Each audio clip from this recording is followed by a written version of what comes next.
Righty then. Good morning. This is a surprise stream. Nice, early.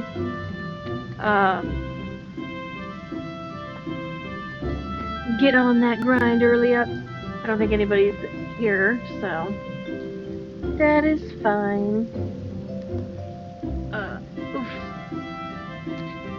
I am testing out a new microphone though, so hopefully it's not too bad. And we are going to be doing the Conjurer quest. So,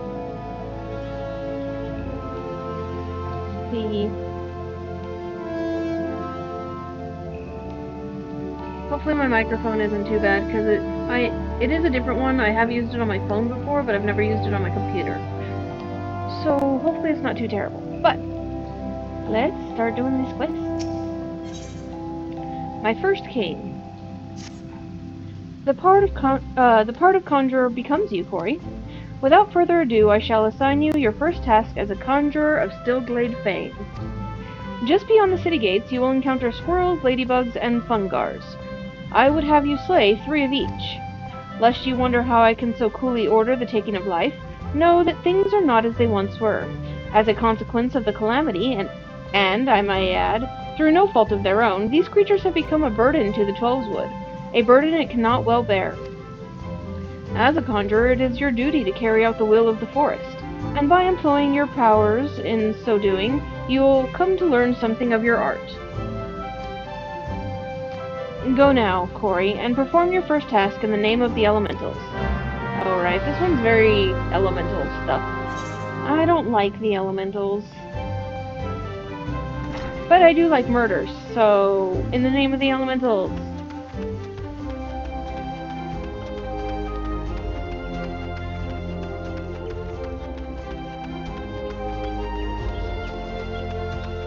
Hey, quest guy, I'll get to you eventually. I got things to do. And where am I going? Oh, just outside the gate. Just outside the gate we go.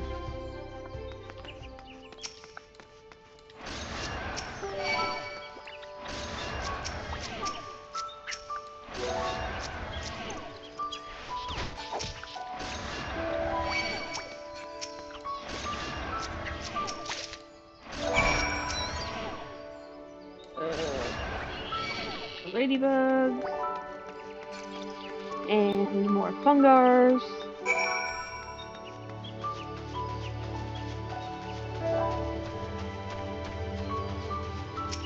One here.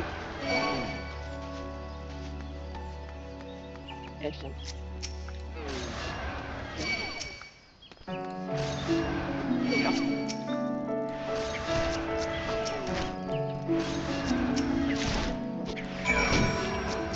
Yes, I'm just dotting these and letting them die. The most painful method of murder.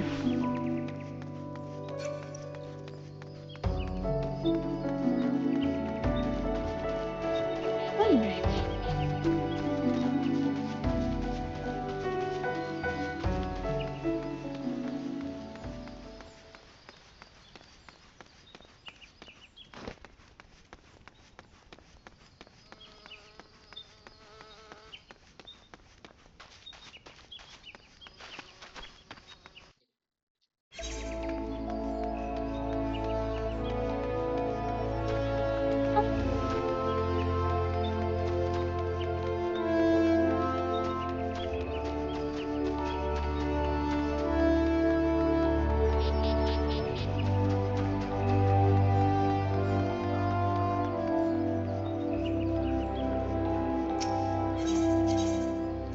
Okay, back to the Conjurer's Guild.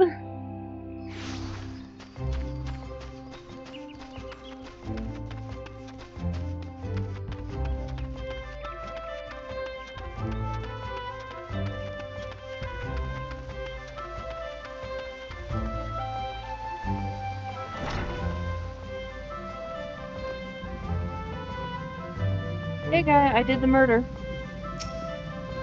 Welcome back, Corey. The elementals have told me of your success. By placing yourself in the midst of nature and seeing it with a conjurer's eyes, you have taken your first step along the path to enlightenment. Healing, protection, and destruction. Though our spells vary in function, they all derive their power from the same source, the forces embodied in all creation. By gaining a true understanding of these, a conjurer may call upon them to manipulate his environment, thereby realizing the state of being that he desires. Ah yes, yours is a familiar look, the very picture of confusion. Be not disheartened, for comprehension shall come in due time. I think that's just my resting face, like... My character is actually very intelligent. I'm a scholar. Or I will be. So, yeah. For now, you must learn to reach out to the forces embodied in each of us. Pray hearken to mine instructions. Breathe deep and open your eyes to that which cannot be seen. Feel the myriad life around you and draw upon this boundless reservoir of energy. Take up your cane and use it to lend that energy form. Go forth, my young conjurer, and be at one with the world.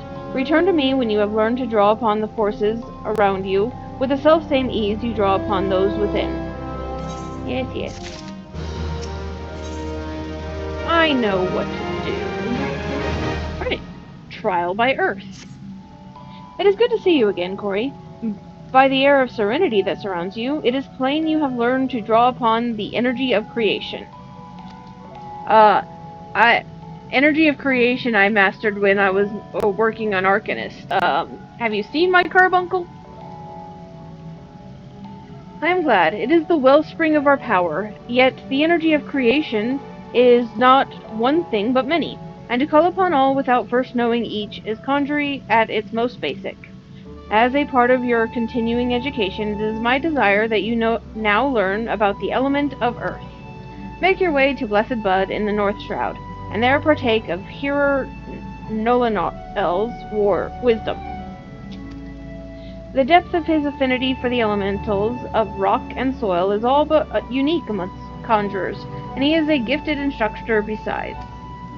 You may be certain of receiving a most enlightening lesson on the subject of earth.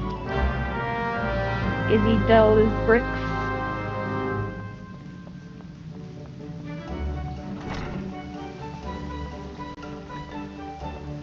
I think we actually did a quest for that guy earlier. No, we delivered some soil to him, I think. If he's the guy I'm thinking about.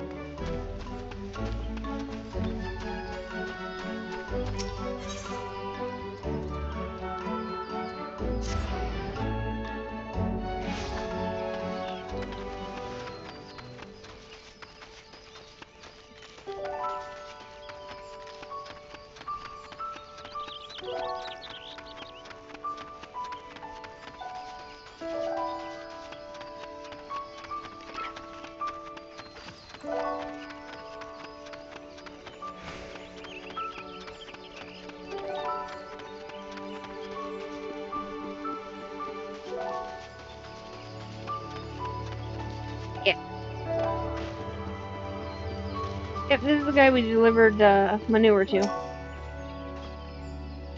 You seek Hearer Nolanel? Then seek no more, for you have found him. What can I do for you, friend?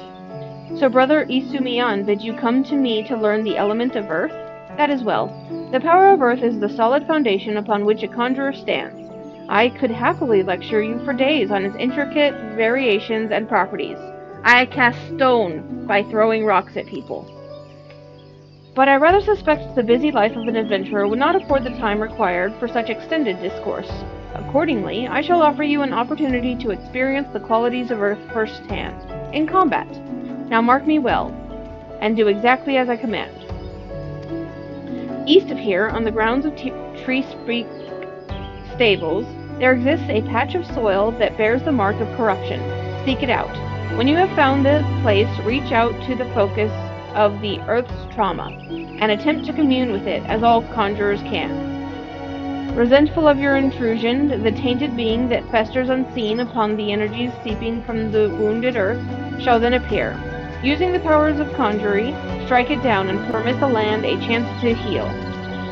Much of the nature of earth will be revealed to you during the struggle, Corey. I trust you will return to me a wiser woman than she who now departs. I feel like my music is kind of loud.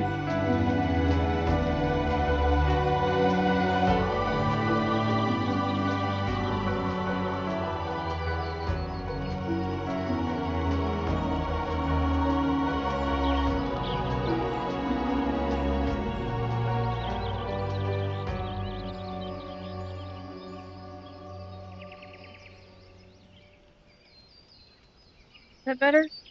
Oh, now it's not playing. How am I supposed to test my music? It's all over the place.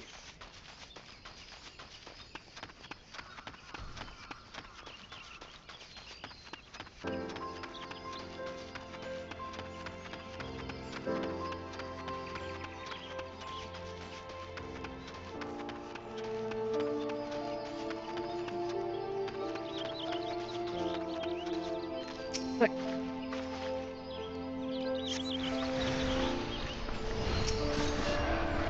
and throw some.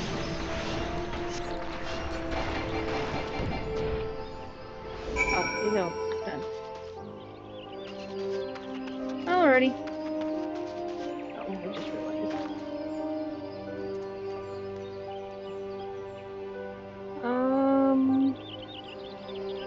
Need to fix something real quick.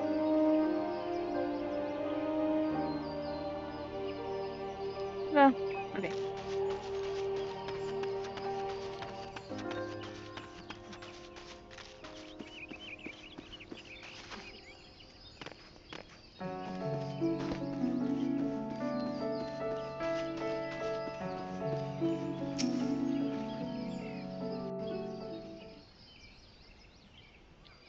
Welcome back, Corey. The elementals whisper of your accomplishments.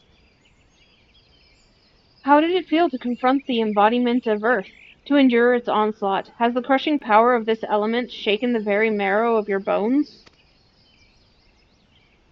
Corruption occurs when the land's wounds are prevented from healing. In vanquishing the tainted spirit, you permitted the Earth's energies to flow unimpeded and to nourish the land once more.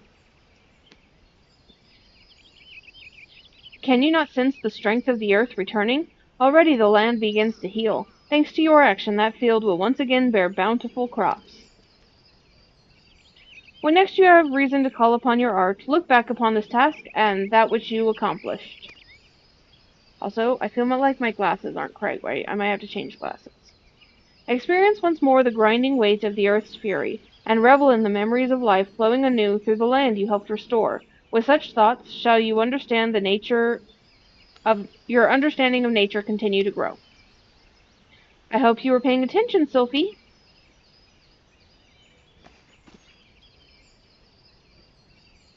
Hi. Oh, she has pretty eyes. See this adventurer here? Corey came all the way from Stillglade Fane just to hear my lesson. You would do well to learn from her example. If you wish to become a conjurer worthy of the name, you must make an effort to study nature. Do you attend me, young lady? Why should I bother studying nature? I can conjure already.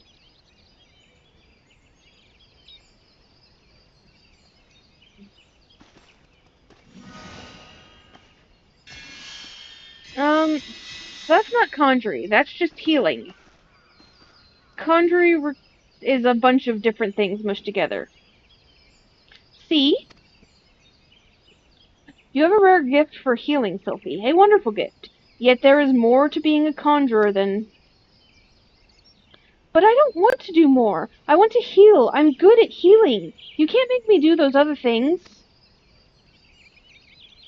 I mean, okay, but don't call yourself a conjurer then.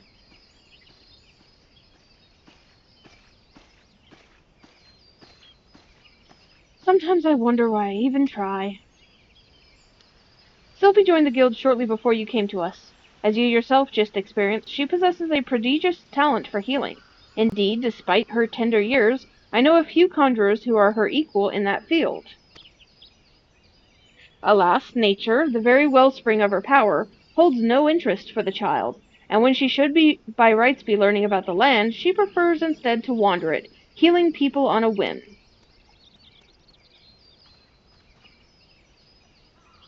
You, in contrast, have been a most attentive student. I have taught you all I know of the element of earth. You may report back to Brother Isumi and tell him as much.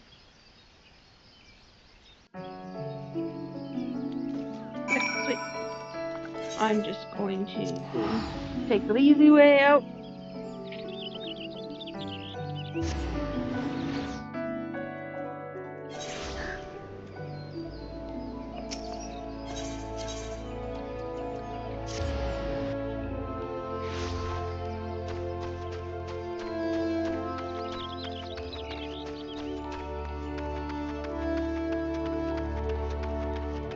Oops.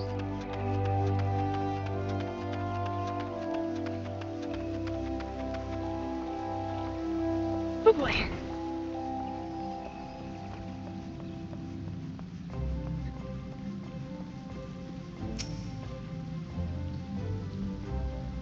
Corey, you have returned. But tell me, how did you fare under Nolanel's expert tutelage? Have you delved deep into the earth and felt its suffocating weight, its life-sustaining vigor? Such experiences will serve you well. And have you aught else to report? A fledgling conjurer named Sophie cast healing magic upon you? How kind of her. I must confess to sharing Nolanel's frustrations with the girl. As you yourself has witnessed, Sophie possesses a natural talent for the conjuring of mending and restoration. Alas, her gifts appear to have blinded her to the need for study, and she outright refuses to learn about the natural world. She knows nothing of the elements of earth and wind, and is quite incapable of conjuring even the tiniest pebble, or the faintest breeze. I have tried upon numerous occasions to explain to her that conjurers who are ignorant of the source of their power pose a risk to themselves and others, but all to no avail. Should she continue to deny the debt she owes to nature, and indulge in ever more reckless displays of power, there is every possibility that she will create a dangerous imbalance. Needless to say, I am presently at a loss to how such an eventuality might be prevented. A thought occurs to me, Corey. It may be that your encounter with Sophie was ordained by the elementals. Fuck the elementals. Should you chance to meet with her again, I ask that you strive to impress upon her the importance of opening oneself to nature's voice. Mayhap she will listen to you. Why would she listen to me? She doesn't know me. She knows you better than she knows me, buddy. But we have discussed our wayward young friend's education enough. Let us speak instead of one of my more willing pupils, namely you. The progress you have made does you great credit, Corey, and though you are yet new to the art of conjuring, you are no stranger to nature's embrace. Considering all that you have learned, I hope you understand the true significance of these words. Yay! Amazing! Trial I win. Greetings, Corey. Each time we meet, the part of conjurer befits you ever better.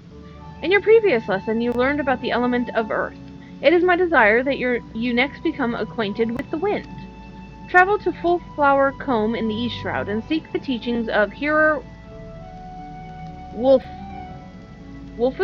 I'm gonna call him Wolfu. Wolfiu?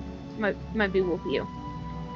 Though scant few years have passed since her coming of age, Wolfiu is a conjurer of consummate skill who is able to divine the will of air elementals with uncommon clarity. I can recommend no better tutor for your lessons in the mysteries of wind. Okay. Actually, where is that?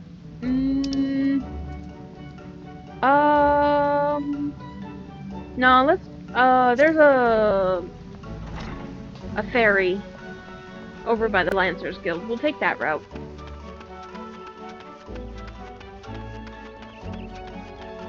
God, I'm looking forward to having them out. Only in like 20 more episodes we can have them out. Lancers Guild.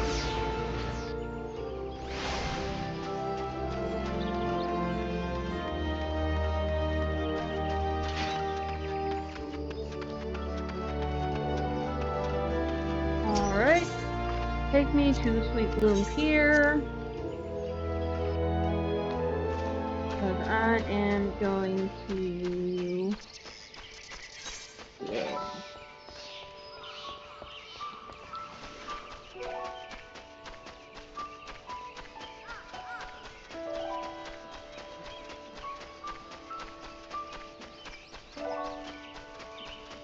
Beehives.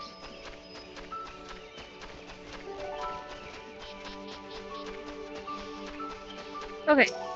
Wolfiu. You must be Corey. Brother Yusumiyan sent word to expect you. It shall be my pleasure to instruct you on the patterns of gust and gales. Now, how to proceed. Pray forgive my hesitation. It was but recently that I attained the title of hearer, and, well, you are my first student. Yes, I believe I have a suitable task for you. To the east of Sweet Bloom Pier, there is a small spring, giving rise to a pool. Go there and clear the air of the honeybee swarm, which lately took up residence in the area. You seem uncertain. Mayhap you wonder at the connection between my request and the subject of your study? I sympathize, Corey, but trust me, inexperienced though I may seem, this deed will deepen your understanding of wind. Fabulous. Hey, you're the teacher. I just do what I'm told.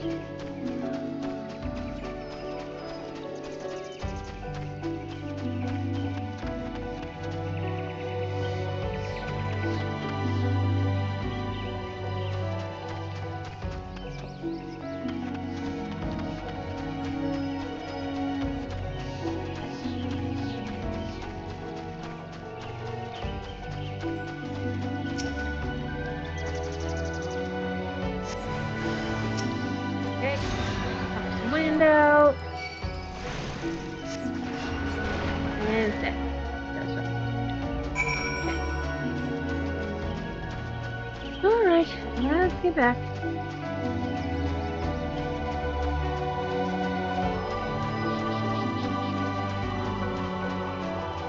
Still feel like the music is too loud.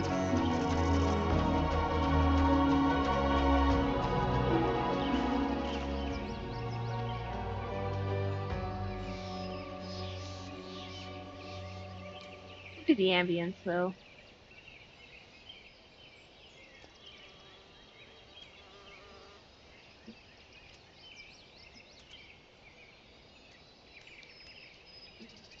Okay. See, every time I turn the music slightly down, it just turns off afterwards. So I don't actually know if it's a good volume. Welcome back. I take it the bees are no more.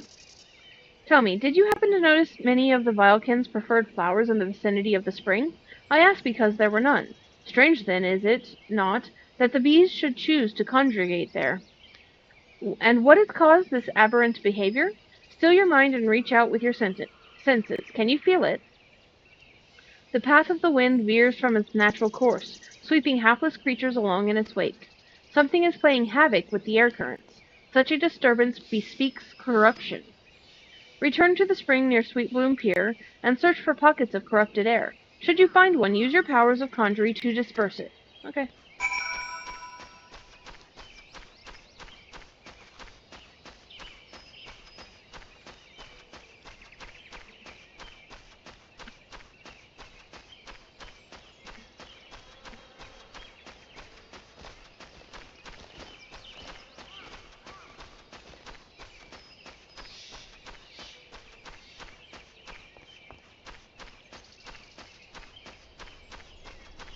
Well, this wasn't here a second ago.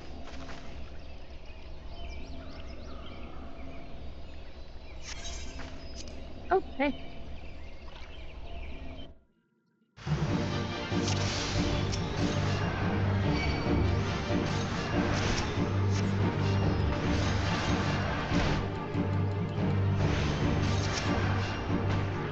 I'd like to see it.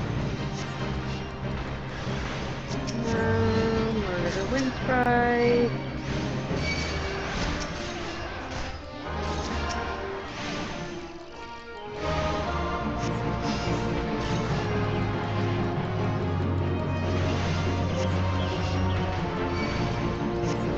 Alright.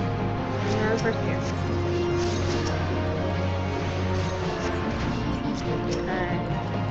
Oh, okay.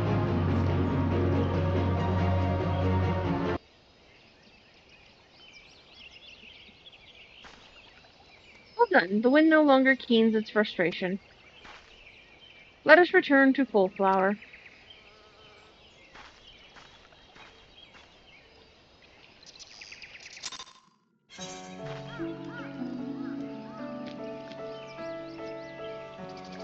Okay.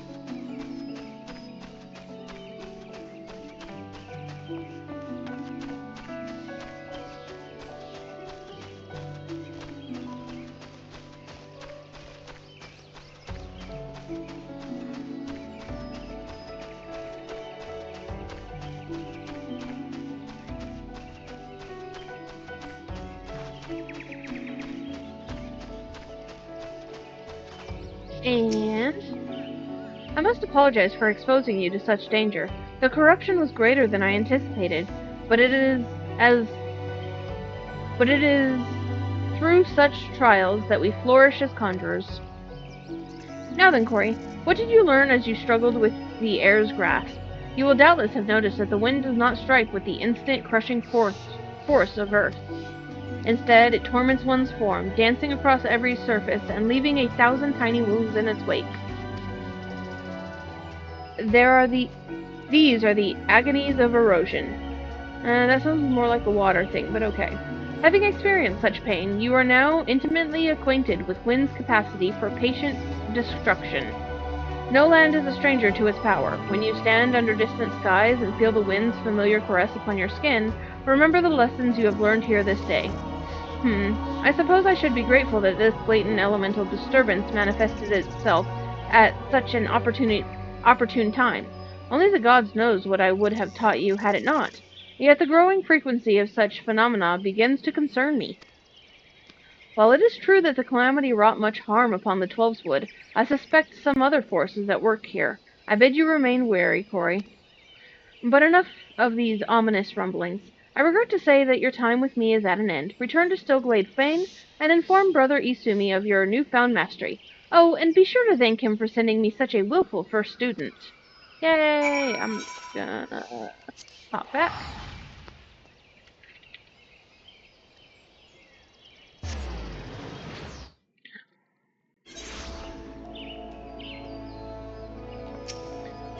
Alright.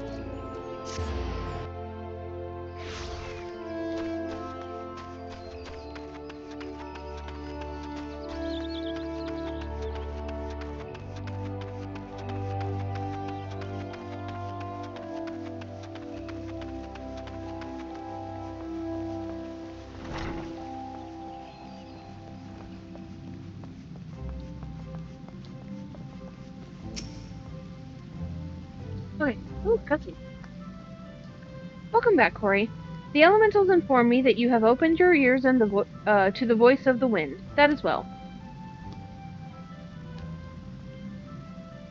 Having made allies of 2 elements, you are well on your way along the path of conjuring, though full comprehension of these forces will only come to you in the fullness of time. Be patient. As you seek to embrace nature more fully, so will nature hold you more closely. They made you study wind? Why bother?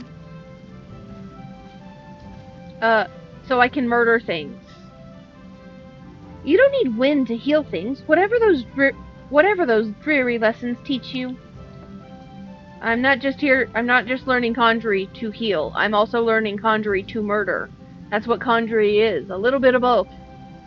Conjurably is inextricably bound with nature, Sylphie. That dreary lesson is one you should have learned by now. I assume by your presence here that you have once again abandoned your tutors. You must understand, if you persist in casting spells without the proper knowledge... I have all the knowledge I need. My mother never needed to embrace nature to heal, and the people she helped were thankful for her art. I'll learn Conjurer the same way she did, and become just as great a conjurer, you'll see. You're not a conjurer if you don't use all of the things that they're teaching you here. But I didn't come here to argue with you, Brother Isumi. I wanted to tell you that I've discovered how to cast rays. How? What are you thinking, girl? I know you know not what you do, what you risk. You are meddling with forces beyond your comprehension. Should you even attempt to use that spell, I will have no recourse but to strip you of the name of Conjurer and banish you from our halls. Do I make myself clear? Why must you be so angry with me? It's not as if I were trying to hurt anyone.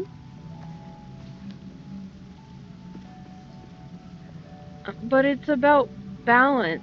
If you're using healing without consulting with nature. I mean, I don't like the elementals, but, yeah, actually, thinking about it, there was a calamity based on that very thing. It was the Nimians and Gelmora, I think. But essentially, what's the other one?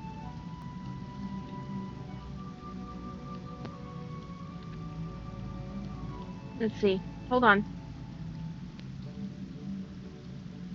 Either way, it was basically white mages versus black mages for a while.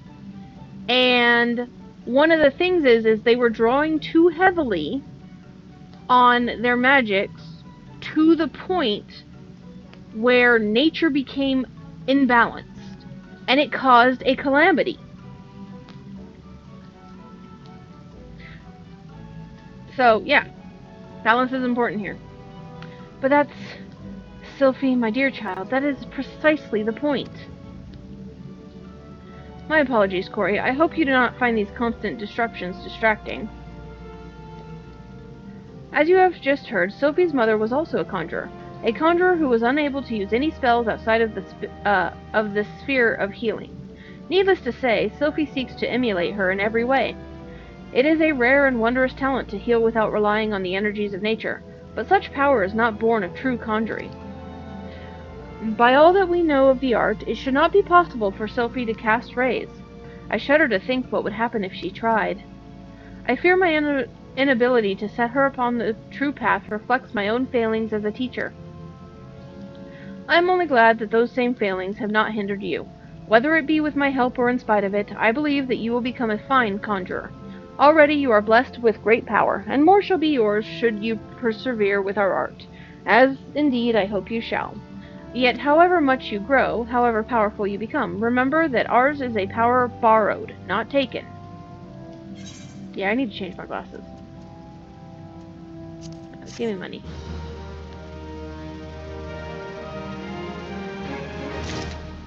Okay, hold on. This is vitally important. First of all.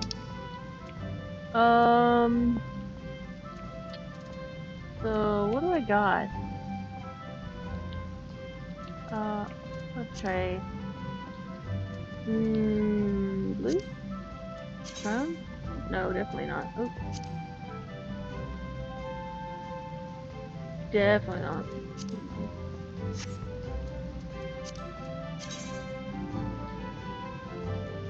I'm not a big fan of the tinted lenses.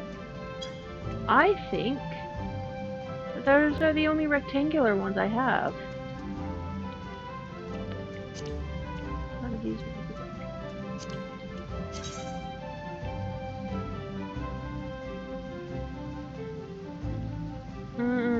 Those are super nerdy. I don't like.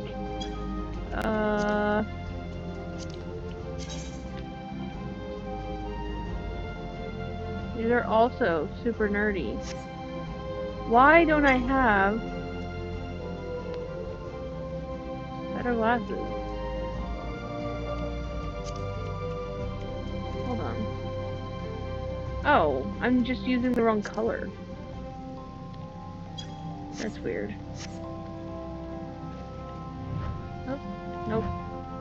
Hold on. Let me... need to get a proper zoom in on what's going on here. Yeah, I was just using the wrong color. Okay. Yeah, that looks better. I don't know why it was on brown. Probably because it's right next to purple. And I misclicked. Anyways, back to work. Trial by water. It is good to see you again, Corey.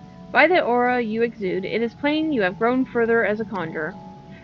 The time has come that you acquaint yourself with the third element of our art, water. We don't have any water spells, dude. For the first part of your lesson, you are to take this flask of pristine water and pour it at the foot of the hedge tree found near the hawthorn hut. The water's purity will draw forth the corrupting entity that is siphoning the tree's life force. Dispatch this being and then speak with Brother Josin at the hawthorn hut. As you might expect, he is a conjurer with a fine ear for the murmurings of brook and stream. Listen well to his advice if you would learn to master the element of water. Okay. To the hawthorn hut.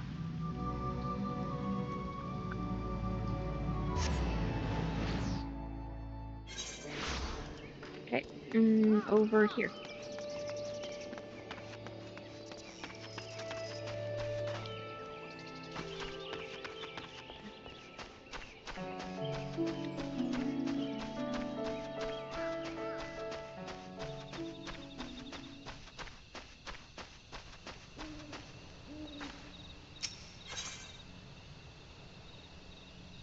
So actually, that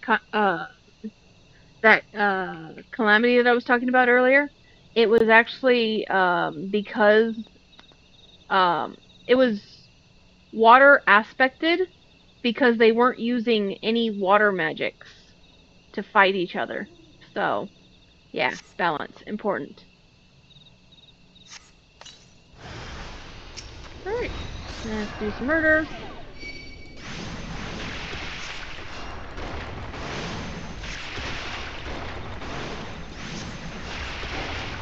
All right, and um,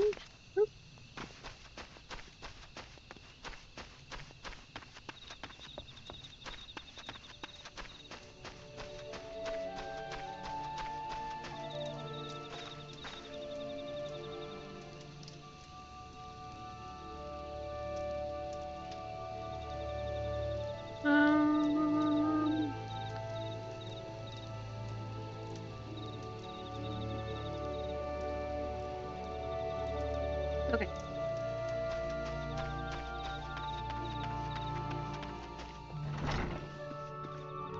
Hmm. There he is. Hey there. Greetings, Corey. Brother Isumi informed me of your coming. I assume it was you who purified the befouled water at the hedge tree? Yep, that was me. The joyous bubbling of the elementals was a pleasure to hear. On behalf of both of them and myself, I thank you. I like your hat. Now, without further ado, let us speak of that which Brother Isumi sent you here to learn. I trust you do not find it strange to be asked to tend to a tree when your lesson this day concerns the element of water. One need not have studied botany to realize that the forest requires more than rich soil to flourish. I have studied botany, actually. A little bit.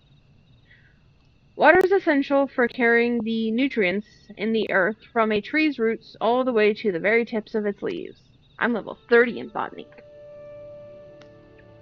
This precious liquid is the lifeblood of the Twelveswood. Without it, naught would grow.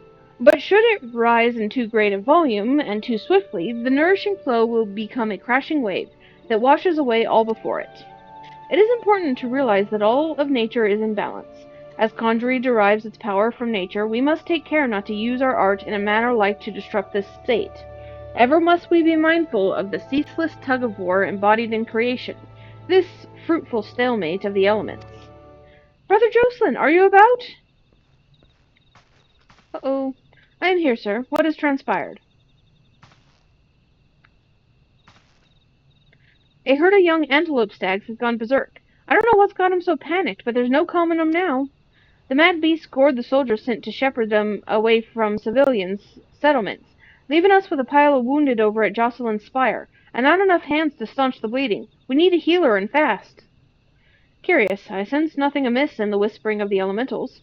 What could have frightened these antelopes so? Oh, apologies. I shall revisit these musings anon. Let us make haste. If matters are as chaotic as you say, I fear the number of injured may be rising as we speak. I doubt that we too will suffice. We must divide our forces. Corey, travel straightways to Jocelyn's Spire and tend to the wounded. I shall endeavor to rally further healers and follow after you, bearing what restoratives, unguents I can. You, sir, head to Stillglade Fane and beseech the aid of Brother Isumi.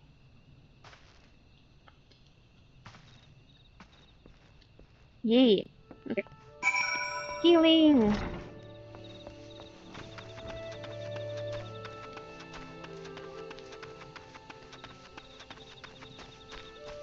Alrighty, up here.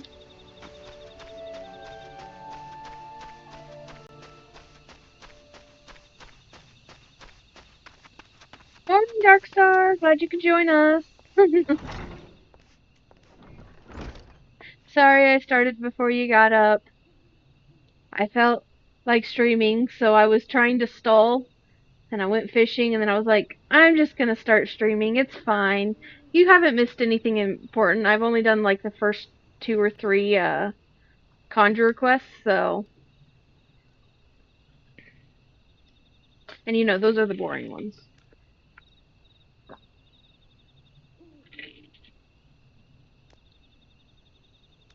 Yep, I like having you in my chat. You keep me company. Also, let me know if my microphone sounds weird. I'm using a different one today. So, I've been fussing with it.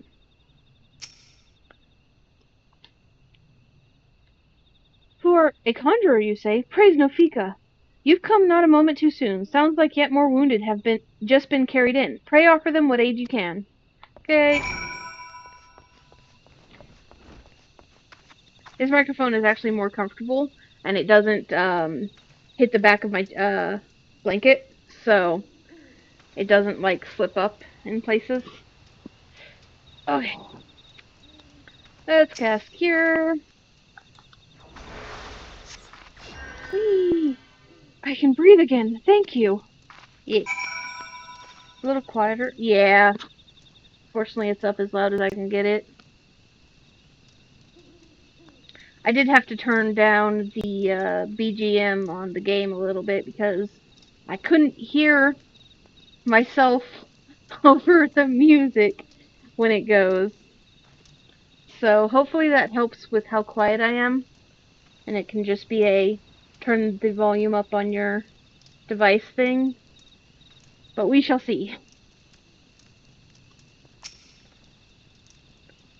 I didn't turn it all the way down. It's still on, but it's not overpowering my voice now. You know? Because my voice is quieter.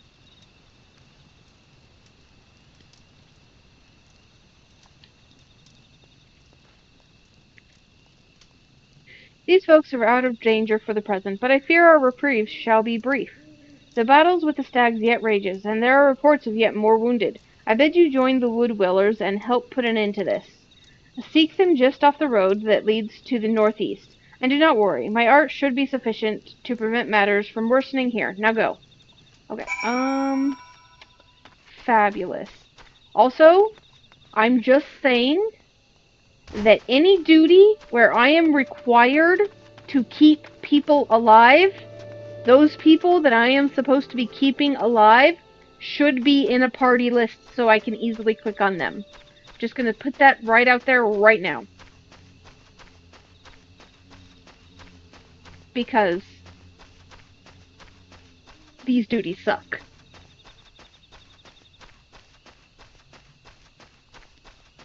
Oh, yeah, it's Sylphie. Hey, Sylphie, how goes? You gonna heal for us? The Conjurer from the guild. Well, tell Brother Isumi if you want. I don't care. I'm not going to stand by and watch while people bleed to death. Good luck. Come to lend a hand, have you? Quickly, the fight is this way. Yeah. Okay. It's gonna suck.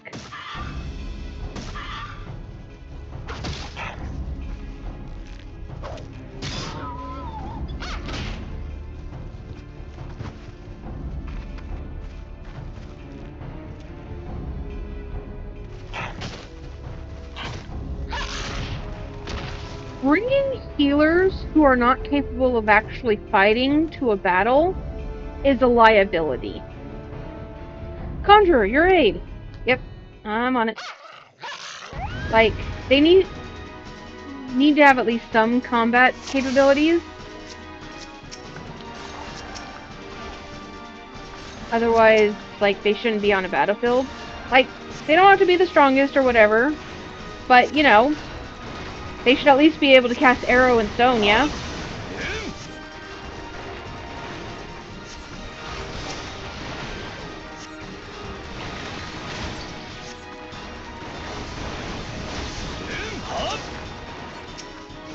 Okay. Yep. Okay, help. Oh, fuck. That guy.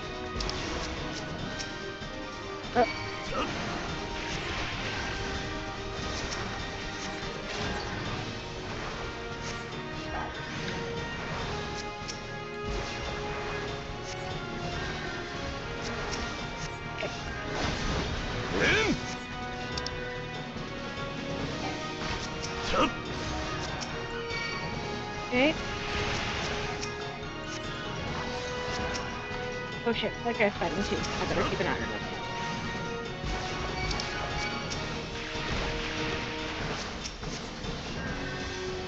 Also, I don't have my fucking regen yet, and it sucks.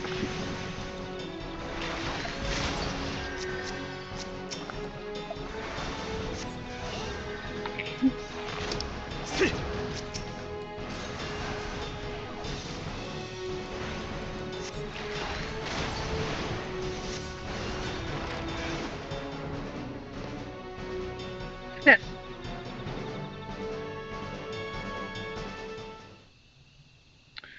So, fun fact, the duties where you have to heal NPCs is actually easier on a controller because I have a thing that allows me to target only allies and NPCs, and I can switch through my allies instead of the enemies and allies. You know,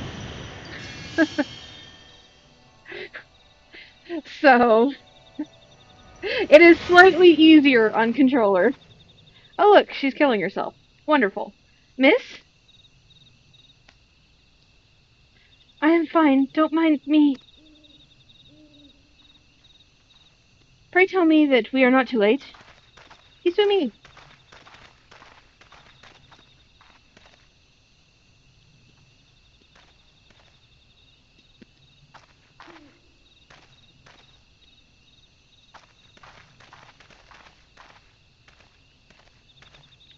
Sophie, what have you done? I forbade you from using such methods.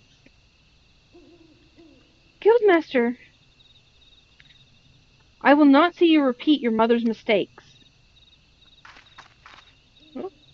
My mother never did anything wrong. That's what all kids say.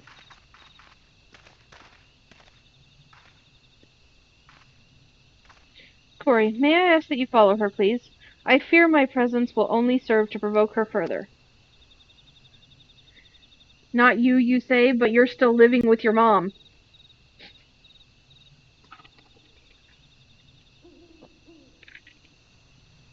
She cannot have gone far in her weakened state.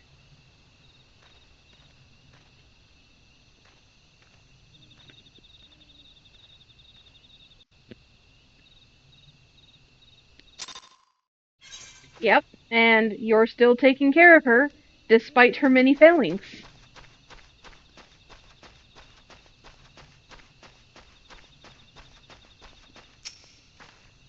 And how frustrated you get. Let's not talk about it in stream now. I don't understand. When I try to cast spells, nothing happens. When I reach for my power, there's just nothing there. Is this what the Guildmaster was trying to warn me about? Yes. He said I was repeating my mother's mistakes. The same thing happened to her, losing her magic, I mean. And then she... Am I going to die? This can't be happening. I didn't think... Please, I need to be alone. Yeah, good luck. Okay, back to Stillblade Fane. Yeah.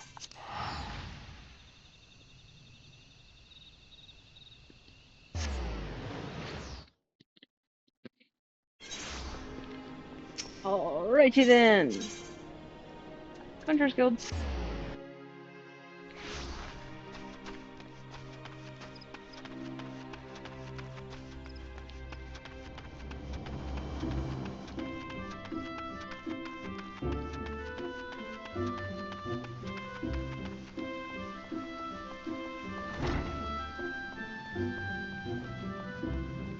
Alrighty then.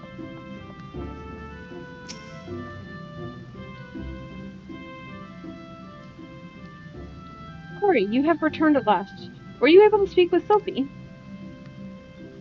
Yeah, I see. I once taught you that conjurers harness the power of nature that we might bring about change.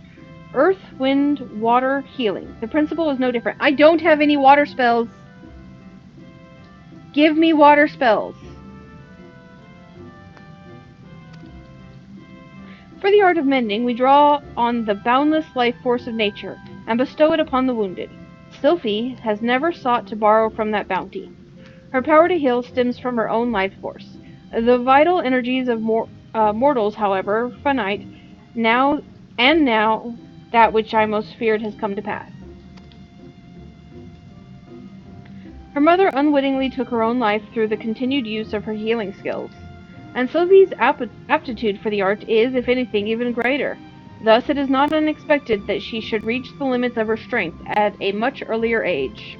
Oh yeah, you did miss me giving a lecture on the, one of the calamities that the conjurers weren't using, all of the elements and it caused a calamity, so, you missed that lecture that I was giving to Sophie because she needed it. You'll have to watch that in the VOD.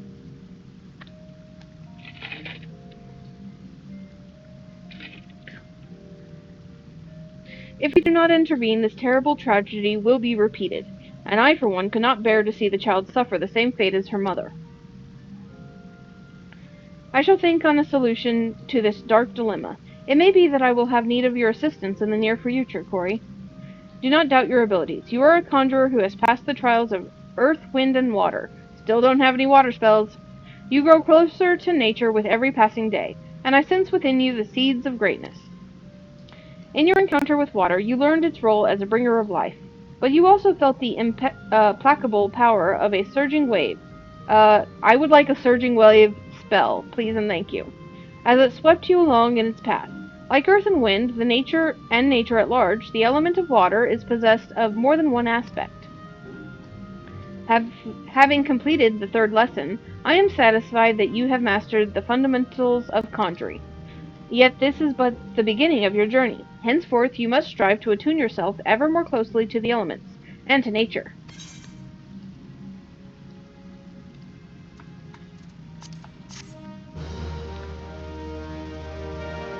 Do shaman get water elementals, or is it mages who get water elementals? Pretty sure shaman don't play with water either.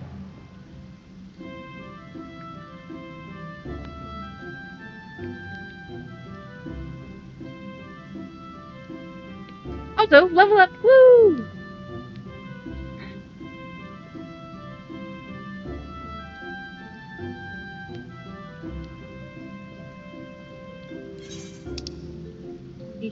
Look, I have a bunch of useless shields. Fabulous. Sophie's Trials. Greetings, Corey. You radiate the confidence of a conjurer who neglects not her study of the elements. Healing is almost... Oh, it's healing is water? I don't pay that much attention, obviously.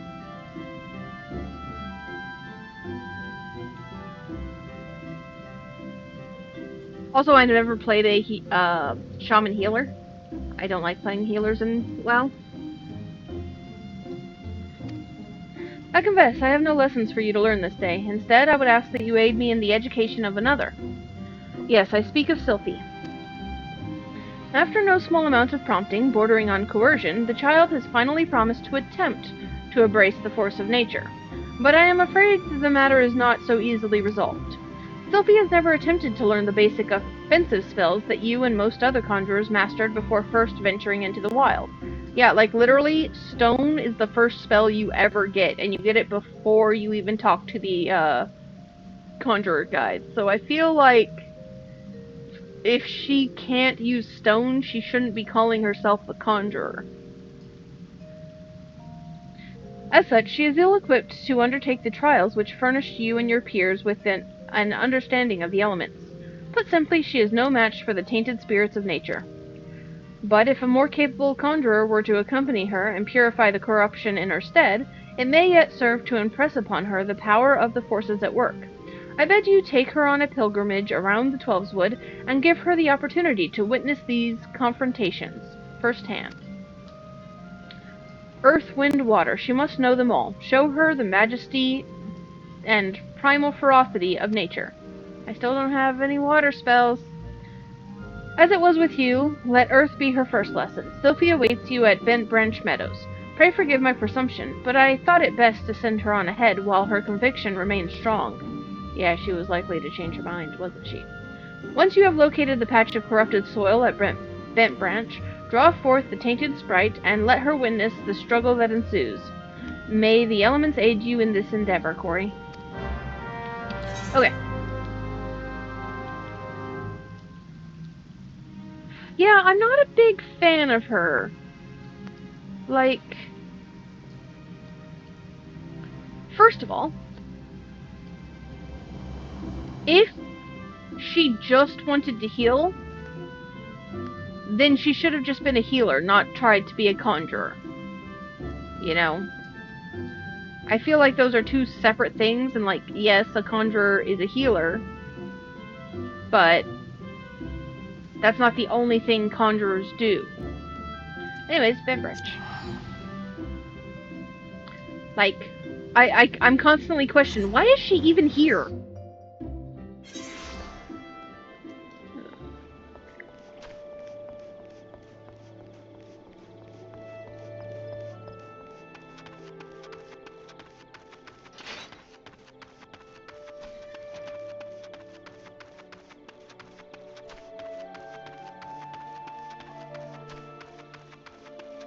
Like going into alchemy and only making healing potions.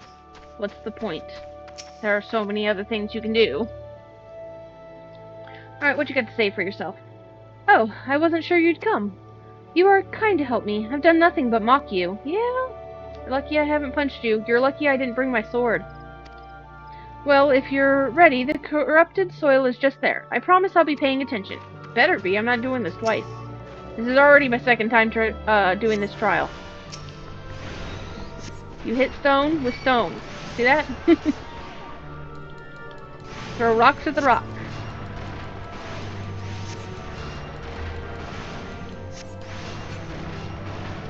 I mean, my stone is better than most stones because it's stone 2 already. Because I rock, but...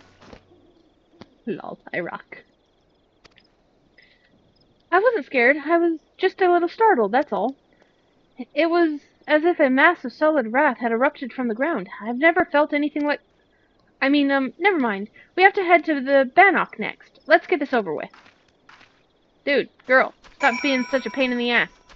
I'm trying to teach you a lesson. If you won't pay attention while I teach you a lesson, I will have to beat you the lesson, and that won't be nearly as fun. I mean, it will be for me, but, not for you.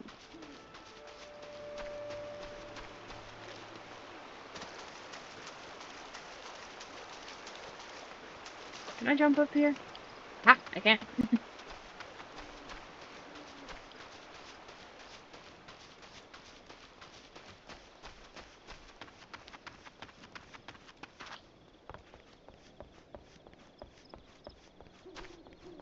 Alright, what do you have to say now? This seems to be the place. I'll be watching, so do whatever it is you do. Mm-hmm.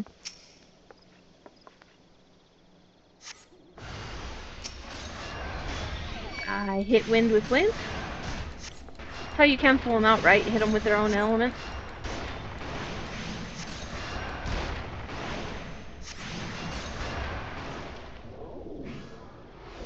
Alright.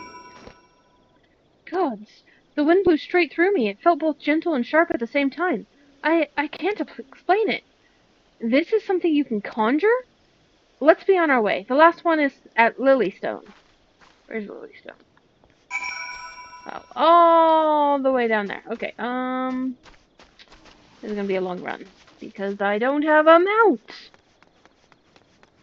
That's another reason why I, kind of wanted to stream today. So I can get farther along and get closer and closer to a mount. I'm inching closer every day that I stream. Mainly because I got, Gladiator to level 49, and I'm sitting there like, you know, doing these leave quests would be a lot easier if I had a fucking mount. Because I'm leave questing in Mordona. And you know, Mordona. The leave quests are very far from the leave quest giver, so I have to run back and forth, back and forth. It's kind of a pain in the ass. However, I have gotten Gladiator all the way to 49 without a mount, without a job stone, and only doing the first group of main scenario quests and side quests, so... Because usually, how I get my first class up to level is main questing. Usually I do it with dungeons, though. Like, Doing it without questing and without dungeons is extremely difficult and annoying, but I'm doing leave quests, which I'm not used to doing. And fates, lots of fates. I'm just chilling in Mordona, pretending I live there. The, Sons of St. Koinak, they're my best friends now. I've done all of their quests. Well, not all of their quests, the leave quests. The tainted water is here. Show me how it's done, then. I don't have any water spells to use against the water one.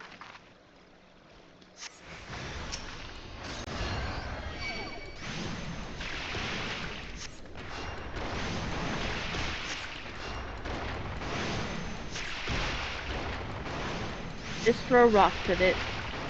Rock beats water, right? Yeah. The lake is so beautiful. I never noticed how clearly the sky is reflected in its surface. I never noticed. Let's head back. I'm ready to speak with the guildmaster now. Yay! Oof.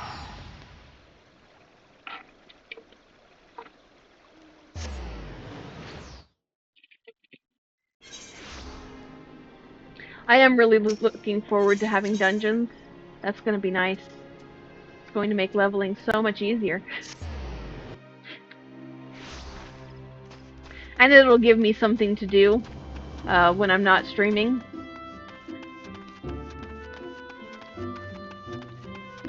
I mean, right now I'm mostly just fishing. By the way, my fisher is at 95. So, you know. Almost to 100.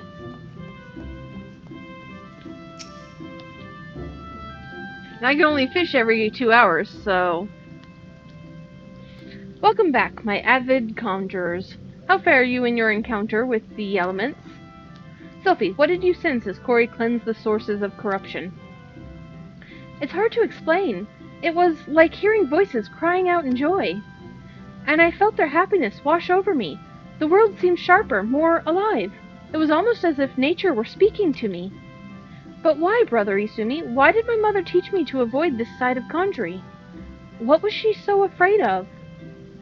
There are certain truths that hide behind the mask of our words, and there is much that your mother didn't tell you. But you needn't seek all the answers at once, Sophie. Even now your mind founders amid a sudden inundation of awareness. The first time we connect with nature can be a wonderful but disorienting experience. I suggest you allow yourself some time to adjust to this new perspective. Yes, Guildmaster.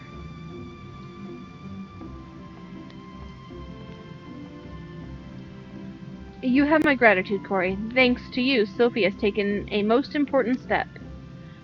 You heard her mentioning voices crying out in joy, did you not? It appears the mother's gift has been passed on to the daughter.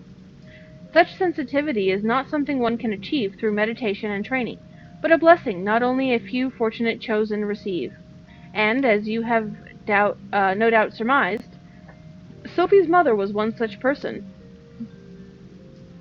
The misunderstanding of that blessing, however, was what led her down such a tragic path. We cannot allow Sophie's astonishing talents to consume her in the same manner. But we mustn't get ahead of ourselves. The girl has barely awoken to her potential. And for that potential to be fully realized, your support is yet needed. I suspect she failed to mention that the promise of your involvement in her lessons was the reason for her change of heart. You underestimate the impression your quiet determination has made on young Sophie. If modesty prevents you from acknowledging your own good deeds, consider this task a part of your training, for conjurers are healers of wounds, be they physical or otherwise. Walk with her on her journey, Corey, and together explore the myriad mysteries of nature. Ooh. Nope. Money. I like money.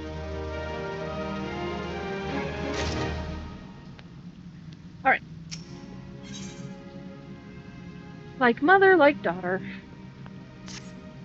Welcome, Corey. The tales of your deeds reach me even here in the cloistered heart of Stillglade Fane. I haven't done anything. It's been like 2 seconds, and legitimately, I have not done anything. Really want to do some dungeons. Glad I am that you have come, for I would ask your assistance in a matter of some delicacy. It concerns, yes, young Sylphie once again. As you can no doubt imagine, the recent revelations concerning her mother have sorely troubled the poor child. It appears Sylphie needed some time alone to sort through the whirlwind of emotions which now beset her. She has, in short, fled from the guild. Fortunately, a party of conjurers who were dispatched to the South Shroud to investigate another instance of corruption sent word that they have spotted our wayward Sylphie. Considering the importance of their mission, I would not seek to distract the conjurers from their task. Thus, I turn to you to escort Sylphie back here to the guild. You are, I believe, one of the few people to whom she will listen. Pray travel to Buscaron's druthers, totally spent tons of time there, and speak with, Wolfeyu. She was the conjurer who first chanced upon Sylphie, and will be able to tell you more of how the young lady fares. Oh, hey. Wolfeyu moved. She was close to the, Hawthorne Hut last time we talked to her. Let's go to Quarry Mill and pick up a chocobo.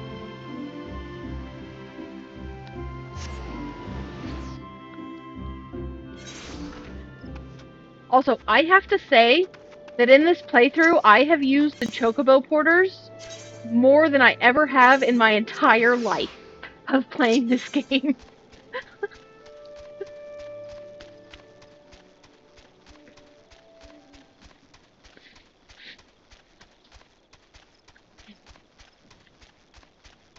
Like, chocobo porters, man.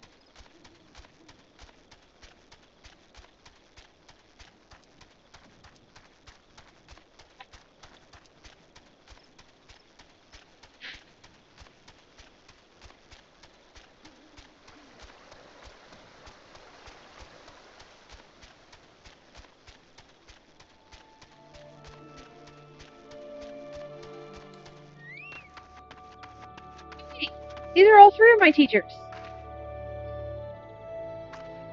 I want to talk to Corey, you have grown much since we last spoke of the mysteries of Earth. Though you are no doubt capable of defending yourself, I must nonetheless advise you against venturing out into the wilds until such time as balance has been restored. It's fine. Look, I know what I'm doing. Wolfeyu divines the will of air. Nolanel is deeply rooted in earth, and I claim some small degree in mastery over water. False modesty aside, that we three were chosen to respond to this disturbance suggests that the situation is dire indeed.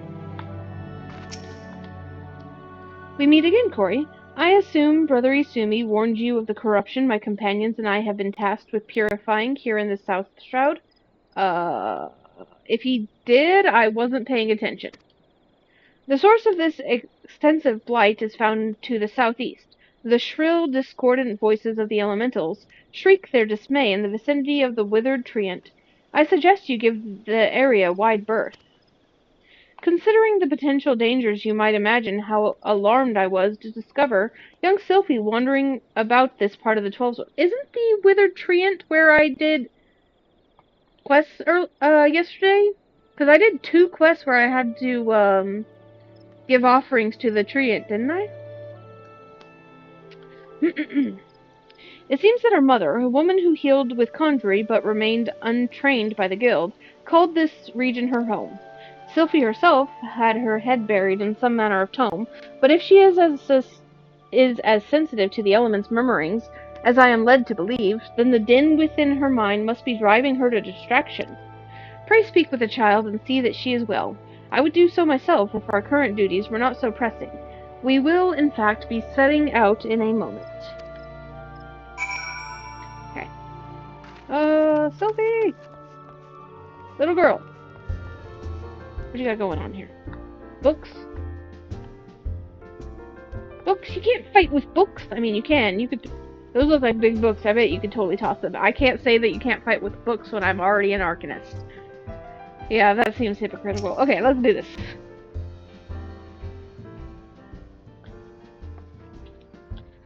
Corey, I should have known that Wolfeyu would tattle on me, and Brother Isumi sent you to take me back, didn't he? Yeah, it's dangerous here. This is where my mother used to live, you know, right up until she passed on. Folk were grateful for the healing she offered. And this is the journal she used to keep. There's an entry that explains how nature becomes furious when conjurers use their art, how there are always more people wounded in battle when mortals abuse the power that is not theirs to take. My mother refused to draw on nature because she was scared of making it angry.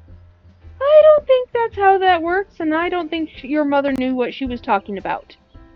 But of course, I'm sure your mother was one of those people that just knows everything, and God forbid she can never be wrong. I know a few of those. She wouldn't lie about such things, and I want to do what she would have wanted. I'm going to stop using conjuring altogether. Ugh, I've never heard the voices this mad before. Oh my goodness, you said, I'm gonna stop using conjuring altogether, and the voices got mad. What the fuck do you think's going... Okay. I bet it's because Wolfie and the others are overusing their art. We have to go and stop them. I don't think that's why. I mean, I know correlation doesn't equal causation, but, yeah.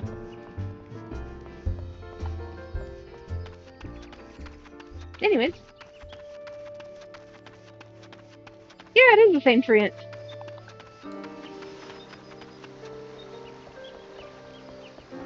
Oh, don't get caught on a tree.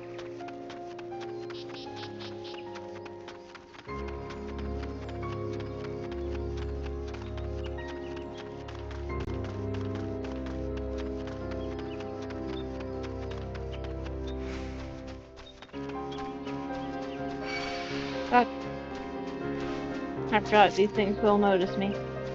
I'm not that high level. Okay. It looks like shit just got real, and you're cowering. What use were you? Okay, let's do this. God, it's so loud. Can't you hear it? Nature is shrieking in rage.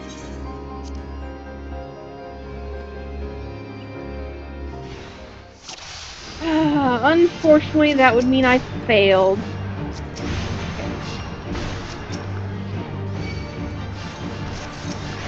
I'm not going to let them die. I do need them alive.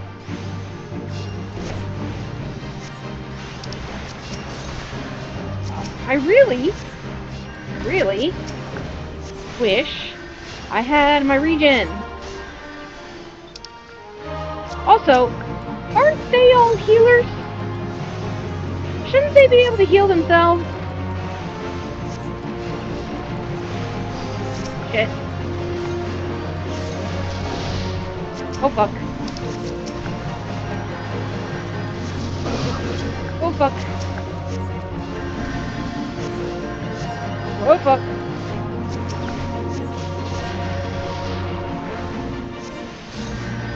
This comes the part of the game where I just focus on keeping them alive. This is fine. This is fine. Never mind the fact that I can't actually attack anything or do anything. These fuckers are made of toilet paper. And they're not healing themselves.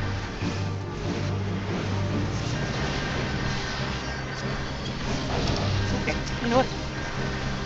That's not what I wanted to do, but okay.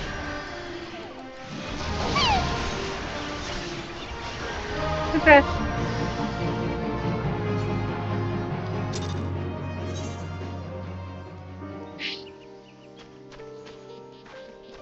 Okay. How we doing? You alright over there? You possess quite an affinity for the elements. That was most impressive. I am amazing, aren't I? Thank you for your timely assistance. With the origin of the corruption now neutralized, we should be able to cleanse whatever traces remain. Yeah. Never has the earth so confounded me. I must apologize. Yeah. I can't believe nature actually helped us. There was nothing scary about it at all. It means your mother's full of shit. I might still wonder if it really was safe for conjurers to borrow that power if I hadn't seen the way you wield it. Nothing could seem more natural. I think it's time I went back to the guild. No fucking kidding. There are a few things I need to collect first, so please, go on ahead without me. Alright. Back to the guild.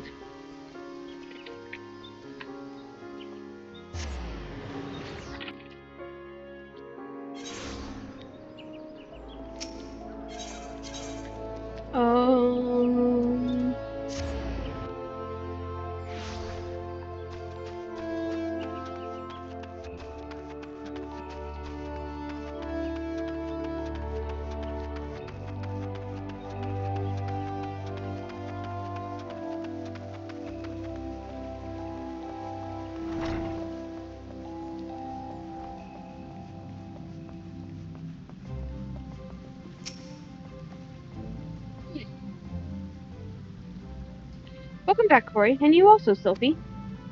Brother Isumi, I'm sorry I ran away like that. I understand, child. Did you find the answers you sought?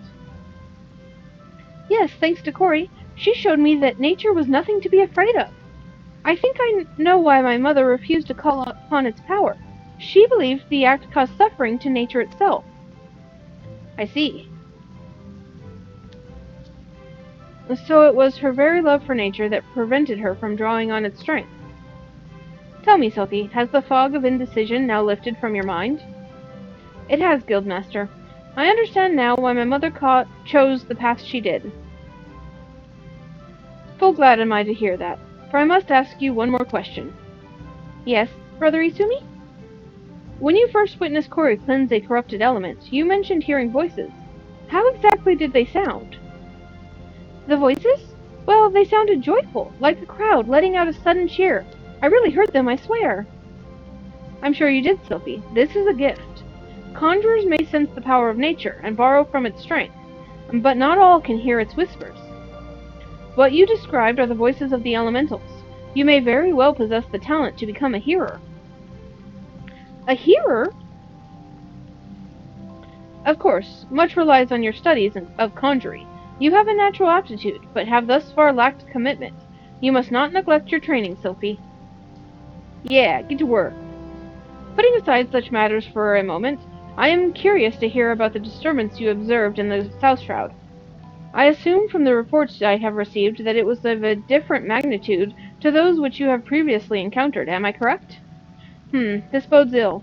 The creatures known as mud pies are not native to the Twelveswood. I wonder what relation this may have to the seemingly ever-increasing frequency of these disturbances. Shit's getting real. Something beyond the damage wrought by the calamity affects the Twelveswood. I shall commune with the elementals and seek to identify this threat. Corey, Sophie, I may have need of you both before long. Until then, give yourselves over to the study of our art. Ever shall the earth meet your footfall and the wind guide your path. Yay! Amazing!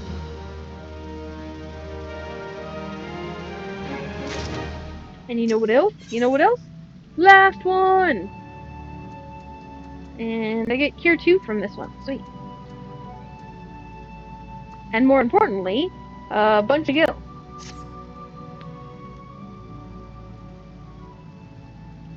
Corey, your presence here is most welcome.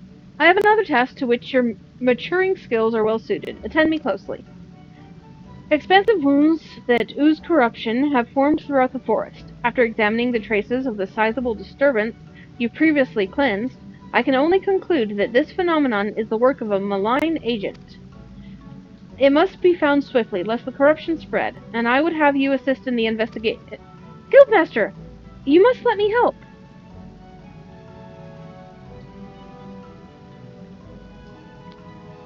Yeah... I think it's the elements of nature that they're going for here. But even still.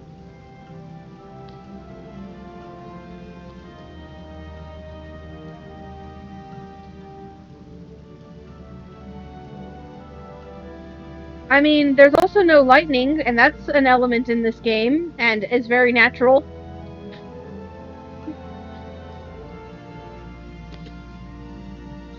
Also ice. But those we leave to the thaumaturges. But those, I think they split the elements in the middle, and the conjurers got these ones, and the thaumaturges got those ones.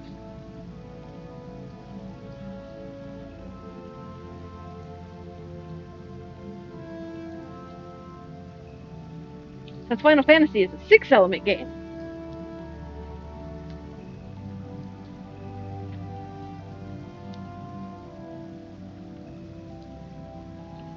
Yeah.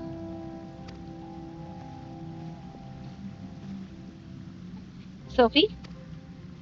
Since I got back from the South Shroud, I've spent all my time studying the forces of nature. I even sat through one of Heer Nolanel's lectures.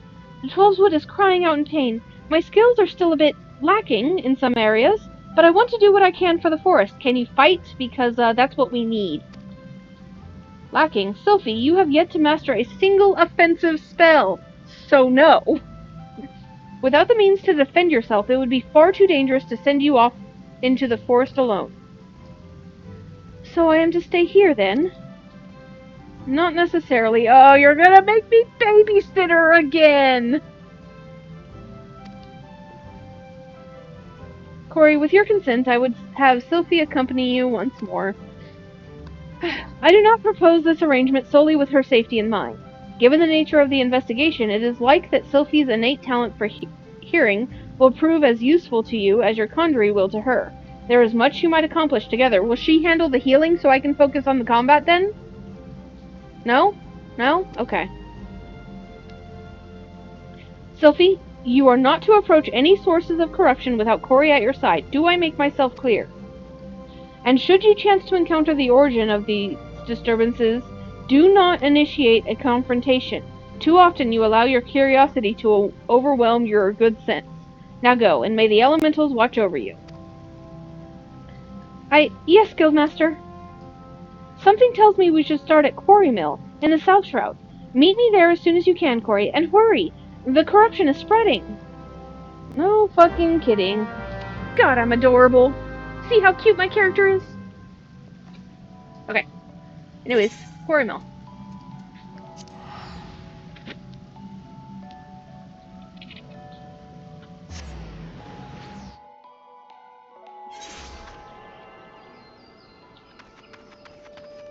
Listen up, little girl. Let's get this done quick. I'm missing fishing because of you.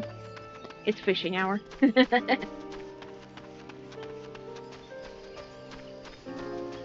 where'd this little punk go?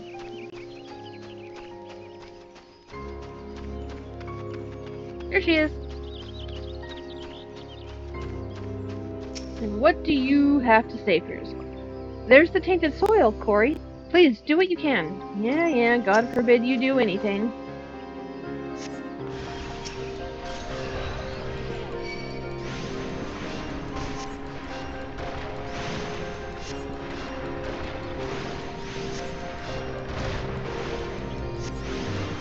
Okay. Problem solved. And that was brilliant, Corey. But it was only the start. The forest still groans in pain. I can hear it. I think it's coming from the north. No, the northeast. Let's go and have a look. Alrighty.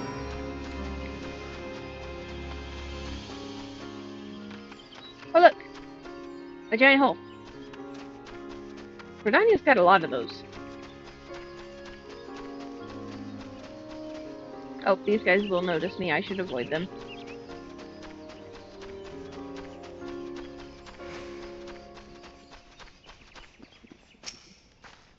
More corrupted soil. Over to you. Yeah. Ah, fuck. It has to be right next to some bad guys, huh?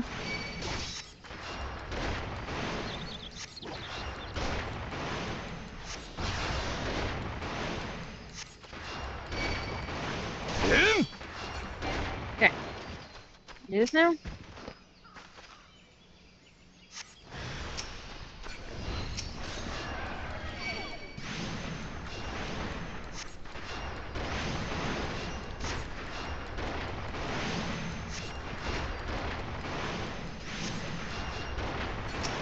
Okay. Alrighty. You're doing really well, Corey. But I think there's another one, and well, it calls to me even more fervently than the last. It's to the east, I think. Yes, to the east. Alrighty then.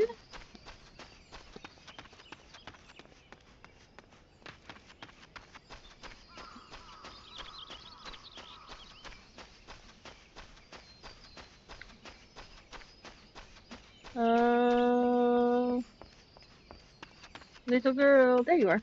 I see you.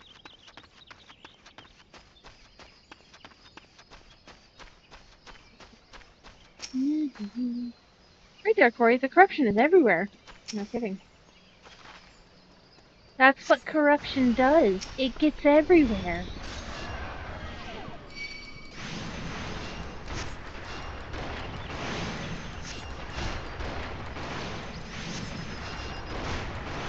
And... okay. Alright. The earth here feels healed. And yet, there's another disturbance, and it's big. Really big. It's hard to describe. But it feels sort of wronger? I don't think wronger is a word. I think it might be what's causing all of this. We were told specifically not to poke at it. What are we gonna do? Go poke at it? I know Brother Isumi said we weren't to confront it, but we can't just let it corrupt the rest of the forest. And however powerful it is, it can't be any more powerful than you. You're amazing. Yes, I know I am amazing, but we were told specifically not to poke it. But what I mean to say is, I'm willing to risk a scolding if you are. It's not far from here, somewhere to the southeast, I think. Shall we at least have a closer look? No, what we should do is I should go have a closer look while you go and tell somebody.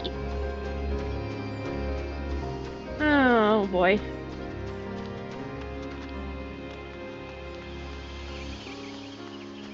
This is why we can't have nice things.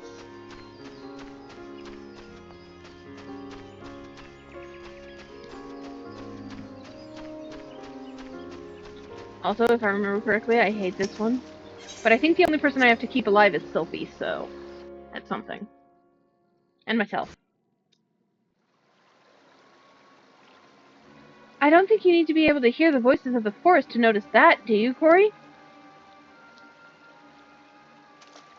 The corruption is definitely coming from somewhere around here.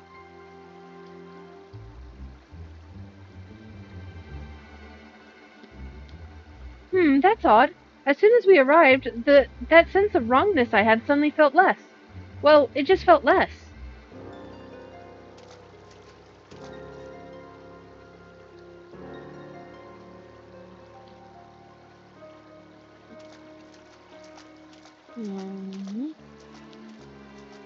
It's almost as if it's holding its breath. Or hiding?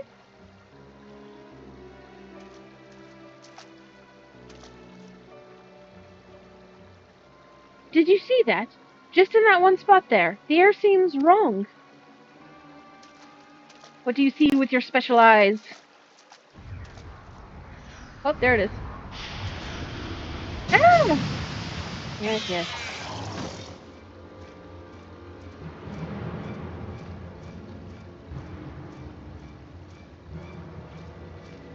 Eyeballs.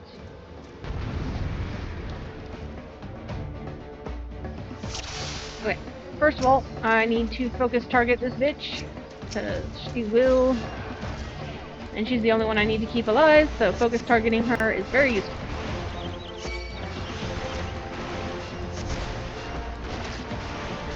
There it is. I need to get rid of that. Drawing power from the corruption. You have to cleanse the disturbance first. Yep, got it.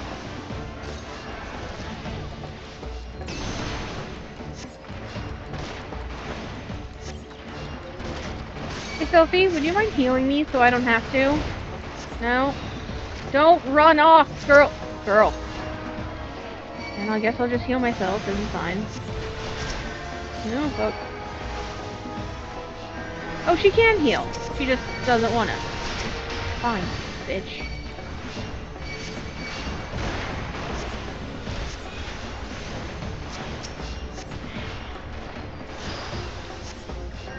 Don't stand in it, you...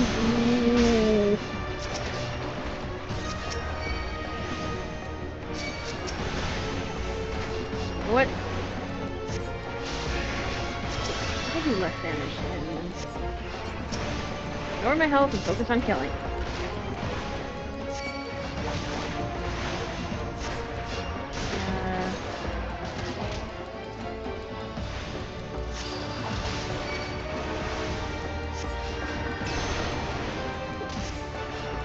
It keeps whacking it with her stick. Oh my god. Well, I guess if she can't cast any offensive spells, whacking it with a twig is better than nothing.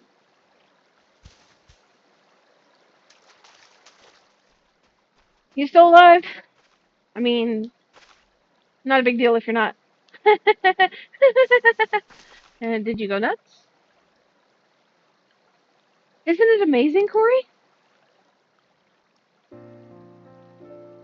Did the breeze always feel this good? Was the ground always this warm? Ah, yes, near-death experiences really give you a love for life. I'm so glad I finally understand. I just wish I could tell my mother how incredible nature feels.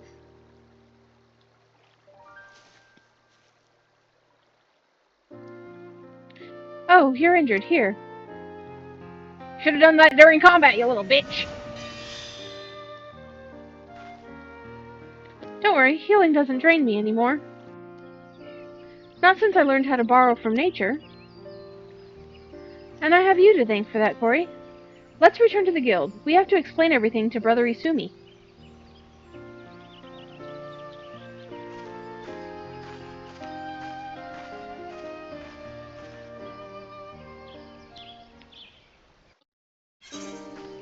Alrighty then.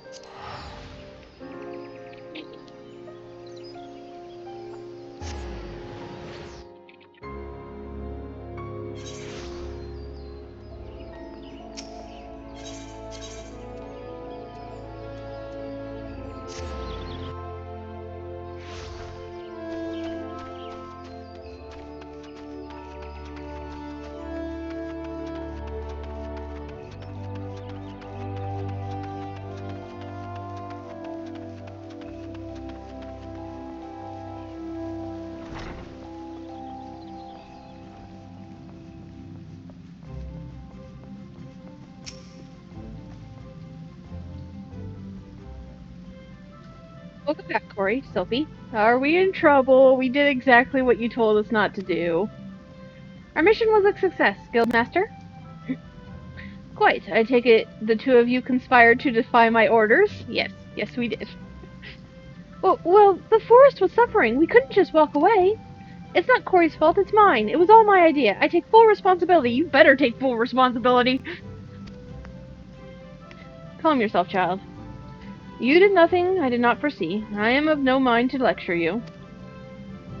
Indeed, Gridania is indebted to you for your heroic deeds. The corruption born of Akamon had taken root in the calamity-weakened soil. There is no telling how much further it might have spread if you had not defeated the creature. And, if I am not mistaken, Sylphie, you succeeded in drawing upon the energies of nature during the battle. How did you... Yes, I did. I'm not really sure how it happened. I remember thinking how badly I wanted to help Corey, and then suddenly, I felt the power surging through me. And she whacked it with her twig. That is as it should be. One does not simply choose to borrow from nature's strength. The mind may command only that which the heart permits. In your desperation to help your friend, you opened your heart to nature, and nature responded to your need. But we must not forget your part in this, Corey. It is clear to me that your journey with Sophie has brought you still closer to the pinnacle of our art. I guess babysitting is a part of Conjurer now? I believe you are ready for the last of my teachings. Thus, it is with great pleasure that I pass on another of our guild's magics, a more potent form of the cure spell, as is now yours to command. Yay! I have no doubt that it will serve you well in your continuing endeavors. Wheresoever you go, nature will go with you, my friend. Ever shall the earth meet your footfall, and the wind guide your path. Woo! Complete.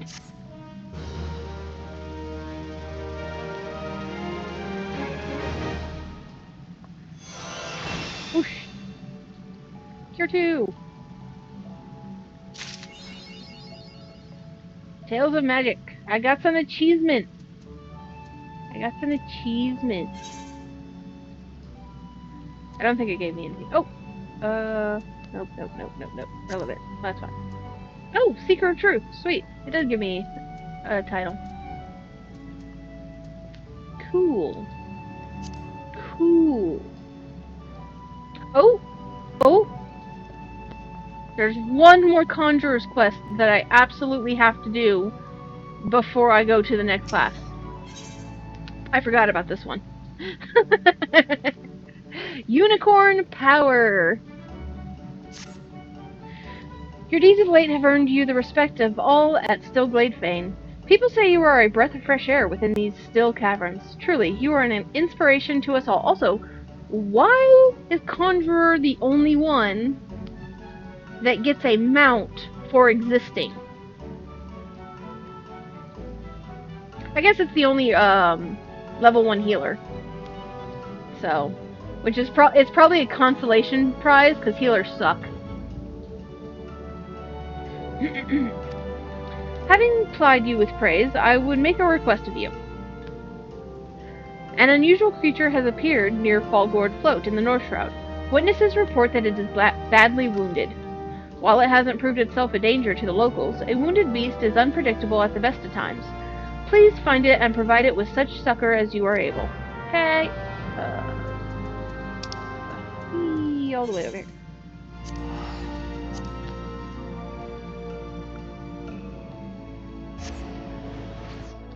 I can tell my mom's awake because the entire house is shaking.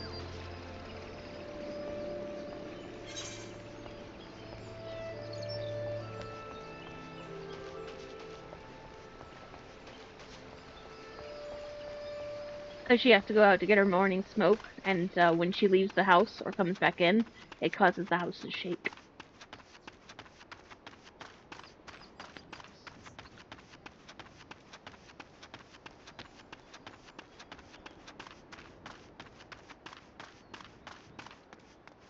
Alrighty. Where are you, little unicorn?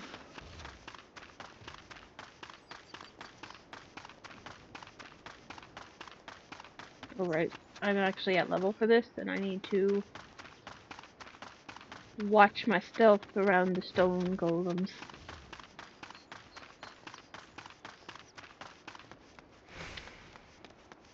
There she is. Look at it, look at it. The creature appears to be in great pain. Cast Cure. Okay. Cure!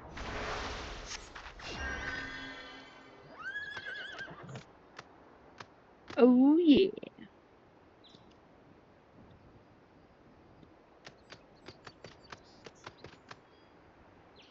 Creature seems grateful to you. It better be. Okay, and...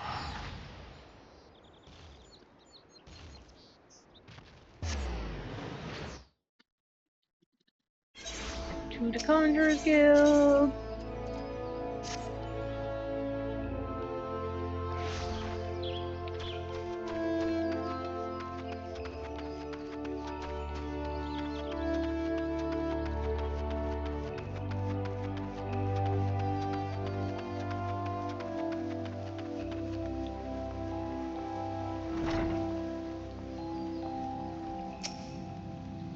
Backstory, were you able to find the creature? And what did it look like, if I might ask? It was a unicorn.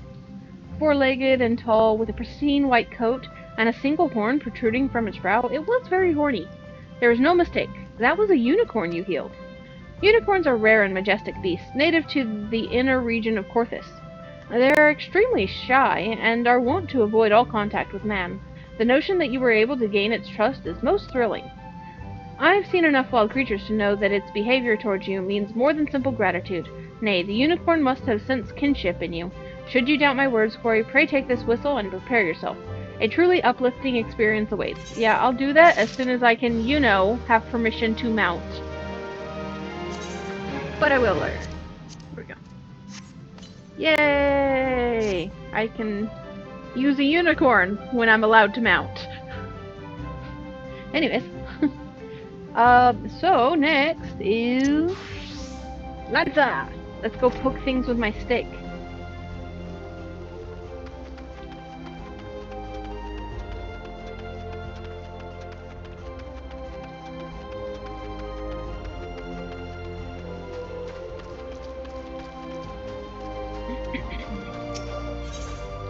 Okay, Lancer's Guild.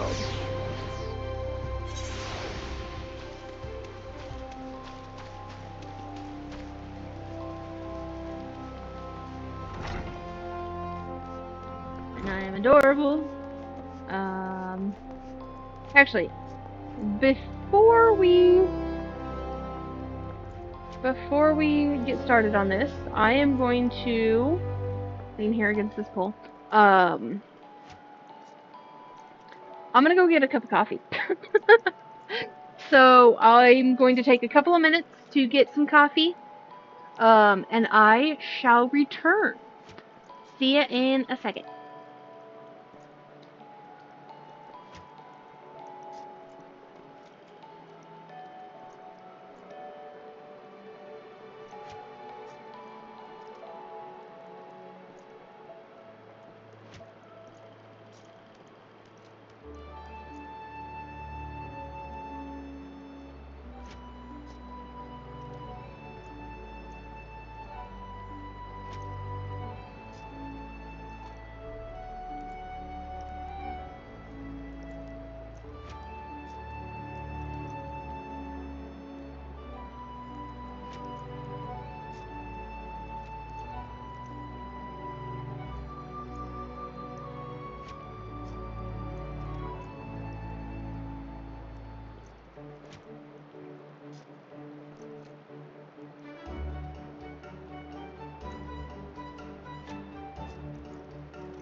Alright, sorry that took so long. My mom needed help with something technological.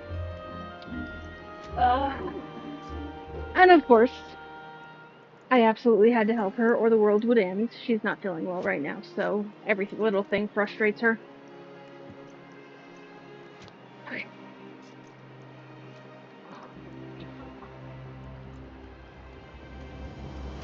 Oof. Alrighty then. I have my coffee. And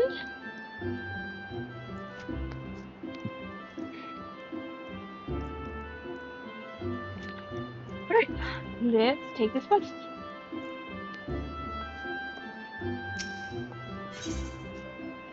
My first spear. Sure it is. So, you were able to discern one end of the spear from the other. Good. Do a lot of your recruits have problems with that? That's not a good sign. You are doubtless eager to put your new weapon to the test, which is well, for I too have a test in mind, or rather, a trial. In order to develop an affinity with your weapon and learn to gauge such things as distance, you are to go forth and pit yourself against the creatures that roam just outside the city. Squirrels, ladybugs, and fungar should provide you with suitable challenge. Put down, let us say, 3 of each, and then report back to me. Yep. Same as every other one.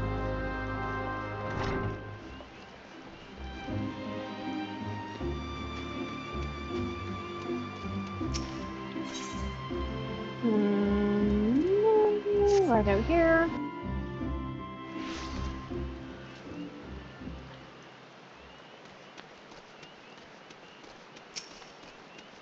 Oh, right. Fuck them wildlife up.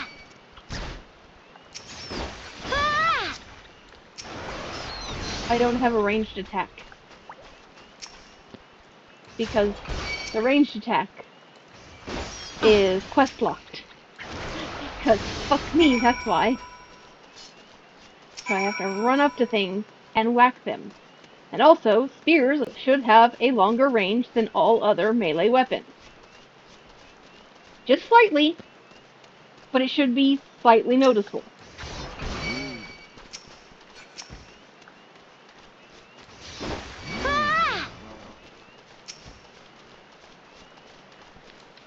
You can't tell me that this long-ass spear has the same range as my tiny daggers.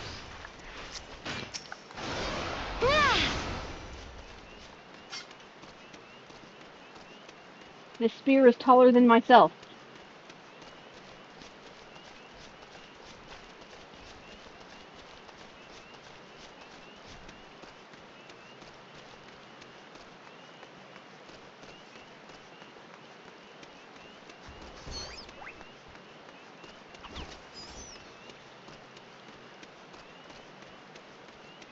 Right then. Back to the guild. Run.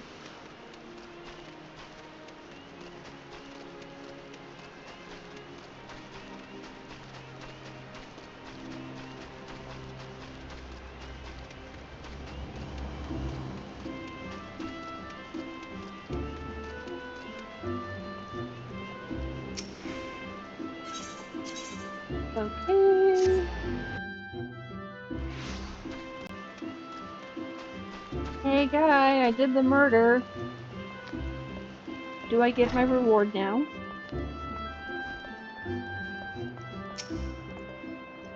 So you're back. I trust you have learned something of the essence of our arts. Pointy end goes in enemy. Yes. A lancer learns best when he is doing each thrust, making him stronger. My mind just went straight to the gutter. Such things as strategy and technique will come in time, and never forget courage. Without it, you cannot hope to realize your potential. Your look betrays no hint of doubt. That is well. It is clear you see the truth in my words. That will be all for the present. Now, take up your weapon, sally forth, and cut a path for yourself. When next we meet, I hope to see you stronger for your time out in the world. Yep. And when next we meet is right now. Spear of the Fearless. Ah, you have returned. I didn't put enough sugar in my coffee. God damn it. I take from your presence that you have gained a measure of familiarity with your weapon. Good. You are ready to begin the next phase of your training. You will recall my telling you that it takes no small amount of courage to be a lancer. Now, in general terms, courage is the strength to do something which one finds unnerving. However, a lancer's notion of courage is not so simple. Having first drawn a distinction between courage and recklessness, he then divides the former into two aspects. I would have you learn each with spear in hand. First is composure. When outnumbered in battle, a lancer may lose his composure and succumb to panic. Should this happen, all of his training will swiftly flee his mind, and he will struggle to overcome opponents whom he would ordinarily have bested with ease. He will, in short, contribute to his own defeat. If you wish to become a lancer in sooth, you must learn to maintain your composure at all times. Do this, and you will be able to call upon every ounce of your strength and skill when it matters most. And so to your first task. The river banks of the central shroud are home to Vilekin, known as Yarzons. I murdered some of those earlier. Fiercely territorial, the creatures will attack anyone who strays too close, making them the bane of fisherfolk. They typically fall upon their prey en masse, barring all avenues of escape before closing in for the kill. What must go through the mind of their victim in that instant? Panic? Despair? Be sure to tell me upon your return. Needless to say, I would have you brave such an encounter. Take this sack of decidedly noisome bait, and use it to lure the ever-ravenous creatures out of their nests. It may be that only one curious Yarzon appears, but what if 2 or 3 follow the scent? Let us see how you fare then. Go now, my young lancer, and learn what it means to fight with composure. More murder. Wonderful. Where is this? Yeah, we can do that.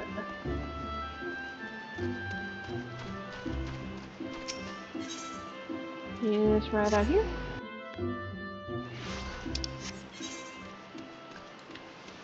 Great.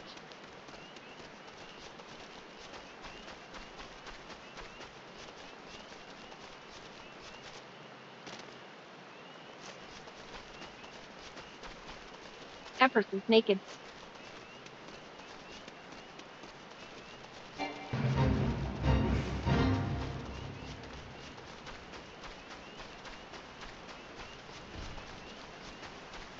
Okay.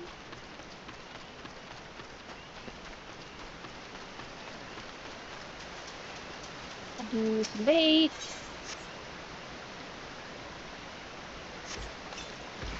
And some murder.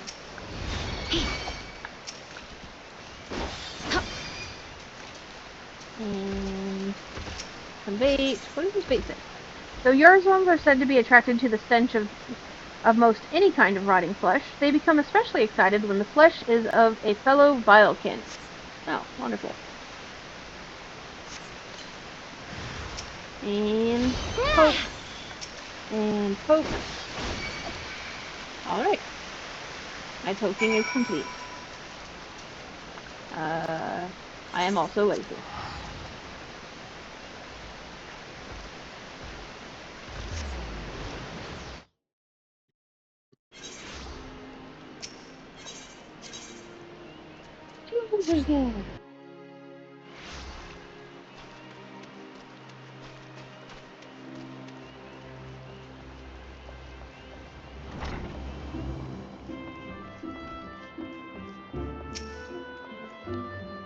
Welcome back, Corey, and well done. I trust you now understand that in times of direst need, no amount of strength or skill with a spear will avail the lancer who lacks composure. I mean, it really wasn't that big of a deal. Can I have my ranged attack now, though?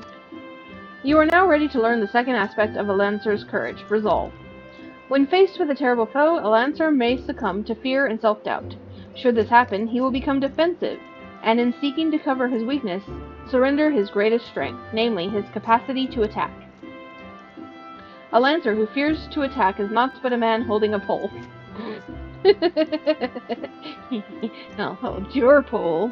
His spear may as well be a broomstick for all the good it would do him. It is not and will not be and will never be a shield. That you may learn the truth of my words firsthand, I bid you go to the central shroud, to an area adjoining the abandoned dungeon known as Spirit Hold. Since the calamity, that neck of the Twelveswood has become a veritable menagerie of fearsome fauna. There you will find 3 collapsing pillars, which have become a haunt for fell creatures. You are to put them down. What manner of fiends can you expect to encounter? Ha! To reveal that would be to defeat the purpose of the lesson, my young Lancer.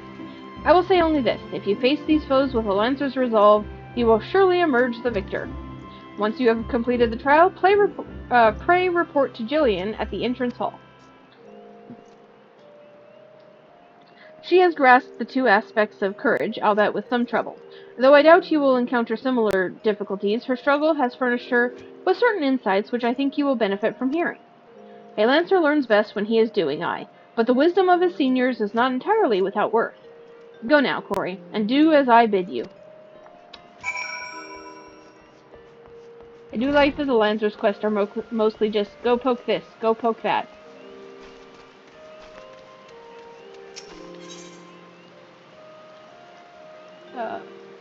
Actually, where's this? Oh my goodness. Yeah, let's go here.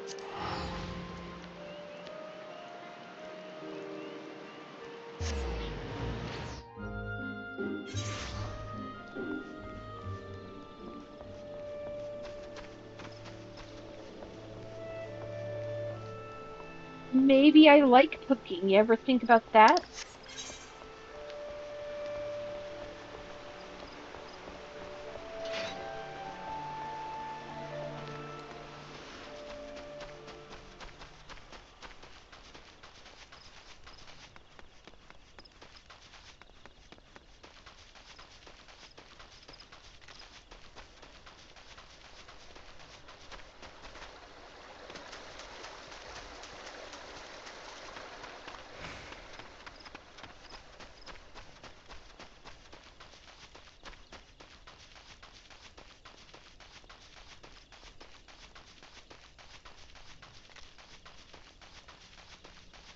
Okay. The best armor and the best job mentor.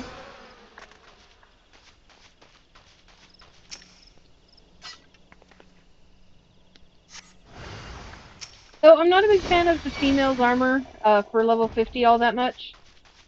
Mainly because I don't like my boobs exposed while I'm stabbing things with my shaft. Yeah.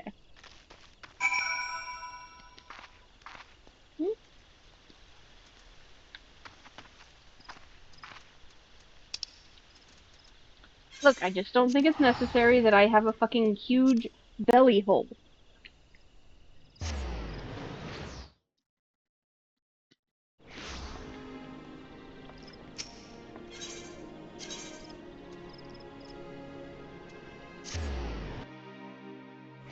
Magic. Then why are the men's stomachs concealed? Why did they get covering?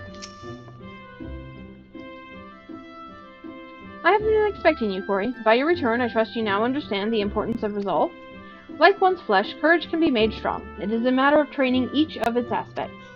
Now, the endeavor may prove difficult in the beginning. Gods know how much I struggled.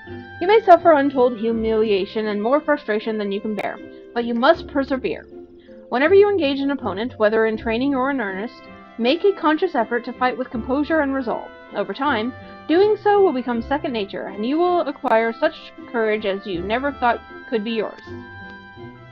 Mind you, not all battles entail a physical clash of might.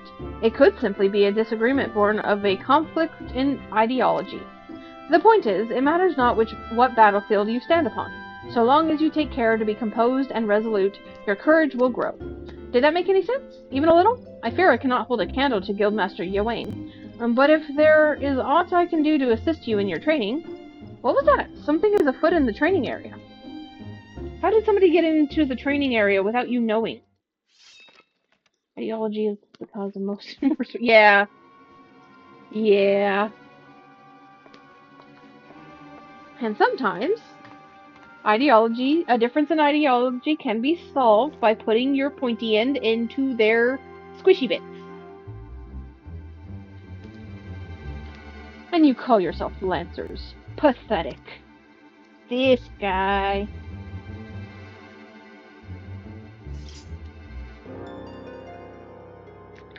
You are next, Guildmaster. Arm yourself and face me.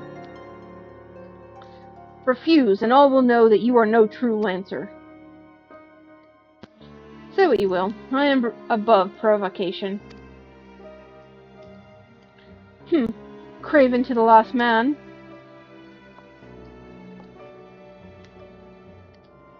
Hi. But what have we here? Wait, she is but a novice. Did you just call me a noob? That makes no odds to me. You yourself admitted her to your ranks, did you not?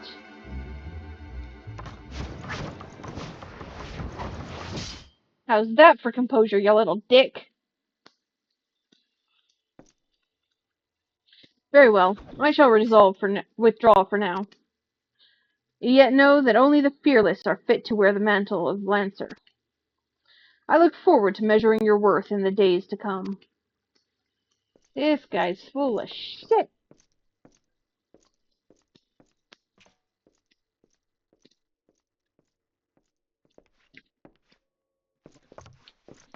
There is not more to see. Return to your drills.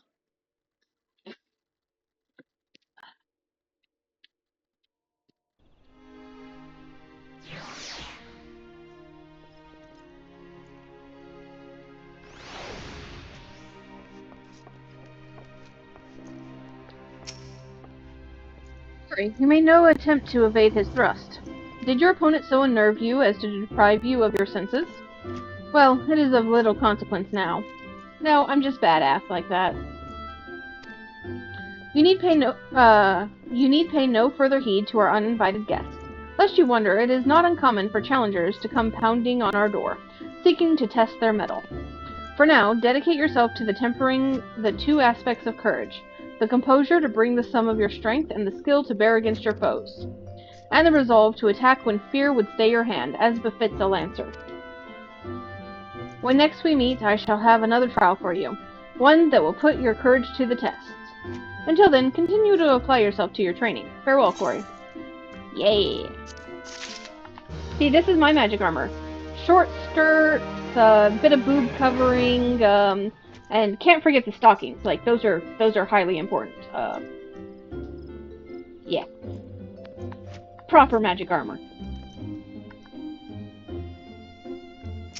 Anyways. Courage of Stone. Corey, I swear you have gained an ilm around the arms since last we spoke. I hope not. I would look weird with muscles.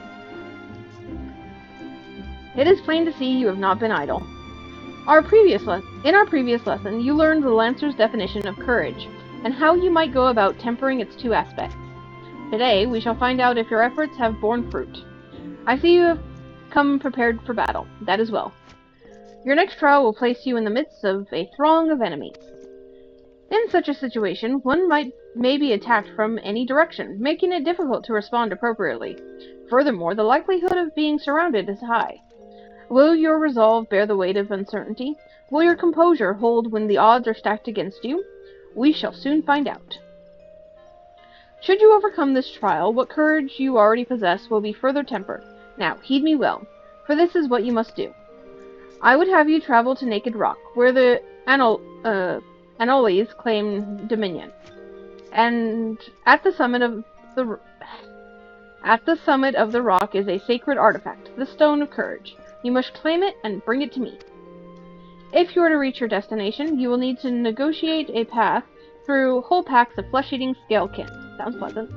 Make no mistake, the creatures are intimidating foes. To stride into the midst of so many would ask much of any Lancer's courage. But given time and no small amount of perseverance, I am confident you will prove equal to the task. Yay! Murder! Okay, yep.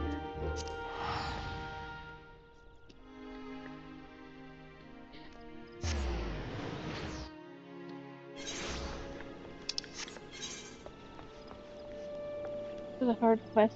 Yeah, the Anoles and the When the rock gets moved, the cell things, whatever they are, little winged babies. You know what I'm talking about.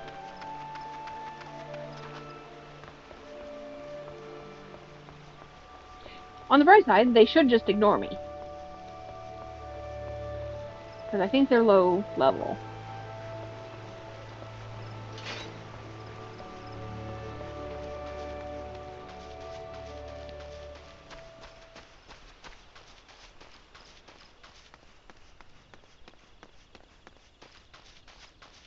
Also, the quests have spoken repeatedly about taking on multiple foes. And yet, Lancer does not have a single AoE attack.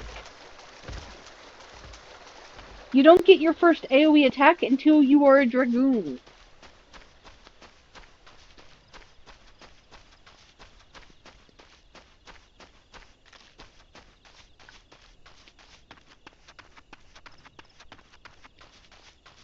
If you are going to mention facing multiple foes over and over again, give me an AoE. Damn it.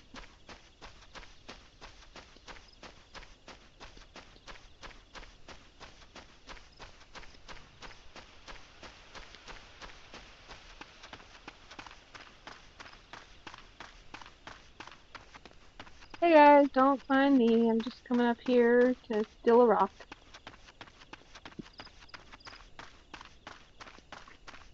Here? Up there. I went the wrong way. Fabulous.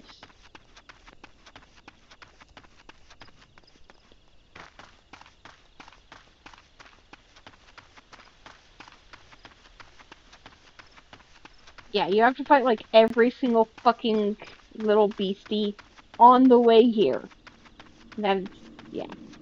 Doing it at level sucks balls.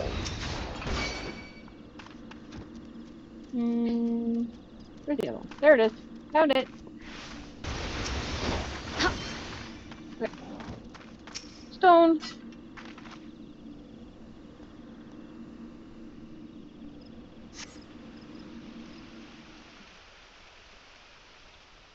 Congratulations, you have obtained the false Stone of Courage. Aye, you heard me right. False. What does that say about your courage, I wonder? Ah, but where are my manners? My name is Falcuse. I'm sorry, your name sounds suspiciously similar to fuck you. Falcuse. We had the pleasure of meeting at the Lancers Guild, if you recall. On that occasion, I turned my weapon upon you, and you betrayed not a hint of fear. It was in that instant that I sensed you were unlike the others, that you had promise. And so, to the present. In its current state, the trial in which you are engaged, if trial it may be called, makes a mockery of the Lancer's art. Needless to say, this cannot be tolerated. Somehow I have a feeling you don't actually know what it means to be a Lancer. I mean, maybe so. Pointy and goes in bad guy. And so I have taken the liberty of moving the Stone of Courage to a more suitable location. It now resides in the depths of Spirit Hold, under the guard of fell fiends. A far more fitting challenge, as I am sure you will agree. Whether or not you attempt to retrieve the stone is for you to decide. If you fear for your safety, I suggest you run back to the guild and bemoan the world's frightfulness to the many brave souls who cower there. Yowain will doubtless consider it a supremely courageous act. Yet know that a Lancer may forge true courage only in the midst of great danger. That's not what courage is, but okay.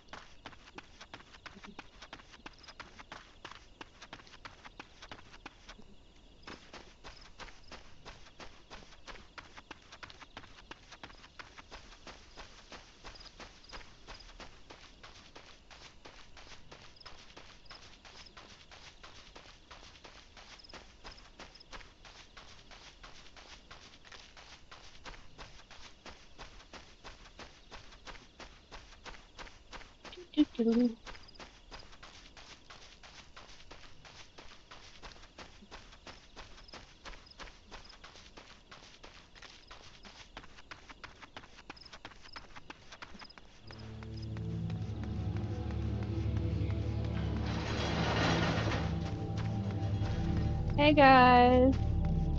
Hey little imps. Hey. Sup?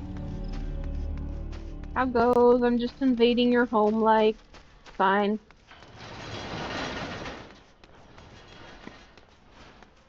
I do like it in here.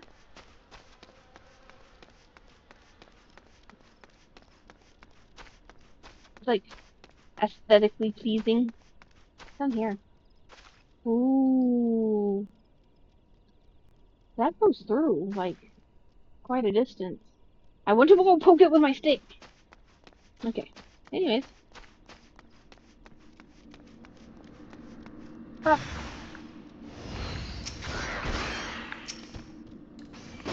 Oh no! Some imps! Ah! Okay, anyways.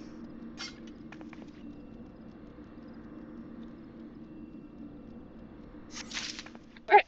And back to Gridania.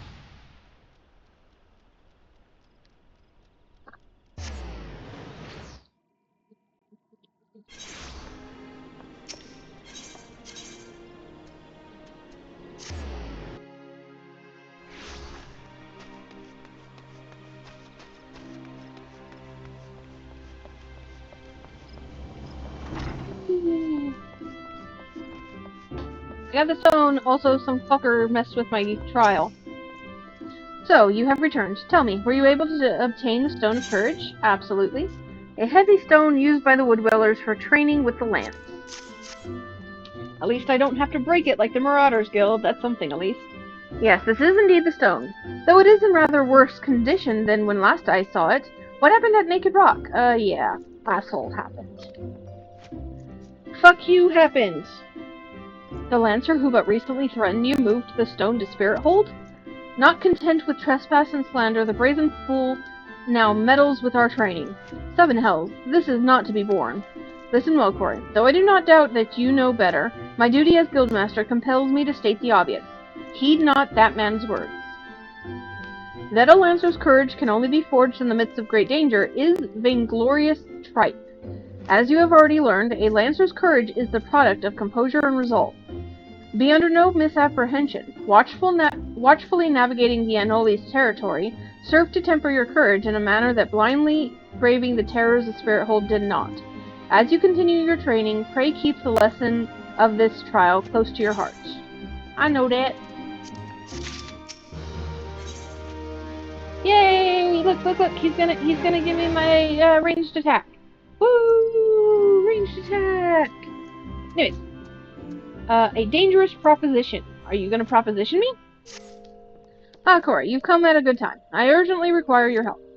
Scarcely a bell ago, our old friend Falcuse paid us another visit, seemingly intent on reprising the performance he gave on the day of your first meeting.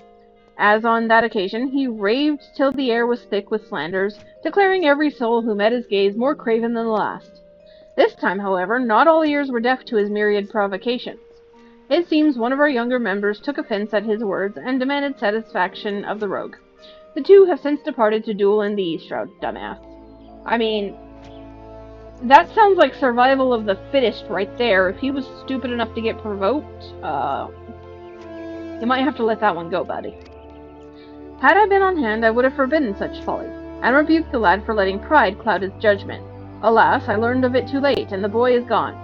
All we can do now is ensure that the hot-headed fool does not come to lasting harm. I would have departed in pursuit of the pair ere you came, but my duties keep me here.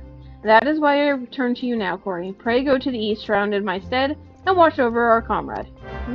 Fine. Babysitting again? I do a lot of babysitting, don't I?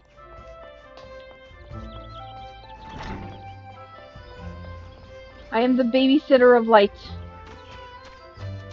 Oh my god, I just realized that is literally every single thing that I do in the entire storyline can be summed up to babysitting.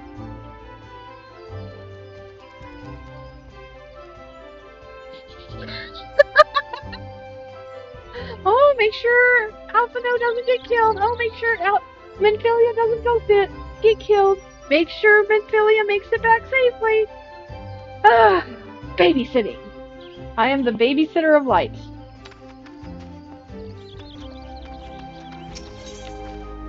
Fabulous.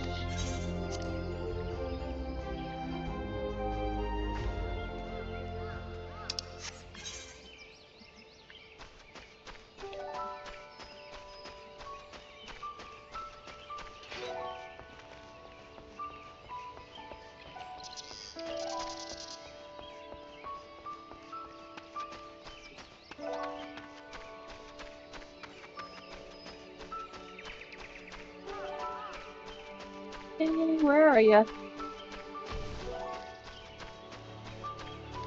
Hey, dumbass, you alive? Good. Because I'm going to kick your ass after this. So we meet again. You remember who I am, I trust. Who are you again? You and me. How could you possibly forget your mentor?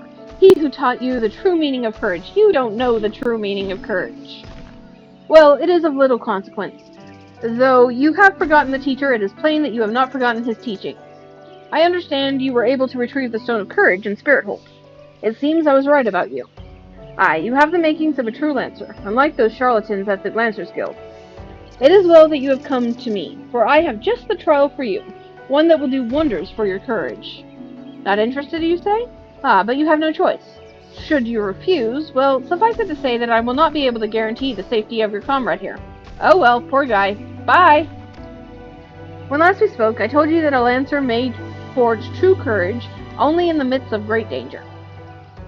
Needless to say, the threat posed by ordinary creatures is insufficient. You must needs seek out better sport. Ah, but fear not, for I have taken the liberty of finding you something suitable. Take this alchemical potation and sprinkle it upon the exposed roots yonder. Doing so will garner you the wrath of a certain creature, which you must then strike down. Okay. I get where this guy is going with it, but he is wrong.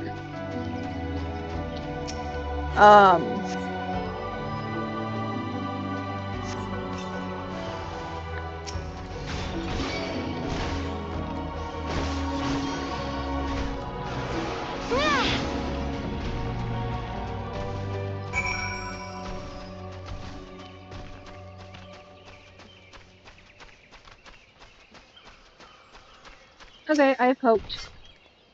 So, you have vanquished the treants. Well done. By striking down that frenzied creature, you have further strengthened your courage. How?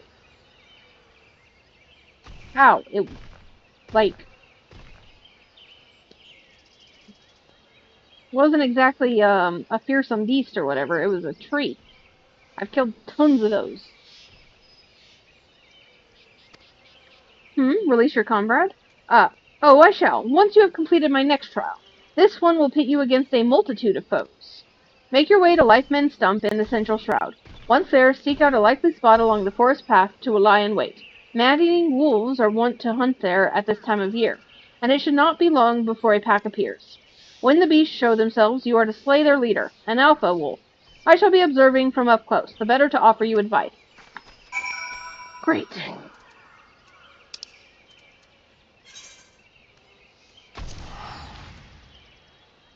Actually, hold on. There's a shorter way.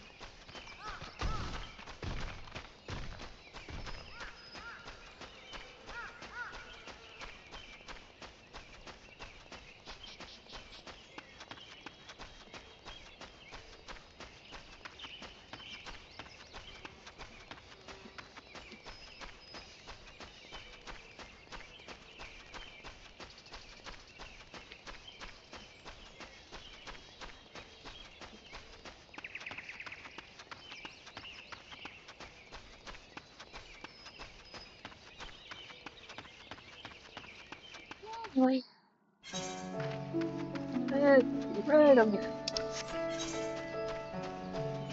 Is it up or down?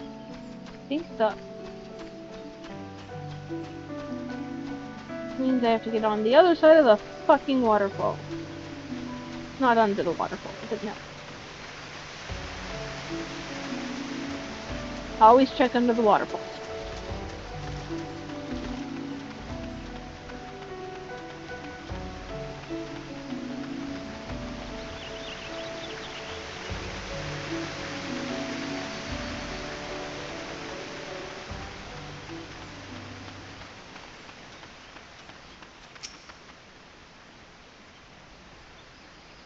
Okay.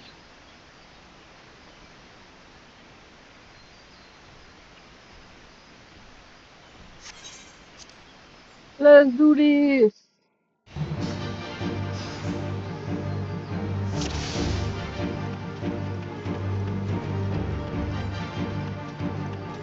Just as good as over if the alpha wolf paralyzes. Yep.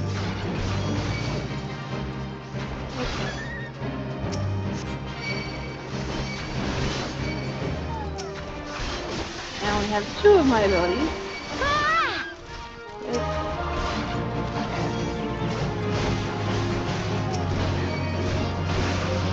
Well, I do have my second part of my other things.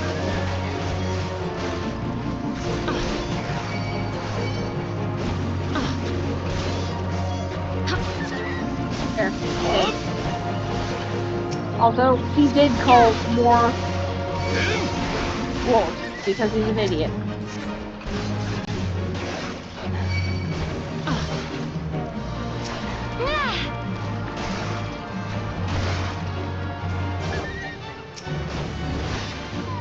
Okay. And that was over quickly. This is not in any way honing my courage. You are to be congratulated, Corey. By throwing yourself into the midst of danger, you have further tempered your courage. No! No, I have not. Here's the thing. Throwing yourself into the midst of danger is not courage. It's foolishness. Courage is not a lack of fear. It is standing strong against fear. You're just being a dumbass.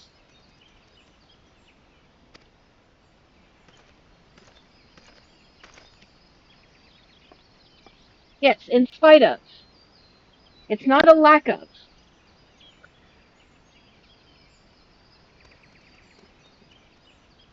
And in the process you have brought peace to Life Minstump, a place considered sacred by the people of Gridania. Having undertaken my trial, you must now see that those issued by the guild are not but child's play. No. No, I don't. Mine is the one true path to courage. All others lead to ignominy. If you wish to become a lancer worthy of the name, I suggest you leave Yawain and his house of cravens, never to return. No. Look, I got a pointy stick right here. I'm gonna hit you with it. For your sake, I pray you do so soon. Till we meet again.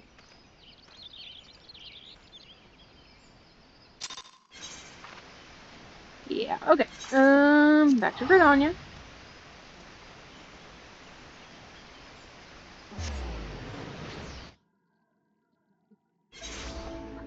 The problem with thinking courage is a lack of fear is that when something truly fearsome comes along, you haven't trained the resolve to stand against it.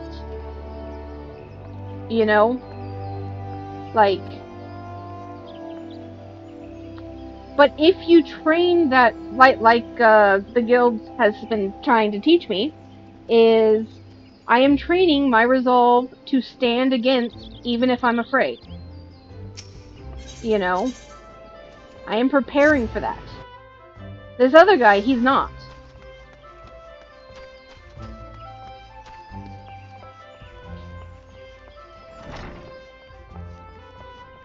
So, when something does happen, he's going to tremble in his fucking boots.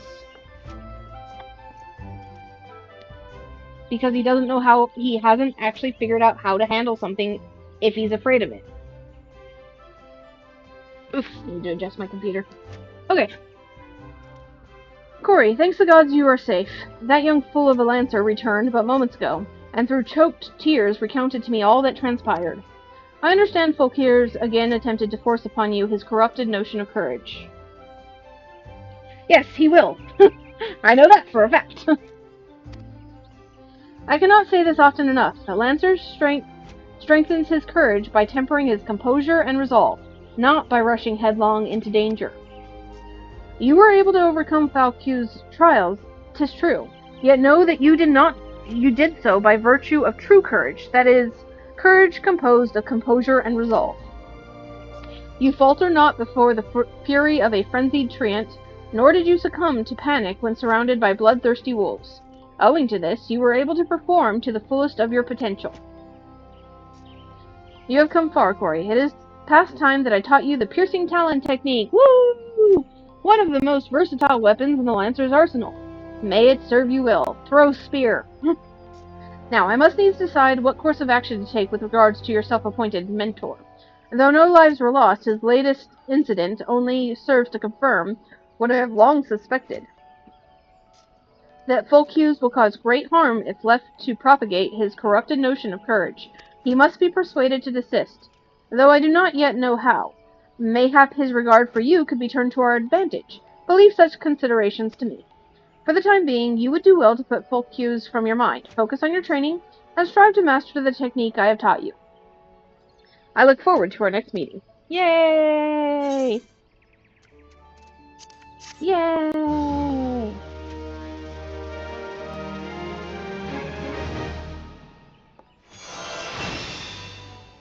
Yay!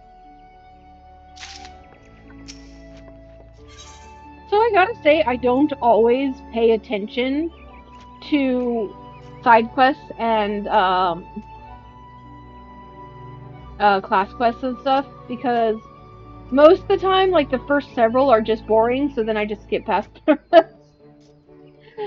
So I only have, like, vague understandings of what is actually going on, and I miss a lot. Like, Lancers bring Gamison, which, yeah. Yeah.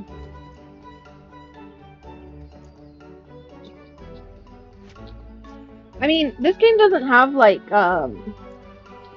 tiered armor like WoW, where it's plate, scale, yeah, all of that. But it does kind of, in that tanks wear the plates, Lancers and Reapers wear the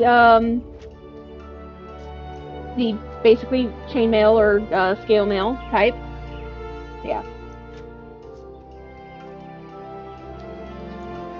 Yeah. Hey. If they were wearing helmets, how would you be able to see their beautiful faces?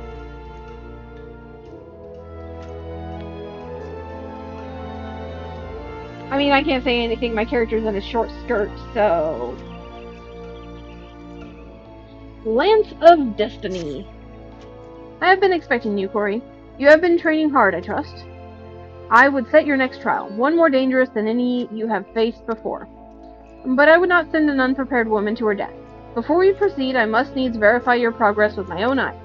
You will face 3 experienced Lancers in single combat. Defeat each one in succession, and you will prove yourself fit to undertake the trial. Arm yourself and take your place in the training area. We begin when you are ready. Yay! I get to beat up on my comrades! Woo!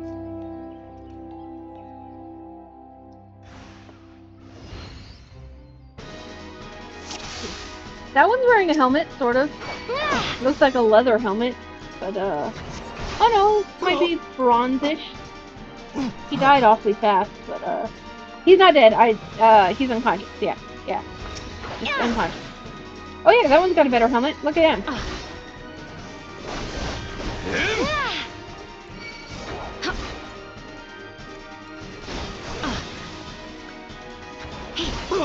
Also, the helmets have little, covers for their ears, which is very, very important if you're an Elven or a, this one's not wearing a helmet. This one's a dumbass.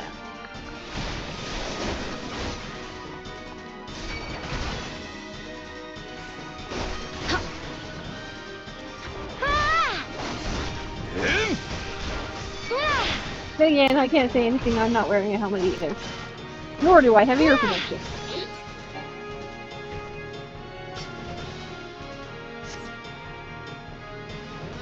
Do you think the helmets that cover the ears muffle sound a bit? Probably. Well done, Corey. I'm amazing. Hi.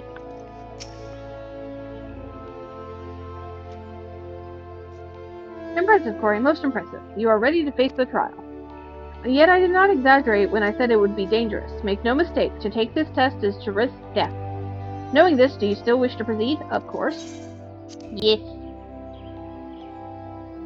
You disappoint me. This guy. Back again, are you?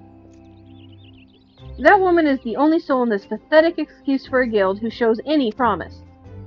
Which is why I counseled her to leave you. Alas, she chose to remain in your house of cravens. Such a waste.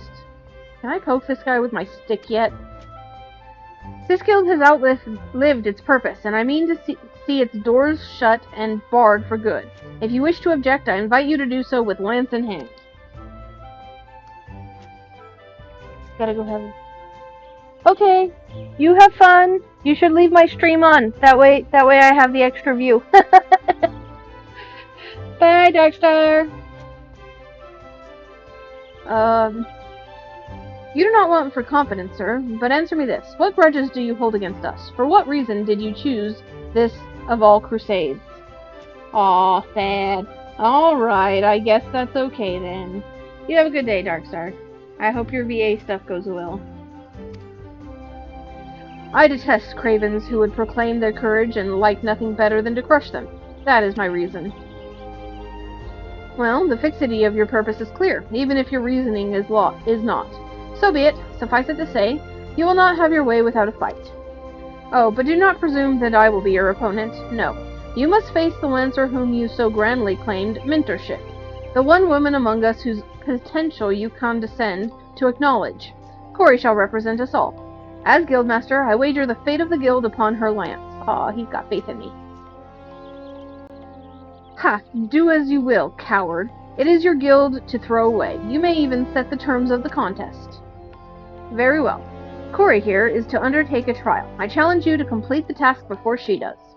You are to travel to the East Shroud and prove your courage before the Lord of the Bramble Patch. He is a giant among spores, unrivaled in strength and savagery, and ruler over all his kind. You must go before this fearsome creature and stand your ground. Know, though, that the Lord of the Bramble Patch will not grant an audience to just anyone. You must needs present him with an offering of the bloody tusks of his subjects, the wild boars that inhabit his domain, for killing. When you have prepared your offerings, leave it upon an area of trampled earth. Drawn to the stench of blood, the Lord of the Bramble Patch will soon appear. That is all. Are there any questions? No? Then let the trial commence.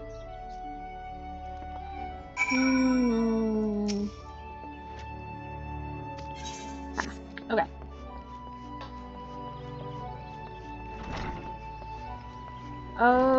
We're going over here.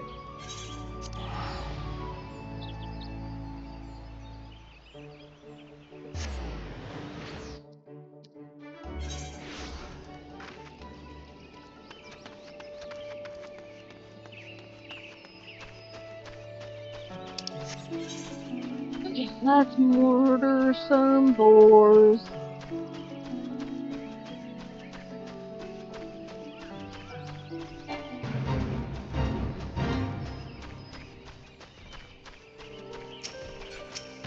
Man, I need to kill a bunch of them. Okay. Get this party started. We're gonna be here for a while.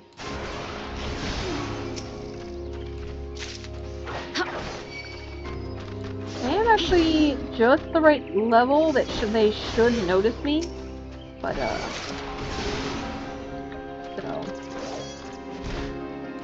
At least I think so. Here.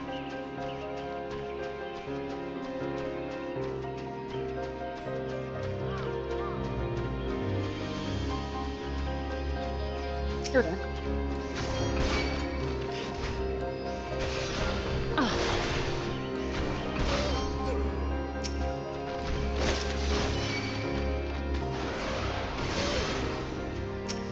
And then over here.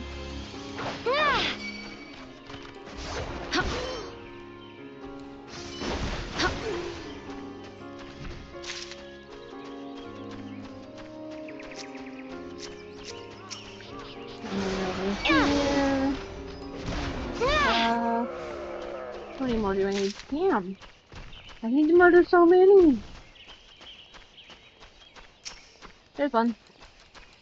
Now come back. Talk to. Whack.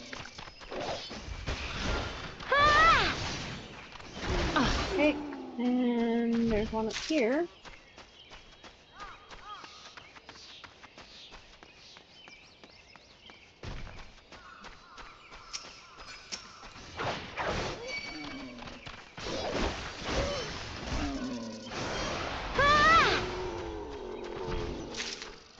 I need one more.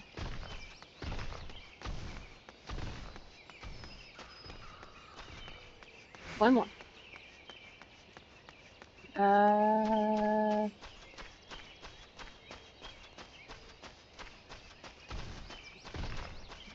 Where are all the boars at?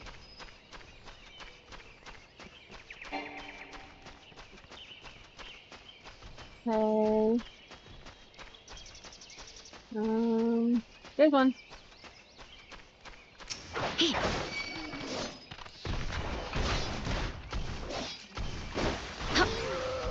Okay.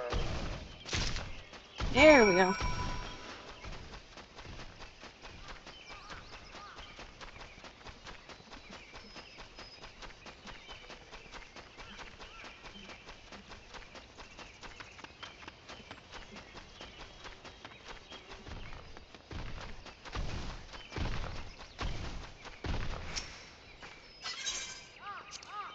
Okay, it appears the poor soul who tried to harvest this tusk before you was not so fortunate. Okay, and it is a duty.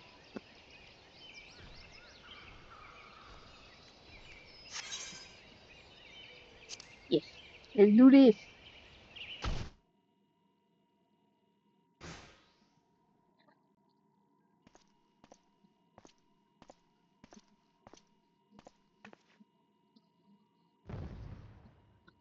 Here we go.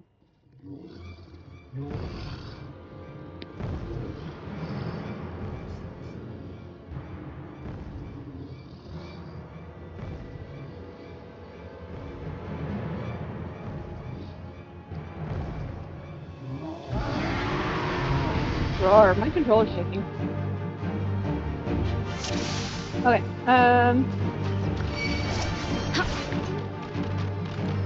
Equator is as good as one. Behold the true meaning of courage.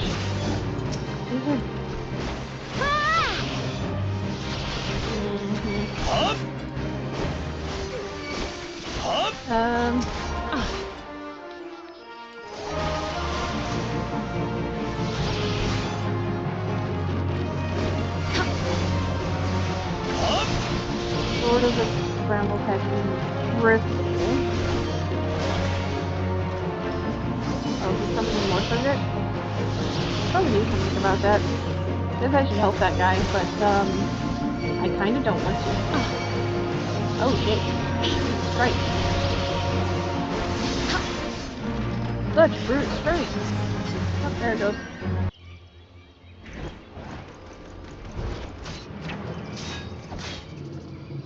How's that going for you?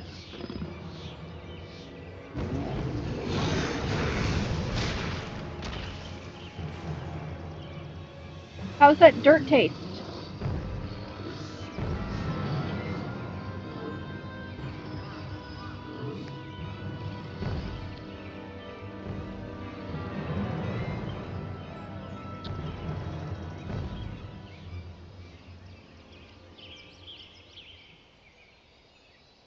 This is what courage looks like.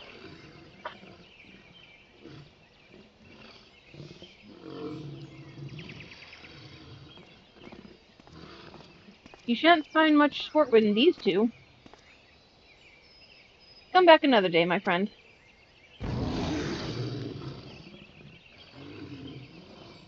Aw, did the little guy get scared? Did you wet your pants? Well done, Corey. You have completed the trial. I trust you now see the truth in my words. Hurling yourself into the midst of danger is not courage, it is folly. And it is. No, this proves nothing. I refuse. I refuse to accept.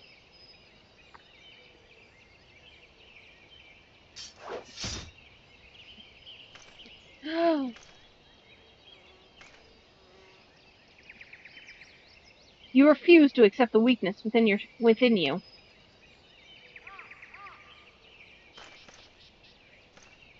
Boy. Coward. Run away, little girl, run away. No, Corey, leave him be. Your work here is done. Return to the guild. I shall see you there presently. Yay! We have accomplished things. Okay. Back to the guild. Oh, my computer got a little laggy. Hope it was just the blip.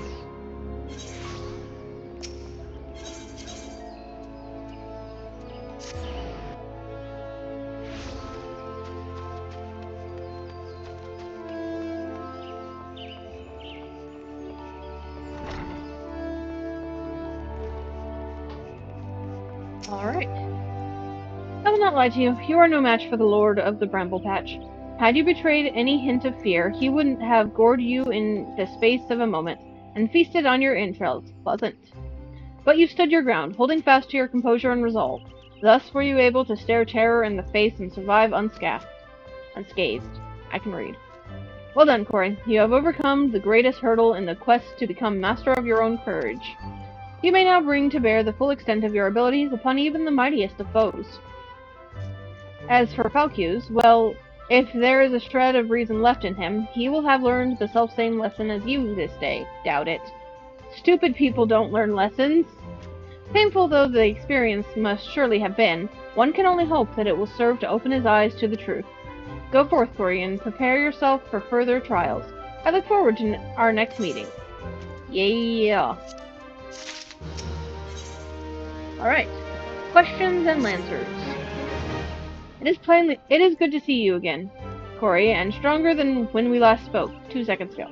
Plainly, you have devoted many hours to training, which is just as well, for I have a mind to set you your next task. At the Bramble Patch, you came to grasp the true meaning of courage.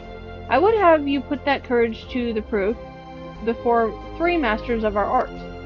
In the many years since they began their training within these halls, these men have led very different lives, yet they share the distinction of being regarded amongst the finest lancers of their time. And just as they once looked to their seniors for inspiration, so too shall you look to them. By availing yourself of their wisdom, you will take another step towards becoming a fully fledged lancer. Your first instructor is a man named Mathiomi. Seek him out at Amarisa,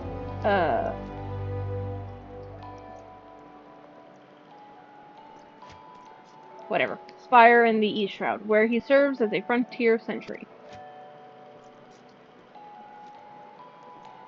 The long years at his post have honed Mathomi's perception. No detail escapes the man's piercing gaze. Present yourself before him for inspection, Corey, and do as he bids you. Okay. Is that Vulgar Origin? No, it is not. It is Hawthorne. Good thing I checked.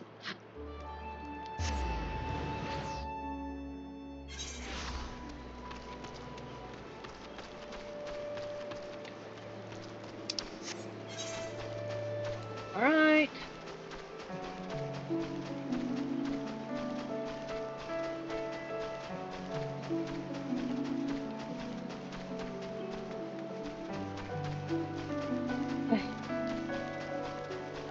There's a lot of posters right there. There's a fate right there.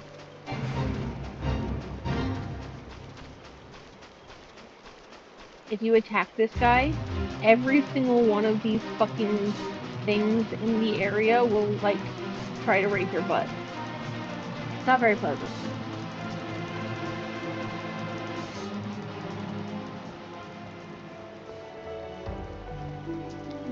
Anyways, hey, Mathiomi. You must be the young lancer I was told to expect. Greetings, well met. I am Mathiomi, commander of the brave men and women of this spire. Now, let's have a good look at you. I see. You possess strength and skill in abundance, and of this there is no doubt. But you still want for experience. Oh, I don't doubt you've seen much more. Mayhaps you believe there is not left out there to unnerve you. But yet the world is wide, and only the gods can claim to know all. You may be assured that the legendary lancers of old faltered at times.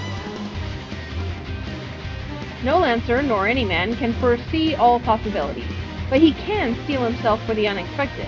I would have you do just that. Take this bottle of fresh spoken blood, and sprinkle it at the foot of the great tree to the north. Doing so will lure out the creatures of the night, which you are to vanquish. Okay.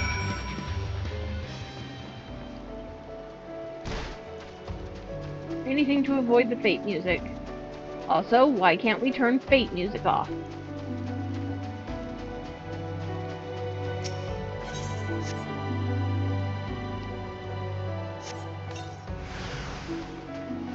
Oh.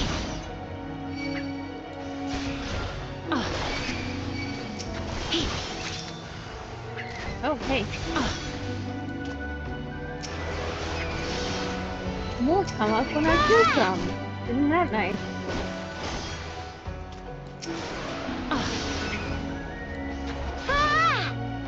Okay.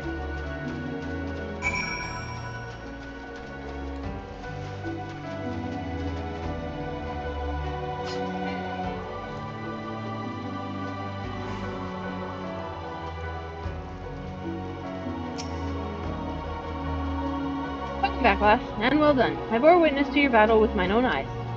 The blood bat bewilders its prey with its ceaseless flittering, which makes putting its fear in the beast an exercise in frustration.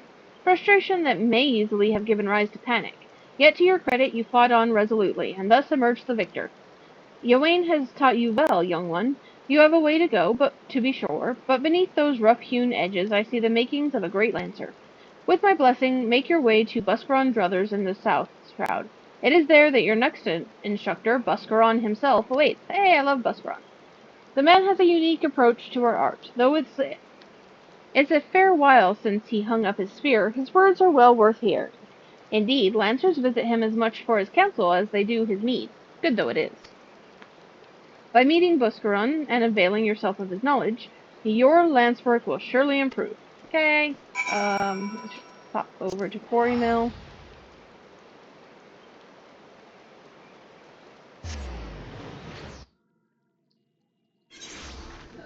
And catch a ride. There's a chocobo around here somewhere. There he is.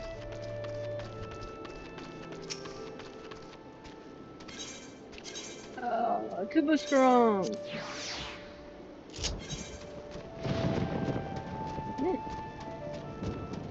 There's a thunderstorm out, ain't there?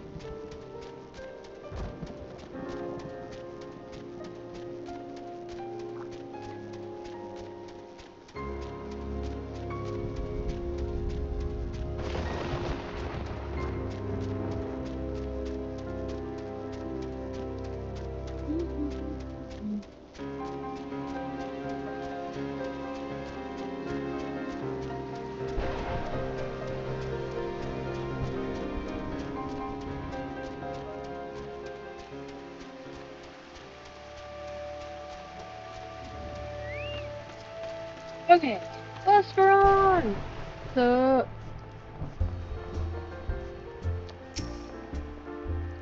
Well, if it isn't Ywain's prodigy.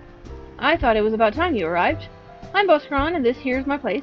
In case you're wondering why old Ywain sent you, I should mention I've not always been in the food and drink business. Before I opened the Druthers, I manned an outpost not far from here. Any road, between keeping throats wet and bellies full, I ain't got a great deal of time to chat just now. So if you don't mind, I'll get on with educating you. Now, take this nice bottle of full flower mead. Wait, don't open it. This ain't that kind of lesson. Now, I want you to make an offering of it at Mistel's Lamp, which is a monument tucked away in a rocky cleft to the south of here. See the bottle safely there, complete with its contents, and when you come back, I'll tell you a story. Got all that? Good. Okay.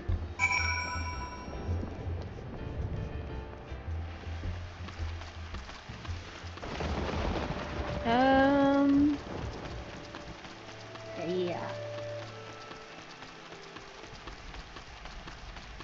Oh, that's a big guy. What's down here? It's fate. Oh. Nope, we're not gonna mess with him. Got too many things on my list. Okay, knock this down. I do not want to be in the fate. Thank you very much.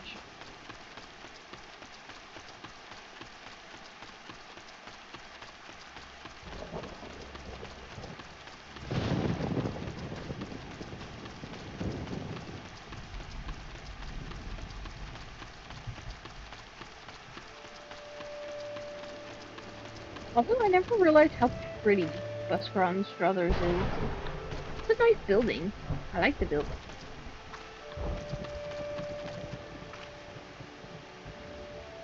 Yeah, it's a nice place. Anyways. So, you offered up the meat as I told you, and without drinking a drop? Very well, you shall have a tale of me as promised. Mistel is the man who founded the Lancers Guild, and the monument I sent you to was erected in his honor. Mistel was courage made flesh. Cut him, and I dare say he'd have bled the stuff. It was him who first identified the two aspects of a Lancer's courage, as well as how to go about tempering them. And that weren't all he did. Seeing how the art had gone stale, what with our Lancers keeping out to the confines of the 12 Woods, he sought to bring in new techniques and methods from faraway lands. For Gridania was a different place in his day. The outside world was a thing to be shunned back then, and non-forest-born were considered faithless savages. Aye, it was even worse than now. Of course, old Mistel wasn't afraid to call that way of thinking what it was, a lot of ignorance and cowardice. To cut a long story short, despite a forest full of good old Gridanian stubbornness, he finally convinced the nation to open its doors to foreign lancers, and by blending their techniques with his own, he gave the world the art which you now practice. To this day, the Lancers Guild accepts students regardless of their origin. That wouldn't have been possible if it hadn't been for Mistel. Us Lancers owe him much and more, and it's our charge to carry on his legacy. Never forget that. Eh? What's that? When's the trial? Much as I hate to disappoint, there isn't one. Your courage was never in doubt, lass. My part in your training's done. This time you visited your third and final instructor. A fellow named... Oh, what? Valclart? Valclart. You'll find him whiling away his time at the Bobbing Fork, like as not. Oh, that's the name of an inn in Fallgord Float, in case you didn't know. Up in the North Shroud it is. Valclart's an old rival of mine. Me and him used to go at it till neither man could lift his spear tip off the ground. I warn you, he was a right stubborn bugger back then, and the years ain't done much to prove his humors. So, good luck with impressing him. Okay. So, Fallgord?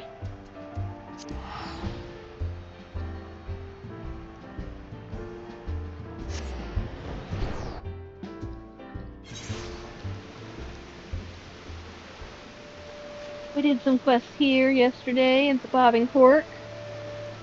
Also, another pretty building. Gridania has a lot of pretty buildings, doesn't it? Oops. Oh yeah, it's this guy. I think I pointed him out yesterday. I take it you are the young Lancer of whom Yawain spoke, and an adventurer besides, by the look of you. I was an adventurer myself once. That was before I became a lance for hire. But enough idle talk. You have come to learn from me, and learn from me you shall.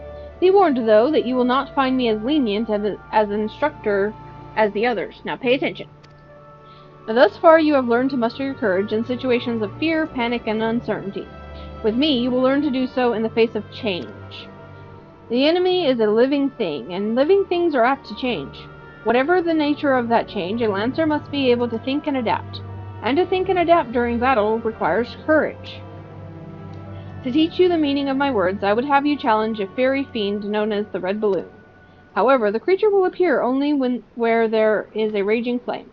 You may kindle such a flame by procuring 6 fingers from slain balloons and depositing them at a gutted campfire. This should suffice to entice the Red Balloon. As the battle wears on, the creature's fury shall burn with ever greater fervor until it is ripe to burst in a conflagration of death. Let courage lend strength to your lance and extinguish this fiery foe. Poke with stick. After poking many other things with stick. Okay.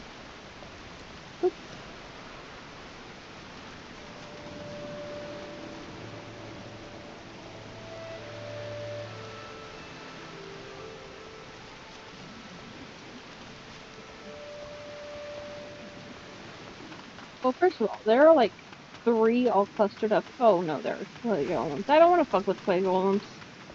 I'm sure I'll find enough here. In the safe space. Also, these ones are lower level. If you like.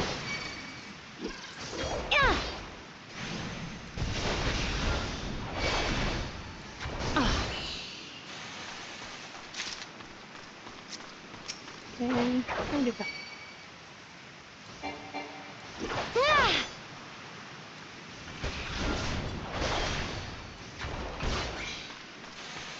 Okay. There's one.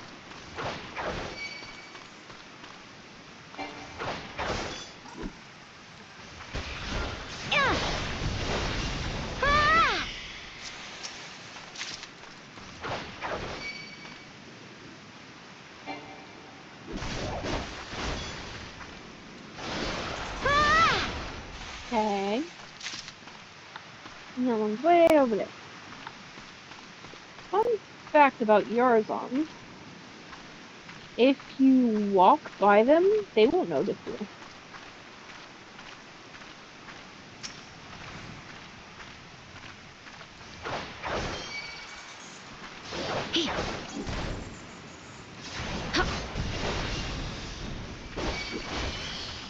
However, I need one.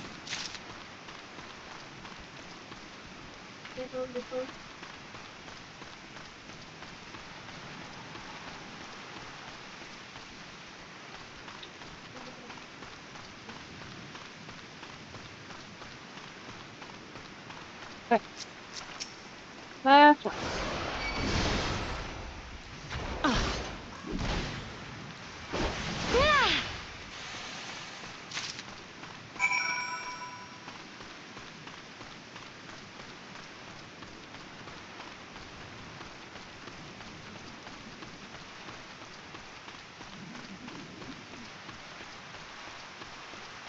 Okay, let's go over here. Pop these down. This tiny finger taken from a void scent balloon is hot to the touch. Also, it doesn't look like a finger, it looks more like a ball, but okay. It gets bigger when I poke it. That's what she said.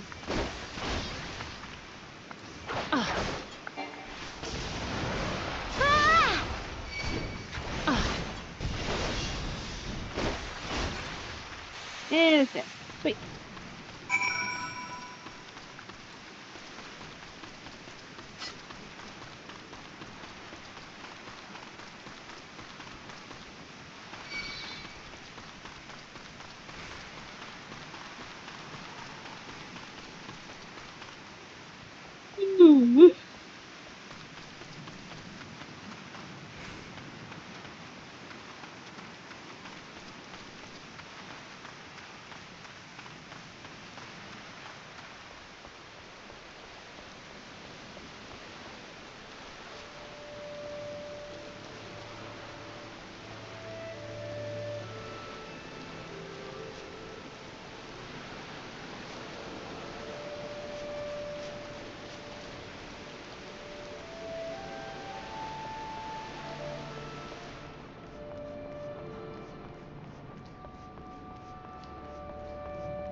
Okie dokie. I murdered things. So you have vanquished the red balloon, no less than what I would expect of one of Ywain's. Your enemy altered its nature throughout the encounter, thereby causing the terms of battle to shift repeatedly. Yet ever did you press onwards, your courage holding firm in the midst of constant change. So it was that you emerged triumphant. I am not known for being liberal with my praise, but you have done well. Yours is a genuine courage. Mind you, this does not give you the license to forsake your training.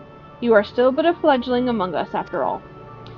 I have finished with you. You may report back to Ywain. And when you do, tell that young upstart that I demand he show his face here from time to time. That is all. Okay. Are you lonely, you poor guy?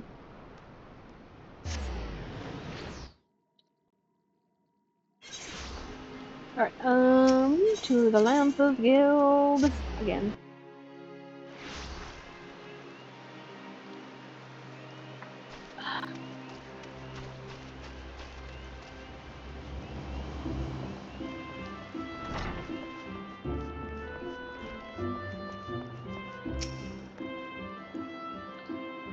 Old Valclart demands I show my face? I can only assume the buxom brunette at the float isn't lavishing him with the attention he craves. Very well, I shall see what I can do.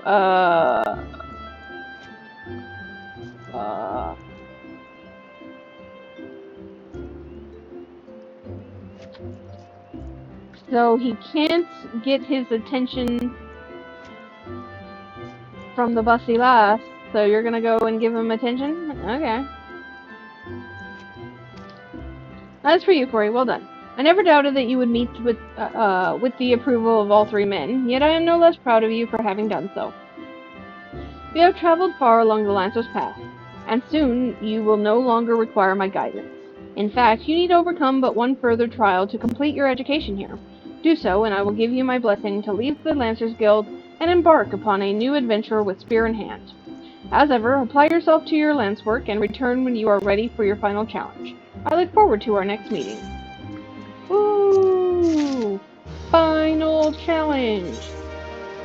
Proof of might.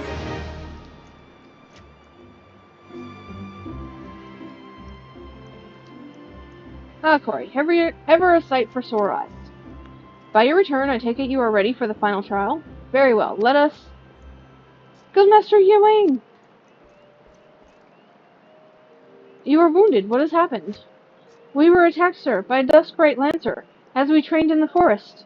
He was impossibly strong, a demon. He kept screaming something about teaching us true courage. No, not him, not Folcuse. We were in the northwest corner of Central Shroud when it happened. I was able to get away, but the others, you must help the others. Urgh. Be strong, then. I am sorry, Corey. The trial must wait. Pray make haste to Central Shroud and help your comrades. And Corey, should Folcuse force your hand, do what you must to be done. 12 speed you on your way.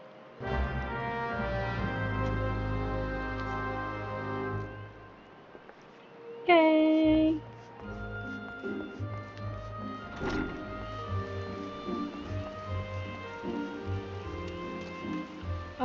Where?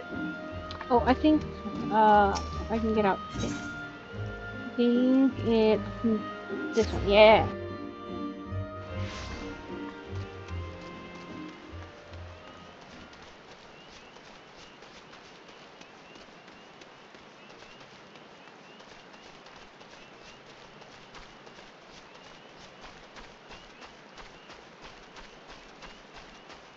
Alright. I shall investigate. Spear on ground. Investigating. Yes. Let's go.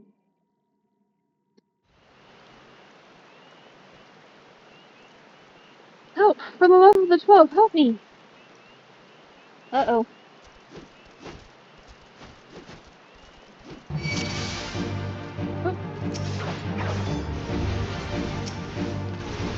I kinda need that guy alive. Excuse me. Alright. Much better.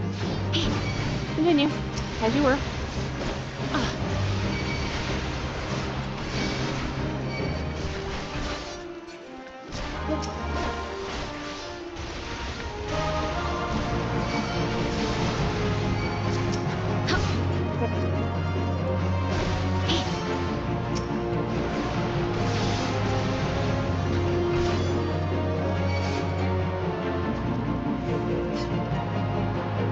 That was fast.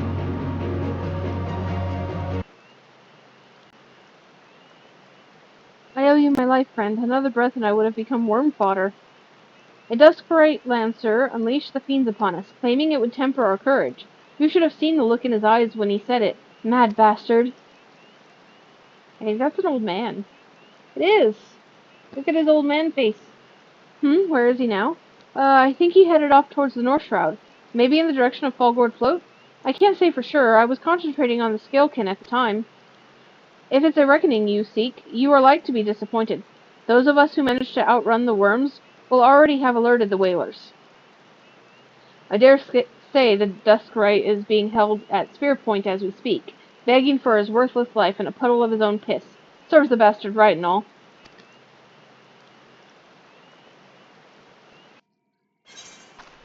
Okay, forward. Again.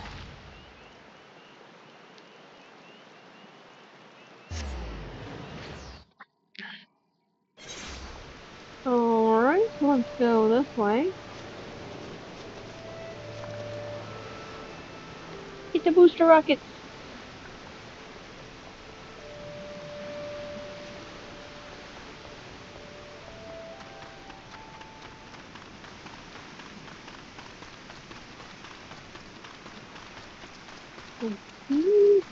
Down, if I recall correctly.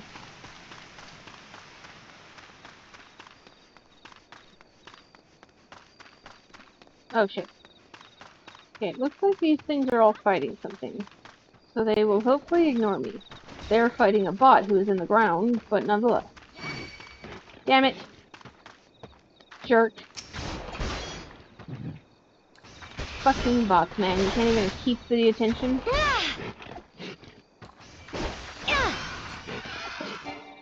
There we go.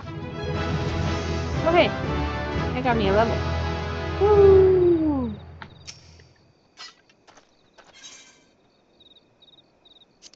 Yep, let's do this.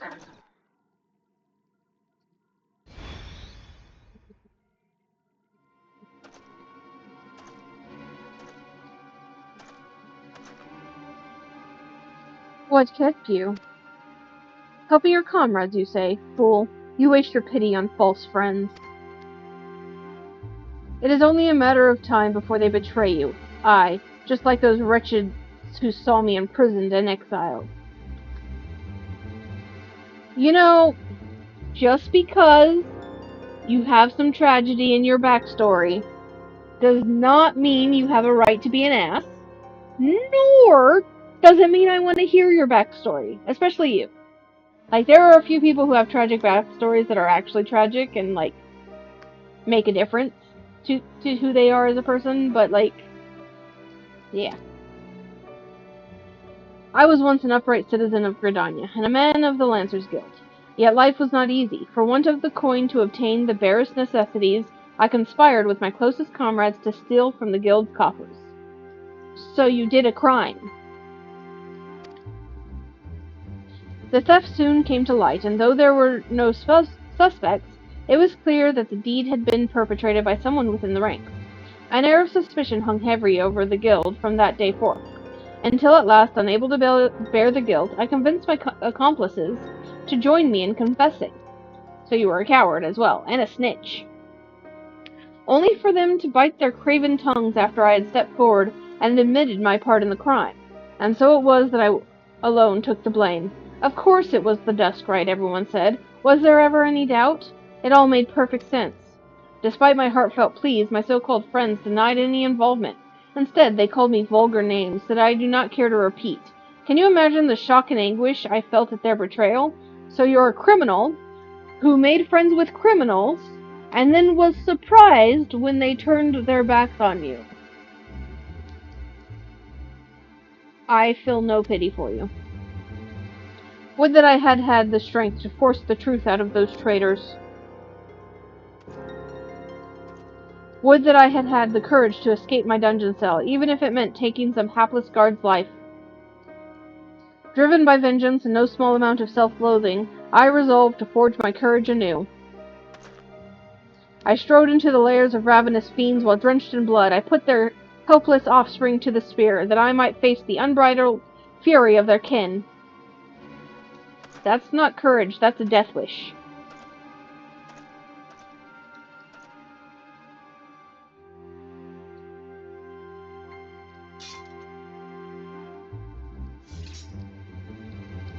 For my efforts, I have acquired the ultimate courage, a courage forged amidst danger and tempered by rage. Not courage, that's stupidity. I fear nothing. That's not courage. I am the greatest lancer that has ever lived. No. I am about to prove you wrong. On many different counts. Let's do this.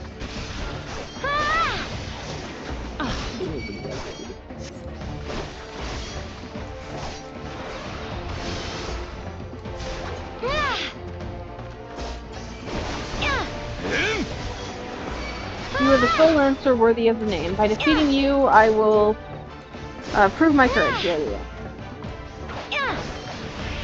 Oh, wait. I don't think you can actually fall off here, but I'd rather not. Okay.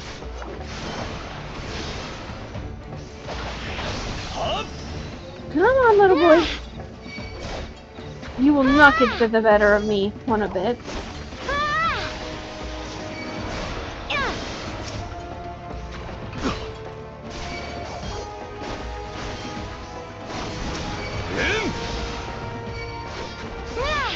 Oh, he brought a mage to this game. I'll handle it.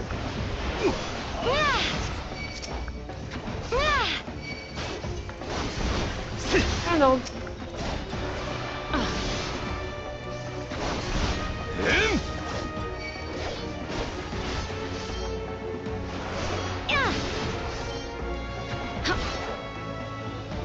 So how's that courage holding up?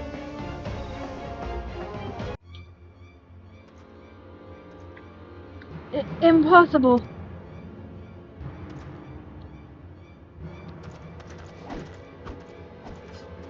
My courage is absolute. That cliff is absolute. No, come no closer. Is that fear that I sense? Oh, and bye. Never to be seen again. Hopefully. Fucking coward got himself killed.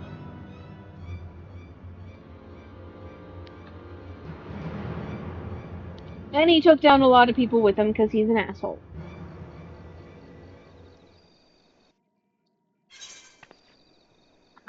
Anyways, back to the guild.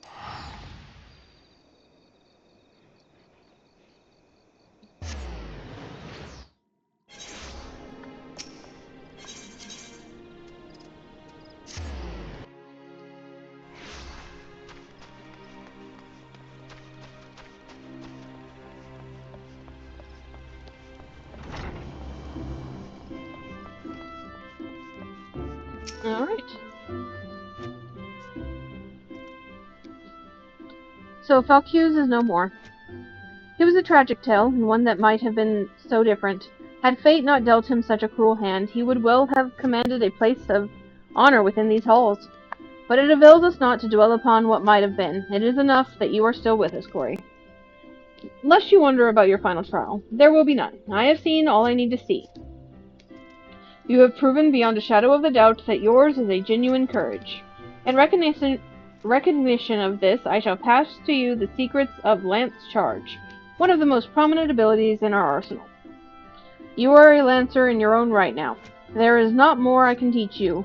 From here onwards, it is up to you to seek out such challenges as will make you grow. Like attracts like, and the strong are drawn to strength. Just as I once knew for certainty that I was destined to face the Lord of the Bramble Patch, so too will you find, or be found by, an adversary of equal worth. Steady on! None can say what fate will bring, but armed with your courage, there is naught you need fear. Keep close to your heart the lessons you have learned here, and go forth to blaze a new trail with spear in hand. Sweet.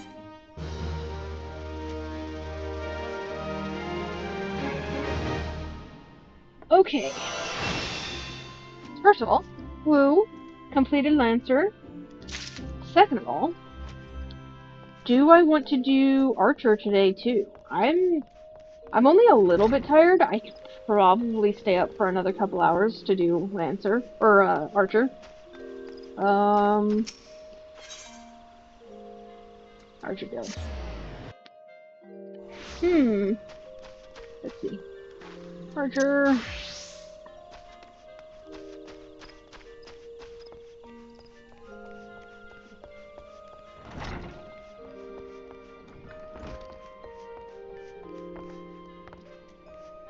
So, to Archer or not to Archer? That is the question.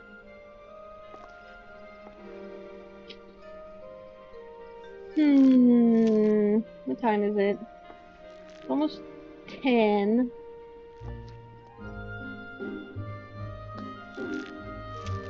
It'll probably take me 2 hours to do all of the Archer quests. Thereabouts. It'll be noon. I do have to work tonight. You know what? Yes, I am going to do the Archer's quest, but first I am going to take a break. I will be right back, and we will do the Archer's stuff.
Okay, I'm back. Sorry that took so long. My mom is still having issues. Ugh.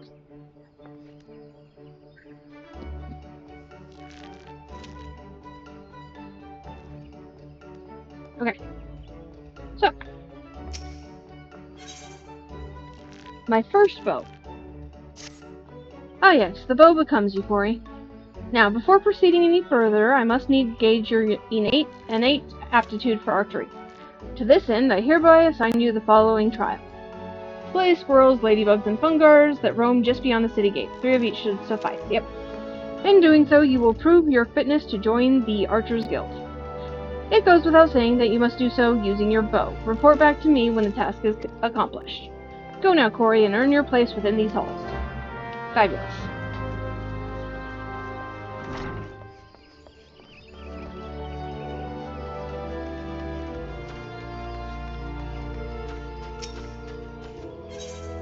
Okay.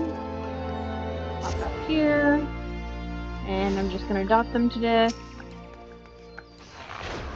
Because I'm an archer. The last of the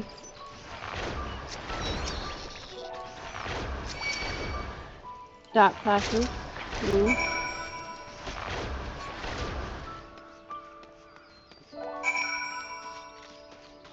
What do I have? Okay, so I do have straight shot. Bloodletter. Okay. Fabulous. I don't have wind bite because I believe it is a quest one. So.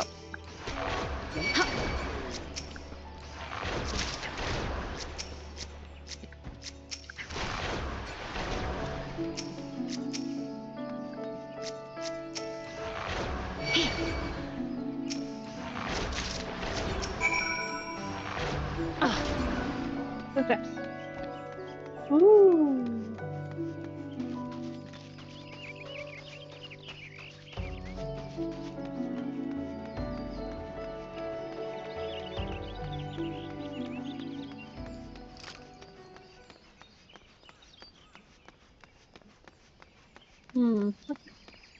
Oh yeah, I have that too. Cool. Cool.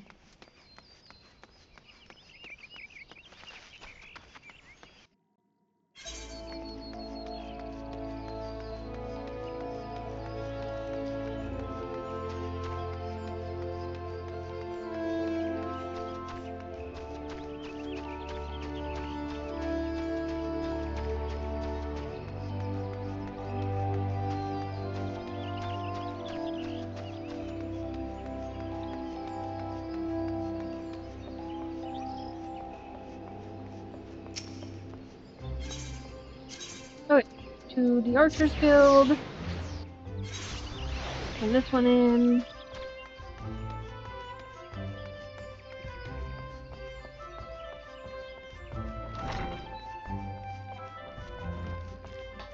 Oh. Welcome back, Corey. It would seem you have successfully completed the trial. You have proven yourself worthy of a place within these halls. It is with pleasure that I name you an Archer of the Guild. As fellows of the path, let us together strive for greater mastery of our art. And now, though you may be a member of the Archers Guild, know that your seniors will not coddle you with personal attention. It is up to you to seek out the experiences you need to grow as an archer. By way of a first step, I encourage you to practice proper technique. Loose arrow after arrow, paying close attention to form until the movement becomes second nature. When drawing, your bowstring has become as natural to you as drawing breath, and the world seems clearer when viewed down the shaft of an arrow. Return to me. Go well, my young apprentice.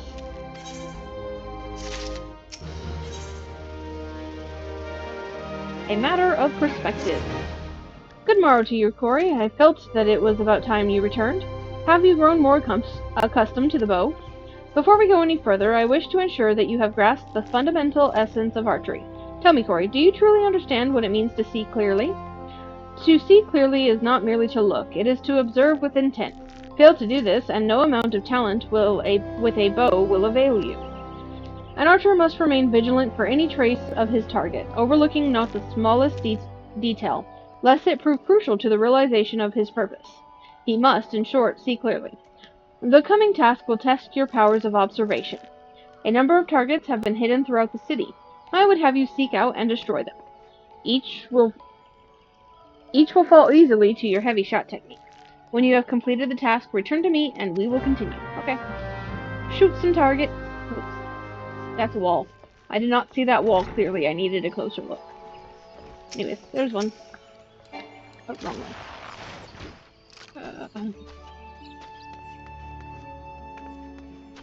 Oh. Okay.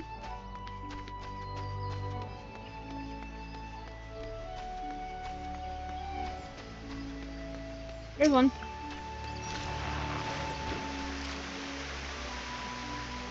Okay, they must have fixed that. So it used to be when you shot those targets, it would stop you. And you'd kind of stutter for a second. But now it looks like you can run and shoot at the same time.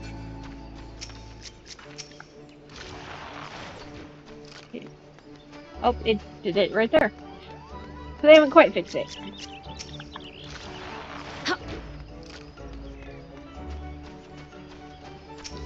They mostly fixed it.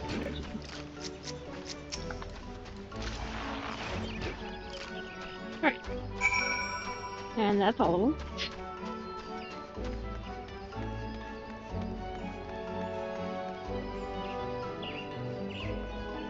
Oh, hold on, I need to check this real quick.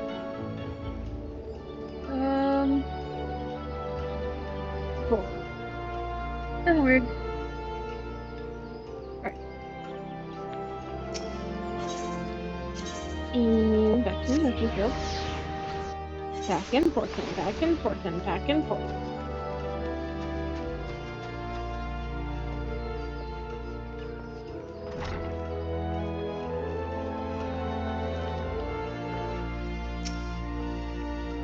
You have returned. I trust you have begun to comprehend the crucial importance of seeing clearly. The next trial will test your powers of observation in battle.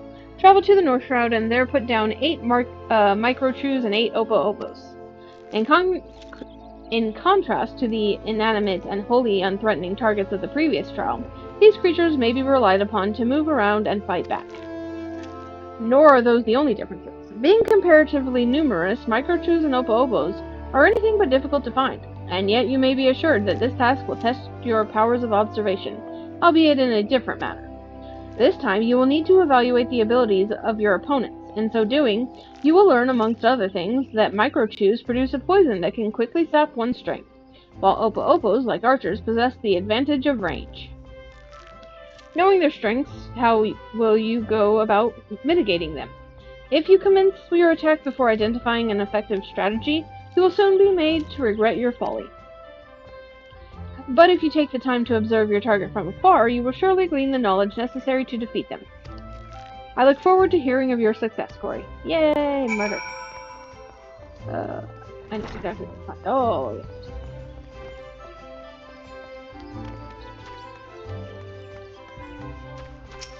Hop over. The North Shroud.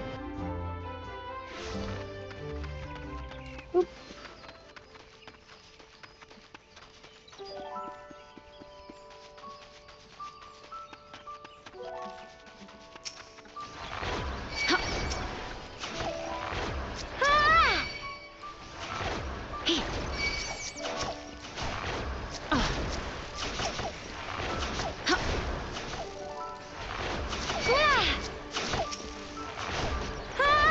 Okay. Hit them all. Yep. Okay.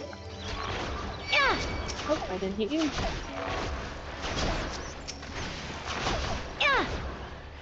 Did. You're fine. You. I think those two are the last Opo-Opos I need. Yeah. Okay, that's all the Opo-Opos.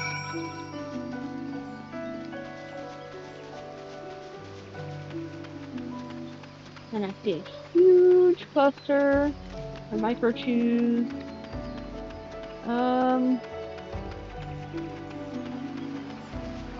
I think I want to do those ones because I don't see any trees. I accidentally hit trees a lot.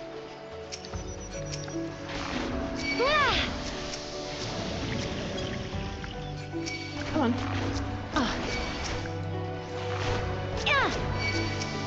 Poison this fucker.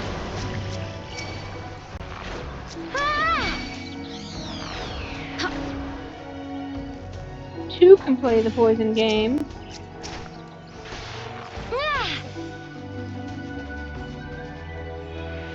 Oh, I need more. I need two more. There we are.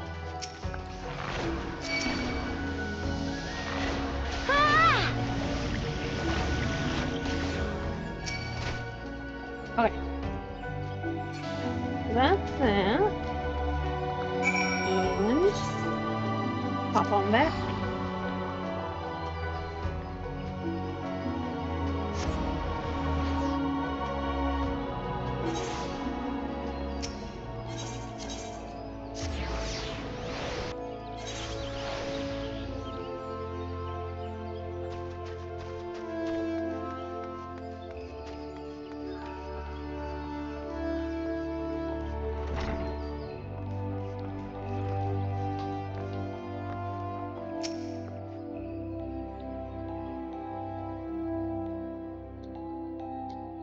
Welcome back, young Corey. Tell me, were you able to put your techniques to good use?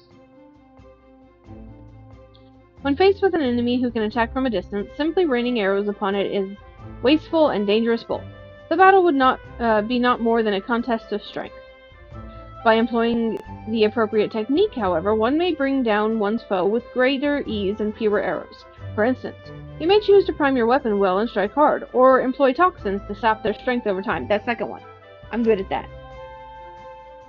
On the assumption that this fact dawned upon you prior to the fall of your 16th target, I congratulate you on passing the trial. Woo! Leah, Silver, what is your honest evaluation? Hey, not bad if you ask me. The adventurer pulled a good bow and is enthusiastic besides. A pleasure to meet you. My name is Leah Aliepo, and this is my second year at the guild. It's quite plain that you have talent with a bow, but you must take care to mind your surroundings when you're pursuing a target. I had my eye on you for the duration of your trial, but not once did you notice my presence. How do you know? Mind your surroundings. That's rich coming from you. Hi. I have a thing for elves and men. Your every movement is wasteful, adventurer. Your back is crooked and your elbows misaligned. It takes you an age to prime your bow and twice as long to loose an arrow. No. In summary, you fail on all accounts. You have no talent as an archer. None whatsoever. I think you're full of shit. Wanna go right now? I shall say it plain, Lucane. This woman is not fit to wield a bow. For our sake and hers, we should revoke her membership. How about I put a couple arrows on you? As I've always said, outsiders can scarce be expected to understand. Never mind master our noble art. It's a bow, it's not rocket science. We waste our breath trying to teach her like. Rude. Well, allow me to introduce you to Silver, our comrade at the bow. The fellow was once the god of the god's quiver, you see, and he could be a little opinionated when it comes to archery. Oh, but you mustn't pay him any heed. He's like that to everyone. You'd be lucky to get much sense out of a fossil-brained wildwood elephant like him at the best of times. With them, it's always 12s with this and elementals that, and no offense intended, Lucane. None taken, Leah. I know full well that some of my kind can be prideful to access, and intolerant to other races. Although people may behold the same object, ever will they see different things. There is no right or wrong to it, for it is a question of perspective. What matters is the perspective we choose to adopt. You are possessed of bright eyes, Corey, eyes that bespeak great understanding. They shan't lead you astray, so trust in them, and to what they see. Yay! Go now and resume your training. I look forward to marking your progress when next we meet. Sweet.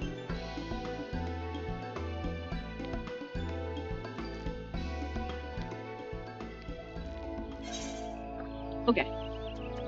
More money. training with Leia. Or I suppose her name is Lei. It pleases me to see how you have grown as an archer. Plainly, you have taken my counsel to heart and learned to see with your own eyes. I would now have you discover what it means to behold things from a different standpoint. You will recall Lei Aliapo, your senior in the guild. I have given you over to her care for this lesson. Speak with her and do as she bids. Okay. I've been expecting you, Corey. Shall we get on with it then? First, a quick review. Remember how the bowmaster had you seek out and destroy targets hidden throughout the city? Well, I would have you do the same. This time, however, you will need to venture outside the gate. I'm sure you've realized this by now, but there is no guarantee of safety within the Twelveswood. As you search, you should take care to mind your surroundings. You won't have the luxury of focusing solely on your quarry this time. You'll have to keep your eyes peeled for potential threats as well. That said, your objective is to destroy the targets alone, so avoid unnecessary combat and maintain a safe distance from any hostile creatures you encounter. Should you come under attack, take to your heels, risking direct confrontation only if you can't outrun your pursuers. The targets are hidden in the central shroud. As before, use the heavy shot technique to destroy each one with a single arrow. Go well, Corey. I will do that. It looks like it's going to be... yeah.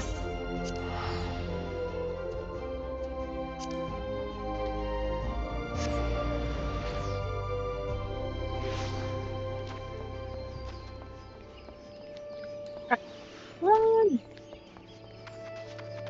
Oh, chocobos. How I love thee. One day, chocobos. One day you will be mine.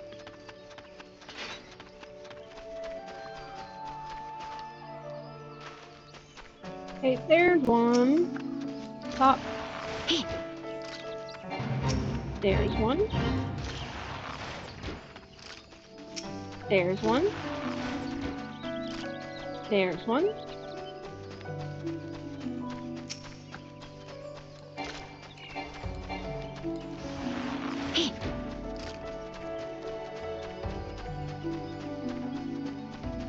Oh, I see it.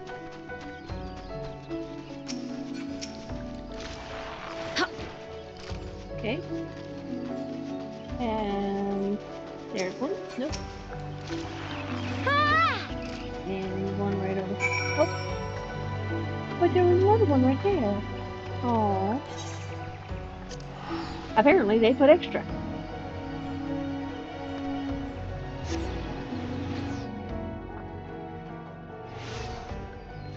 That's fine.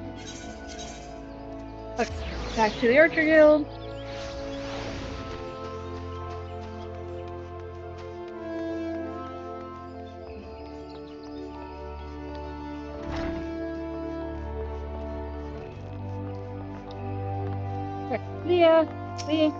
Lei. Well, you made short work of those targets, I must say. It seems you've learned to seek your prey without being preyed upon. Let's continue then. I have a mind to give you more practical experience. And we've received a request just recently, which I think will provide the perfect opportunity. It seems tree slugs and vultures have been congregating in ever-increasing numbers in the vicinity of the honey yard, causing no end of trouble for the locals. We have been tasked with culling the beasts. This request comes directly from Stillglade Fane. When the wood dwellers in the god's quiver cannot spare the forces to attend such matters, the conjurers often turn to us for help. And before you ask, there's a good reason why they would rather not see to this particular task themselves. The creatures in question possess abilities which can cause problems for the magically inclined. But that's quite enough about conjurers' troubles. Lucane taught you how to discern an enemy's key traits, did she not? Well, now you'll need to do so while maintaining situational awareness, lest you be overrun. Consider this a comprehensive review of her lessons and my own. Your orders are as follows. Head out into the East Shroud and put down 8 tree slugs and 8 vultures, using all of the skills you have acquired thus far. Good hunting! Okay, murder. Oops, that's not what I wanted to do.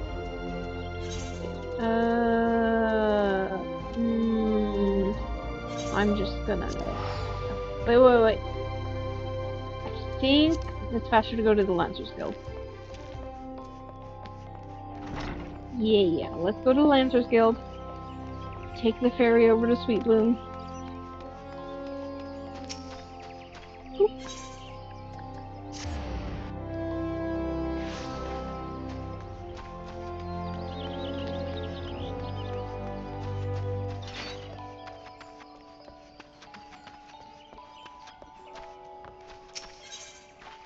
Okay.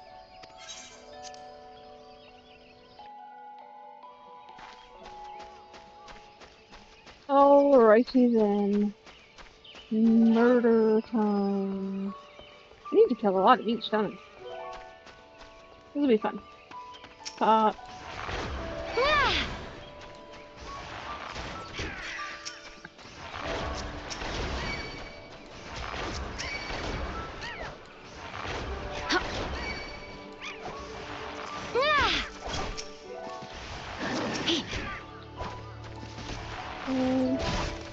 More over here.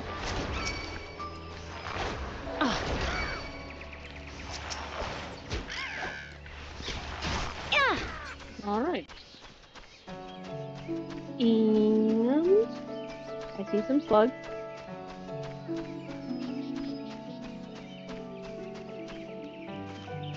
Next.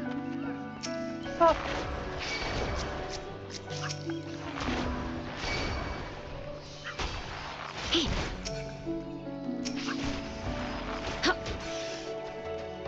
Fucking trees are in my way here.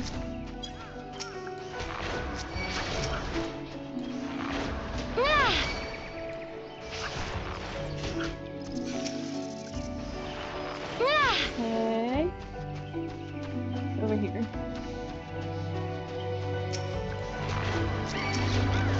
I see another slug across the way there, and there's a slug. Oh, there's some more slugs. Okay, cool.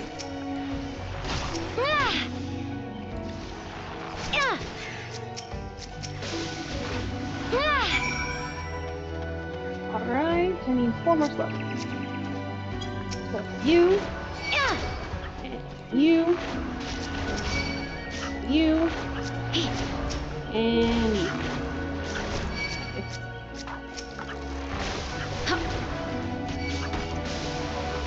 And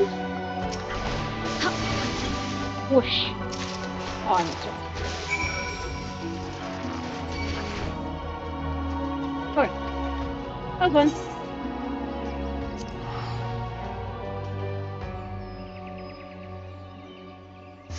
Those archers do get ranged attacks. Wahahaha. Or, AoEs, I mean.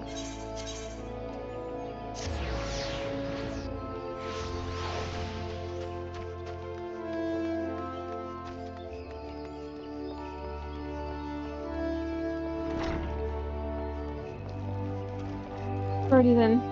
Play! I did the thing. Judging by your smug expression, I say you've acquired a feel for maneuvering to exploit enemy weaknesses whilst covering your own. Vultures are wont to keep their opponents at wing's length, and their attacks will send you flying. The solution to this is simple. Maneuver to the rear. Tree slugs, on the other hand, have an annoying knack of disrupting spellcasting with their secretions. As such, you would do well to keep the creatures away from any mages in your party. Needless to say, good positioning is the key to success in battle, which is why it is absolutely essential that you know your target's traits. The knowing of these traits is a fundamental part of hunting. Before the Keepers of the Moon conceived of archery, they dwelt not in the city, but the forest. For my people, hunting is a way of life. I am also a Keeper of the Moon. Can you not say your people, maybe our people? In hindsight, I suppose this was more or less than on hunting than archery. Still, Lucerne knows well of my past. Mayhap that was her intent. Hunting, too, is an art. Before I came to Gridania, I never gave it much thought. But the more I think of home, the more I begin to realize. Forgive me. I am not given to fits of sentiment. Truly, forget I said anything. But do not forget that a hunter must recognize her prey's weakness and strike swiftly when the opportunity presents itself. That concludes the lesson. Now I suggest you pay Lucerne a visit. She is doubtless eager to hear from you. Okay.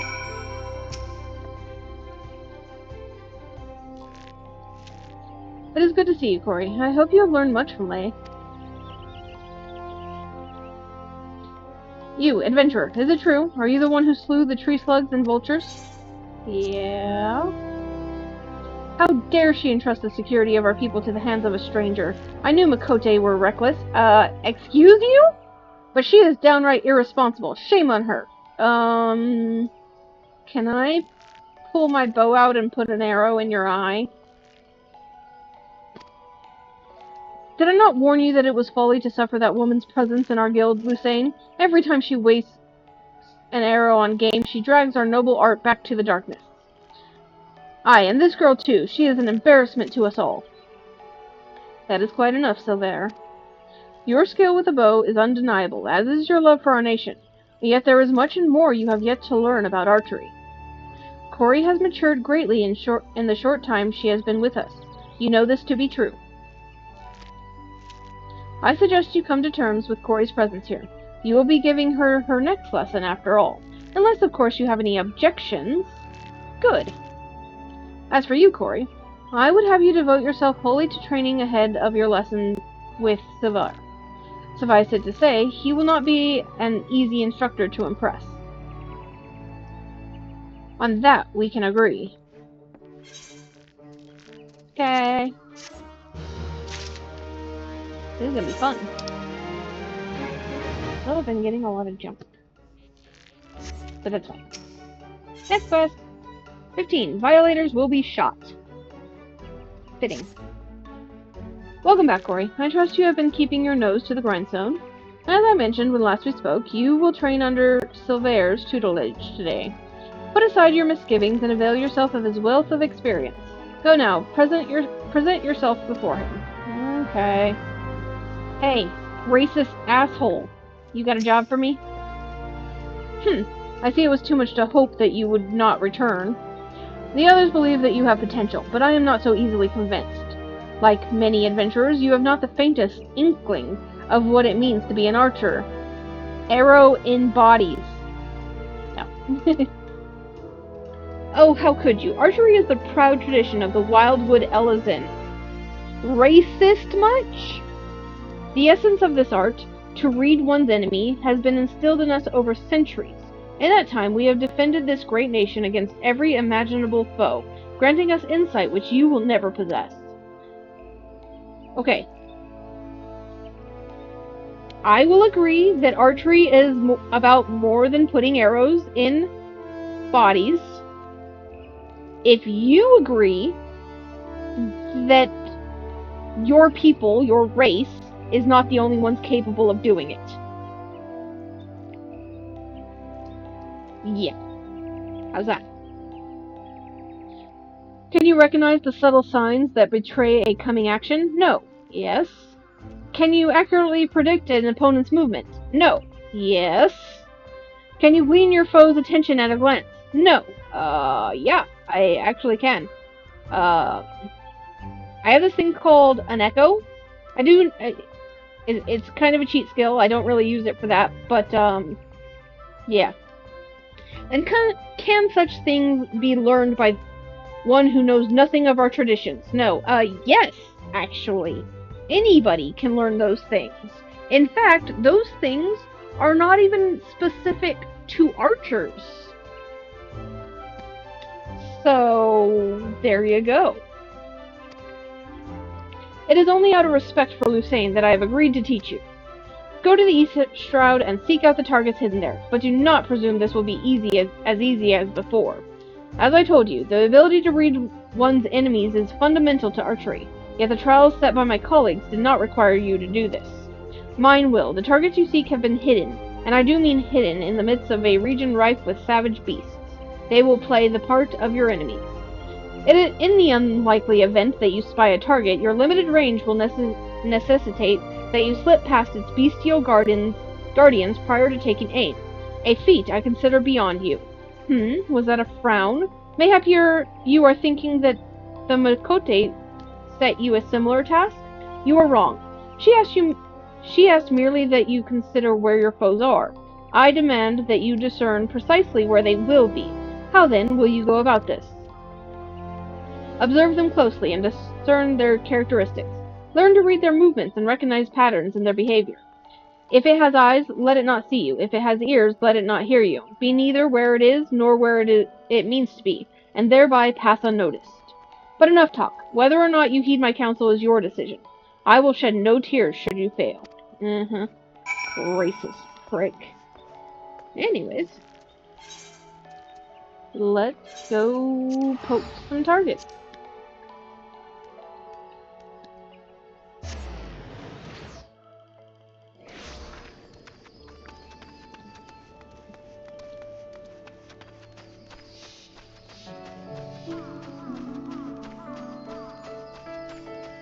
Alrighty then. There's one. It's not really hidden, is it? Guy's a braggart. Okay. See one over there. There's one. Okay.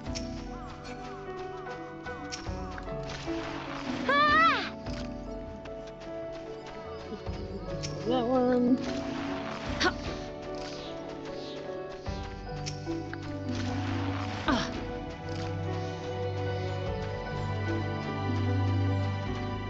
You know what? Do I have... Give me a sec. I want to check something on my thing. Can I select just target? Where's targeting? Target. Nope. Maybe? No. Filters. That's the one. Here we go. So I've got this one select all, and that one's Y. B is enemies.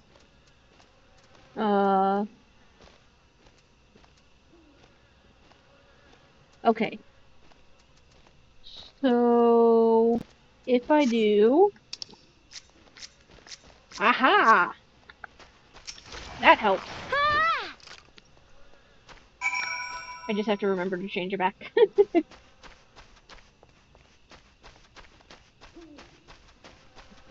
Anyways.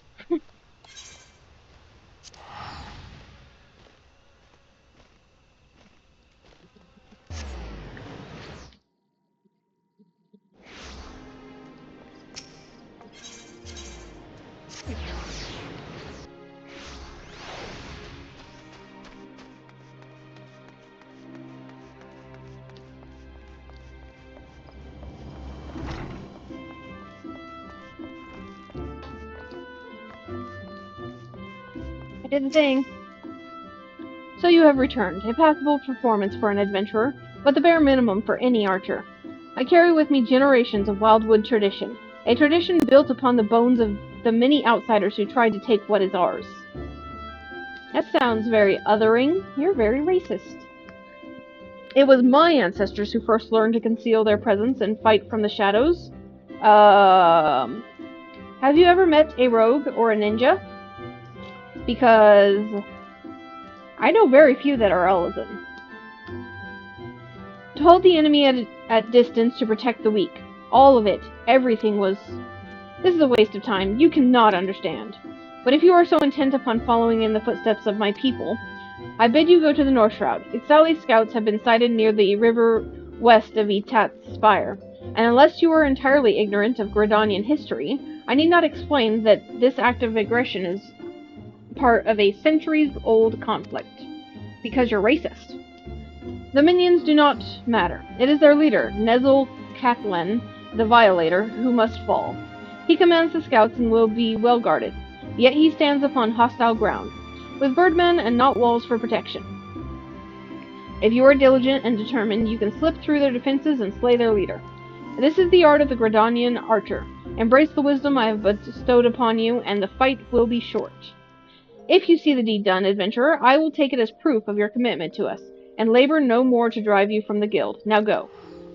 I hope you're a man of your word, cause...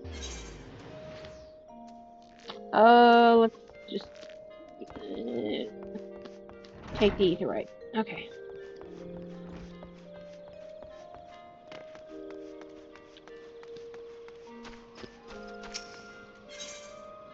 Boop, boop, boop, boop. Oh, Shroud.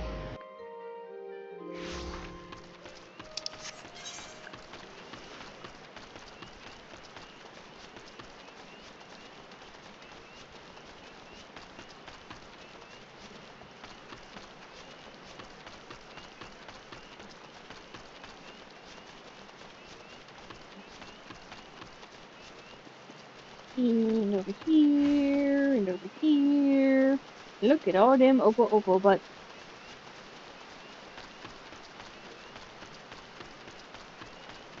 And I see the duty.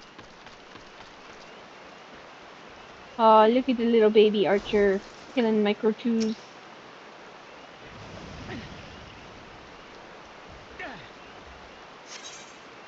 Alright, let's do this.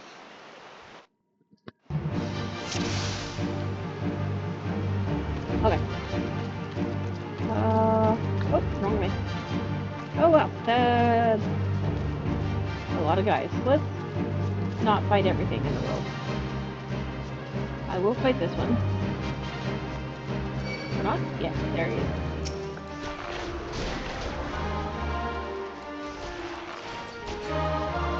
Too fast.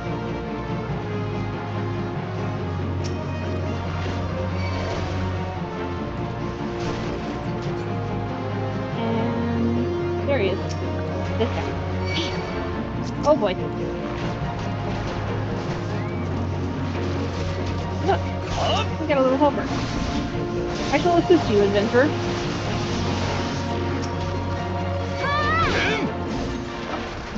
Make sure to dot everything. Dotting is very important. Wait, I have this too. Alright, there we go.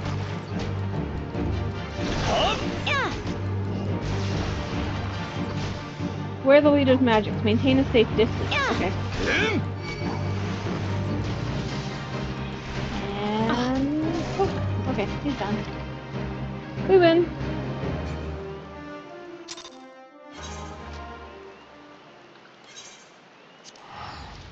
I am a wiener.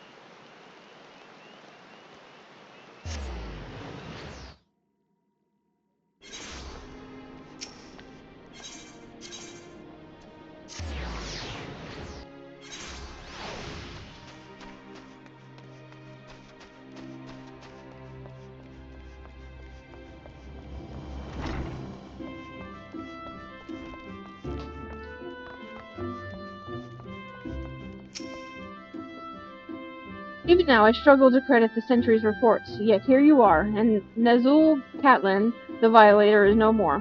That a goddamned adventurer should be so...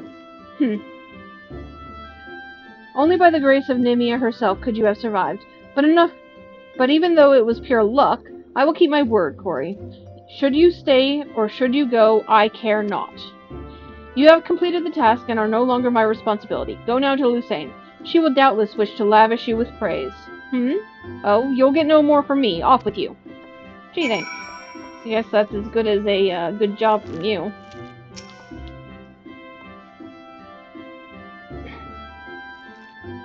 Am I given to understand that you single-handedly drove off an Ixali scouting party, and that you did so with precision and guile? It wasn't single-handed. How exactly was that training, Lucerne? Corey's just an adventurer. Silvera thrust her into the jaws of the enemy, in the hopes that she wouldn't come back. And when, against all expectation, she did come back, that stubborn arse still refuses to acknowledge her skill. Is that truly your impression? Well, yes. He said it was pure luck. Mere noise. Silvera sees Corey's skill. Of that I have no doubt. Did you not mark the way he covered his mouth when he uttered the words? It is a habit of his to do so on those occasions when his tongue and his heart are in disagreement, so he was lying. Also, he has a tell to his lying. Also, I did actually notice that he did that when we were talking to him. He did do a motion with his hand over his face. For all his skill at reading the idiosyncrasies... yeah, I'm not even going to try. I'm tired.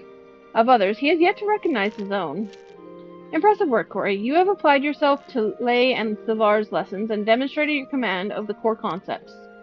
You are now an archer in your own right. Allow me to teach you something to commemorate this accomplishment. Repelling shot is an advanced technique that enables an archer to evade attacks whilst continuing to fire upon her opponent. Used wisely, it can grant you a brief respite in the heat of battle. Sweet.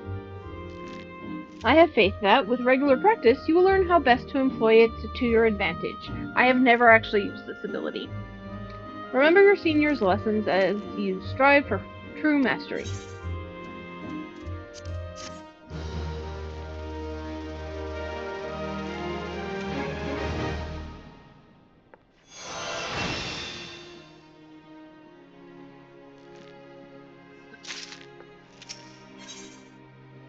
To catch a poacher. You come at a good time, Corey. I have a task for you. A petition has arrived from the proprietor of Buscaron's Druthers out in the South Shroud. We've met. The petitioner, Buscaron himself, has requested our assistance in dealing with a gang of poachers. I would have the three of you meet with him and investigate his claims. The three of us? You mean Corey, myself, and this guy? It would be better if I went alone, Lucane. The Miqo'te and the other one will only encumber me. No, Silver, you will go as three. Also, it is past time you recognize Corey as a fellow archer. I will not. I have held my tongue on the matter of her continued presence here, but I will bend no further. Who in the seven hells do you think you are, Bowlord Lewin? In case you've forgotten, you aren't even a quiverman anymore. That may be, but I have shed blood defending our borders, unlike you, savage. Arrow in eye, is all I'm saying. Savage? You know nothing about me, you bigoted son of a... Enough! But one more word and you shall have cause to regret your petulance. The three of you will go to Buscaron Druthers in the South Shroud. Now, out of my sight! I think Mommy's had enough of our bullshit. Okay. Corey. Oop.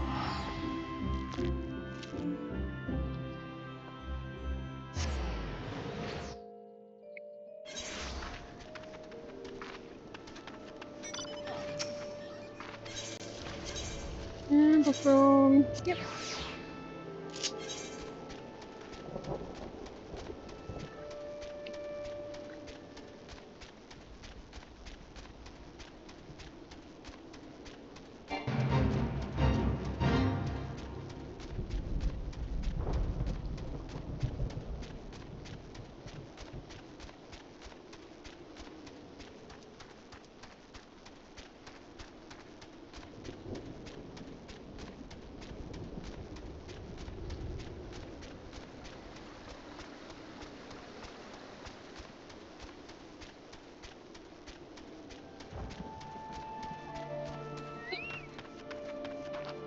Alright. Buscaron, I'm back.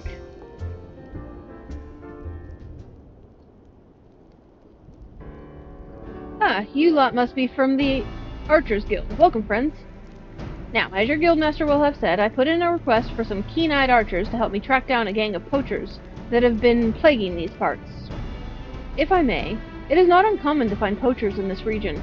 While regrettable, neither God's Quiver nor the Wood Whalers deemed them worthy of attention. Why then did you imagine them worthy of ours? 'Cause these ain't no common poachers, and they're Pua Mujut's gang.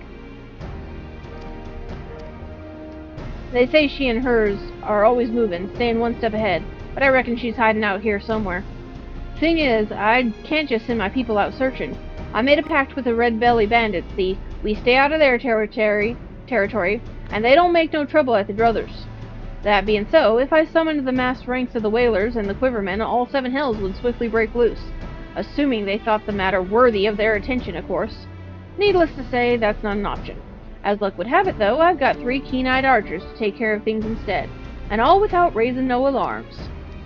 We understand. You may leave the matter to us. Lay, Corey, split up and scour the area for any sign of the poachers. Should you discover anything, return here and wait. We will reconvene to compare our findings ere long. Go. Okay.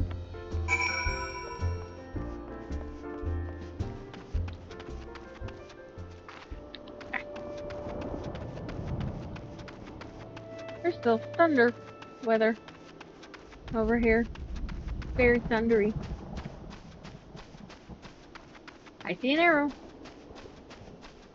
Pop.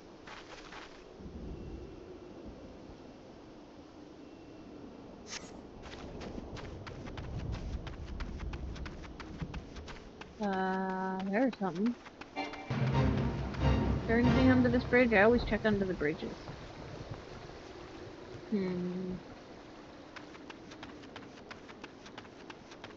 There's a leg trap. This is as far as it goes. Is there anything up here? Does not appear to be so. I'm missing something. Let's give another check see here.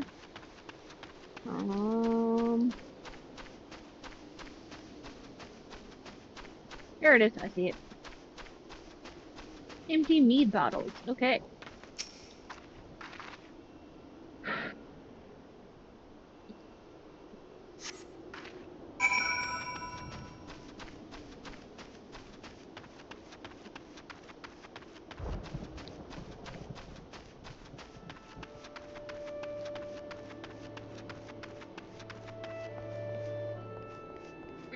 And now I wait.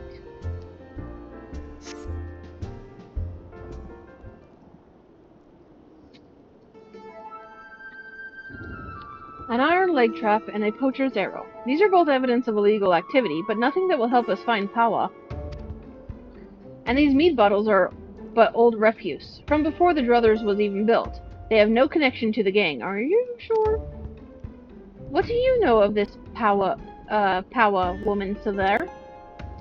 I know that she is the most infamous poacher ever to walk the Twelveswood. A born leader, deadly with a bow, she formed her own gang of Miqo'te hunters. She was apprehended once and would have been brought to justice, had she not tricked a foolish young sentry into releasing her, before vanishing without a trace. Is that so? In any case, we've scoured the area and found nothing. How do we know that this Pawa was ever even here? I say we inform the God's Quiver and the Wood Whalers, taking care not to implicate Buscaron, and leave the rest to them. This doesn't concern the Archers Guild. It concerns Gridanya. Pua Mujuk is a savage and utterly immoral poacher whose actions, however indirectly, threaten the city's well-being. You seem awfully... I mean, yeah, but the Wood Whalers can handle it. But what would a vagrant like you know of duty to one's homeland? No more than she, I suspect. Excuse you? You are insulting two Miqo'te here. How dare you? And you, Corey, say something. I guess I have to be the voice of reason. Now is not the time for disguise.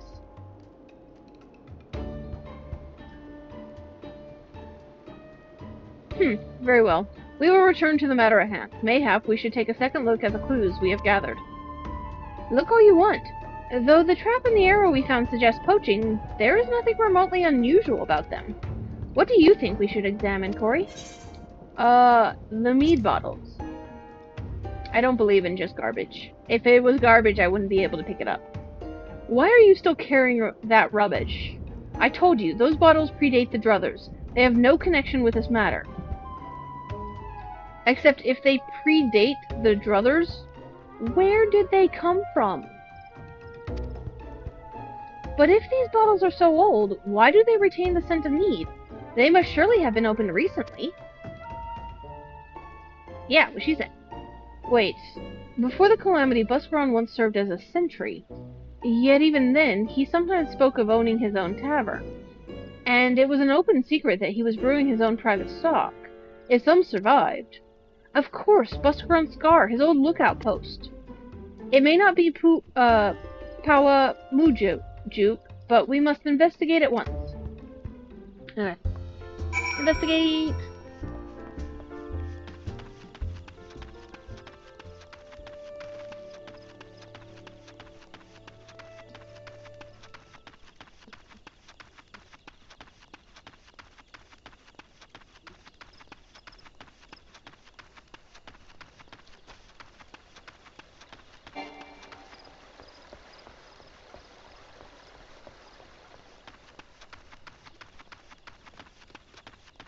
Alrighty then. Ooh, properly investigate too. Yep. Let's do this.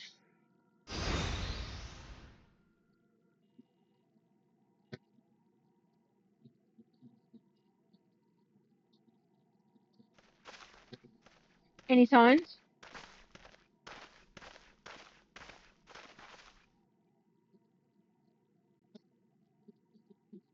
Look, the ground is covered in Miqo'te footprints.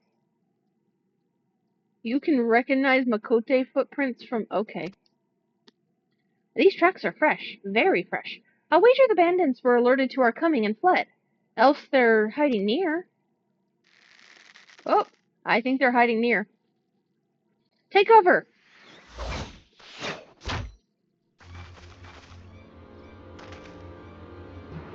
And there's I was thinking we'd caught ourselves some of them meddling bloody masqueraders. Not that I'm complaining. Hiding your face is downright bloody rude when you ain't been introduced. Speaking of ill manners, don't you know it ain't decent to barge your way into a lady's bedchamber without knocking? Hey, ladies. You would lecture us on manners? Truly, I have heard it all. They have us outnumbered. We had best split up. The leader's mine. I'll try to isolate her from her litter. So there, Corey, the rest I leave to you two. Is that a good idea? As you will.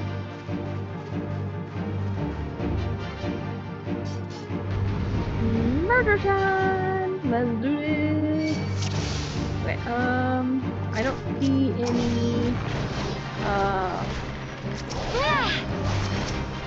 healers, so let's get the hunter down first.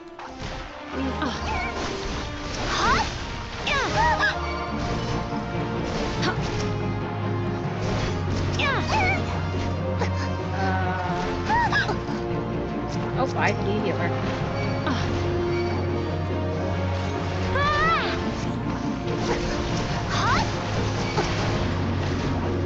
Where are the others?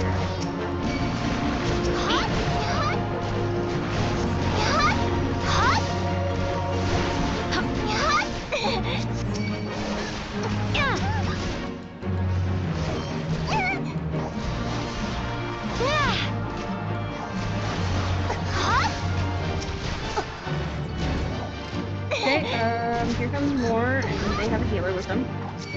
Oh, where's the healer? There she is.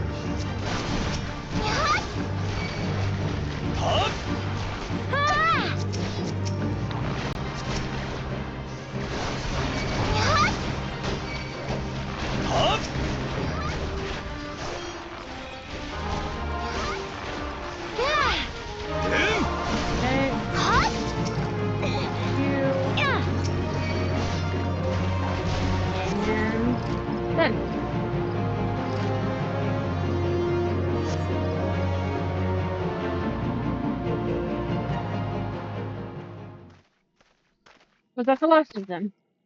Have you seen Eliapo? With me, Corey. Yeah.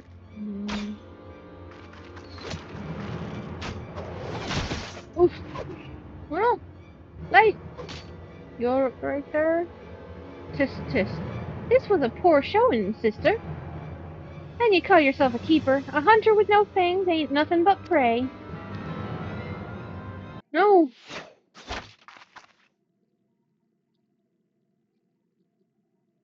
Suck it.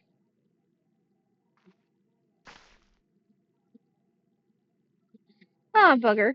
Looks like playtime's over. Be seeing you, sister. You alright?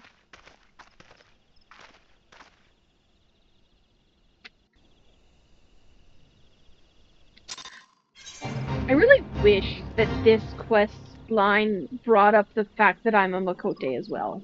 Like, I know they can't do too much with it, but I want to fit in. How you doing, Leia? Pawa Mujuk. I was no match for her. So it was Pawa Mujuk after all. Buskrun must be informed. Okay, back to Buskrun.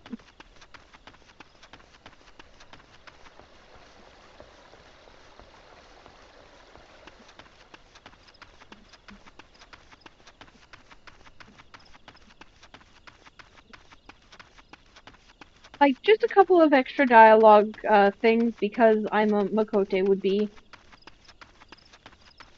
nice, you know?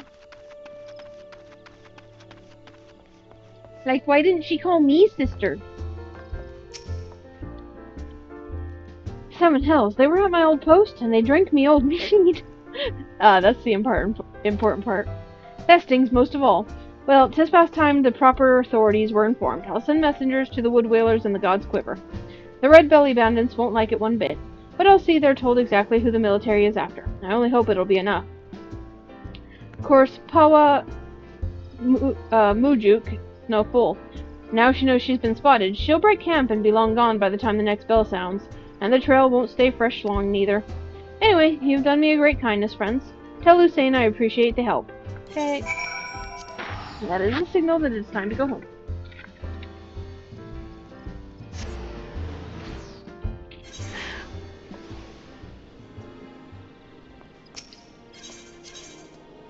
Field.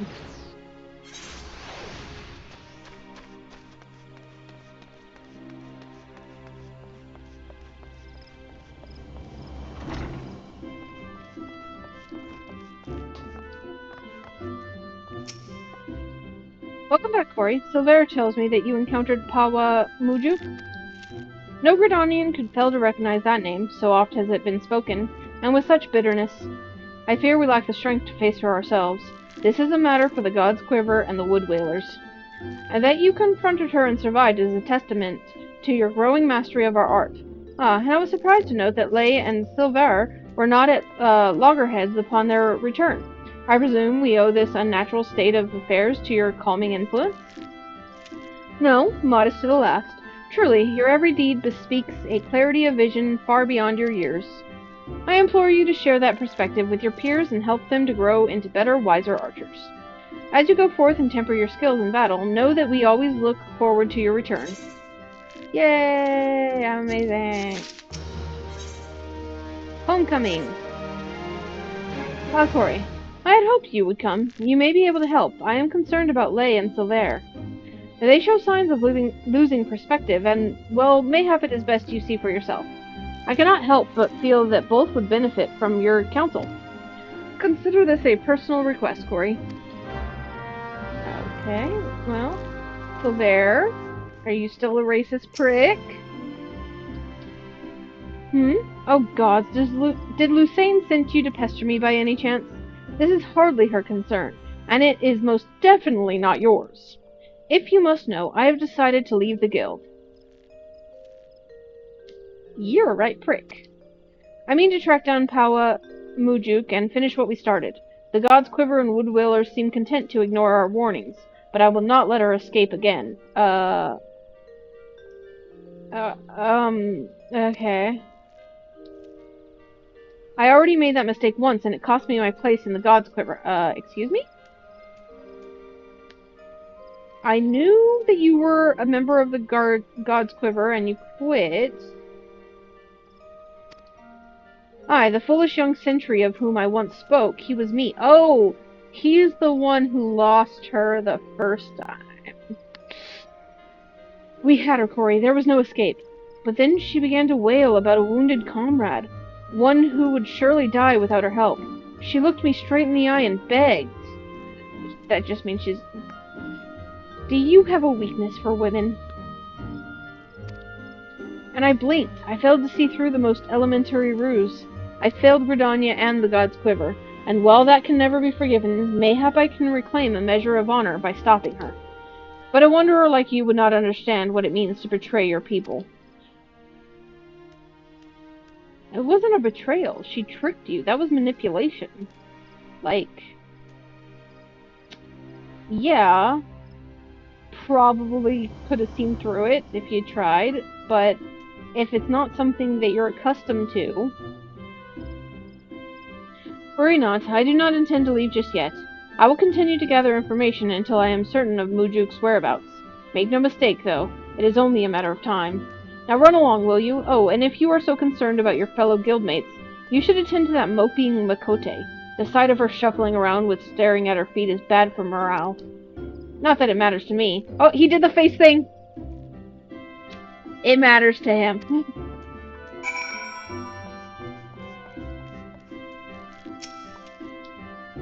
Oh, it's you. Tell me, Corey, do you ever think about home? Do you ever wish you could go back? Home? What's that? Mine was just another poor village in the Twelveswood. The fields were more stone than soil, and merchants hardly ever bothered to visit. We didn't have a lot, but we didn't need it. And then the calamity came. I remember running and the screams. It was so loud, Corey. So unbearably loud. Yeah, Miqo'te have really sensitive ears, too. And then I was here, in a strange city surrounded by more people than I'd ever seen, and I didn't know any of them. But I knew how to hunt. I was always good at hunting, Corey, and the guild gave me a place to get better. At least, I thought I had gotten better. Pawa Mujuke, she was so much more. I've been thinking, Corey, that maybe this is a sign. Maybe Sylvar is right, and this guild, this city, is no place for an outsider like me. First of all, don't take that racist word into account, okay? He's just racist. And so I've decided to leave. I'm glad to have known you, Corey, even if it was only for a short while. First of all, you're not allowed to leave. I will beat you with the stick. Forgive me if this is too selfish a request, but before I go, I would like to meet with you one last time. Alone, in the South Shroud. That sounds like a trap. These Gridanians would not understand. Now you're starting to sound racist. I mean, that's probably more culturist, but yeah. Okay, let's go do this thing then. Sounds like a trap.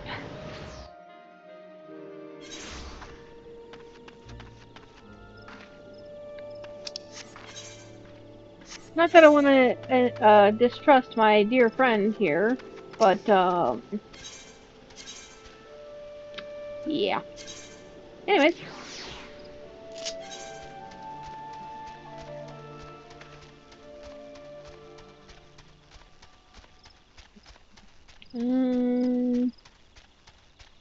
Should be right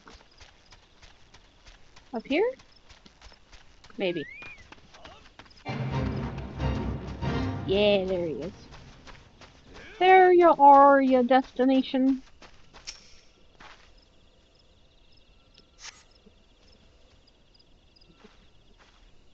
Uh-oh. Yep. It was a trap. No, don't hurt her. And there I was, thinking you mightn't accept my kind invitation. I don't recall inviting her, though. 'Tis rude to presume, missy, and I do so hate rudeness. Wait, it's not her fault, it's mine. I invited her. She's a member of the Archers Guild, like me, and she's not Gridanian. Ah, I do begin to recall her face. I knows how to hold a bow, that one. Well, she ain't the typical recruit. Are you sure? But I reckon I might be willing to make an exception. No, it's not like that. I wanted to say goodbye. Corey, ever since I met Pawa, I've been at a loss. But I realize now that my place isn't at the guild, with the Gridanians. They'll never accept me.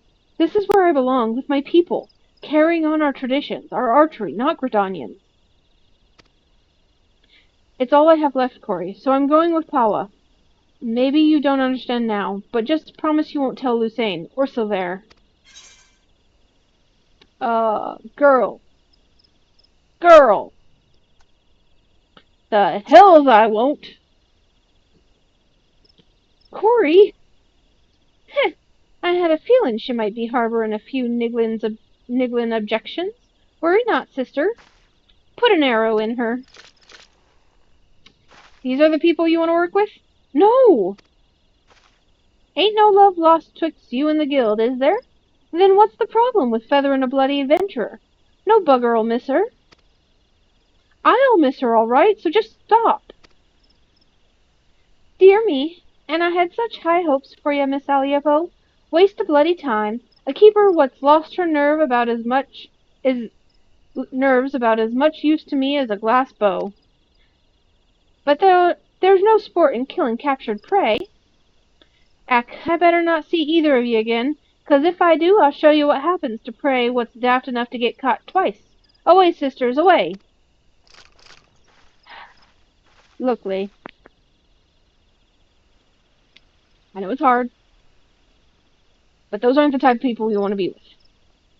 How do you do it, Corey? How do you live in this place? I don't live here. I travel. With these people. And why do you even bother? What have they ever given you besides scorn? Well, what do you see in them, Corey? I mean, okay. I feel like you are putting too much account into other people's version of you and vision of you. I mean, who gives the fuck what the Gridanians think? I mean, yeah, you kind of live there. But you can travel. Also, you can ignore them. Also, you could put an arrow in Silver's foot. I'm sure he wouldn't mind missing a toe or two. It'll make you feel a lot better. Even though you joined the guild after I did, you've come so far so quickly. Maybe you've even surpassed me. I have to know how you've done it. I have to know what it is that I'm doing wrong. And there's only one way I can think of to find out. Meet me at the Bannock. What you're doing wrong is listening to other people. You should just be yourself and ignore it. Anyways, at the Bannock.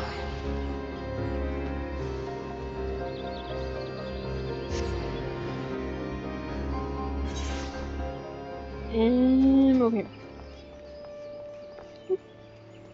Don't get caught in a tree.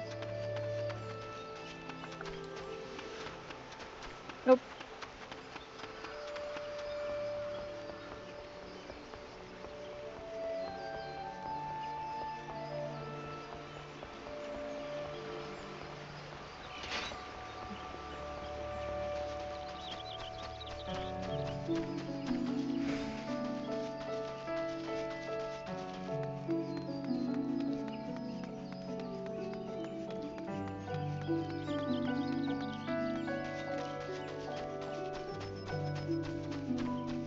Okay. Through here? Yeah. Hey, Leigh. Shall we begin, Corey? Let's do this. Then defend yourself. Show me what these people have taught you. This isn't just what they taught me. This is also what you taught me.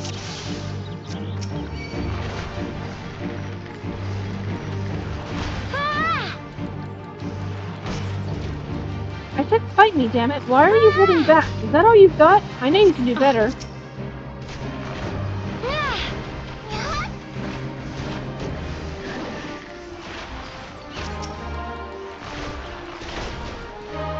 Not bad, but I'm not finished yet.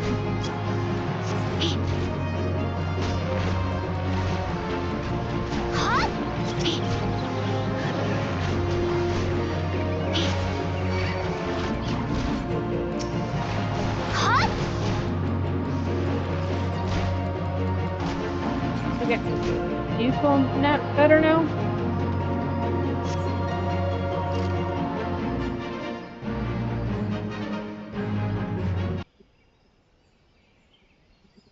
It's so simple. You have opened your eyes and looked beyond your master's faults. You've accepted their teachings and taken them to heart. Even Silver, for all his bigotry, wishes only to preserve his traditions. I lost sight of everyone else's struggles and became obsessed with mine own. I was so afraid to let go of my cherished notion of archery, my family's notion. and learn another way. I didn't want to betray them or dishonor their memory. But I have a family here too. A family that sees the wider world and is willing to show me how blinkered I have become. Is Silver like the racist uncle that nobody likes? As archers, we train our eyes and minds to be unforgiving, to defy any attempt at concealment and discern the naked truth. It is little wonder that then that I have neglected to look inside myself until now. Though unquestionably worthwhile, I have found the experience rather excruciating. Thank you, Corey. I know now that I belong at the guild, whether with you, together with you and Lucerne. And yes, even that bloody Wildwood. God help me, I think I might actually miss him. Is that like Stockholm syndrome, kind of?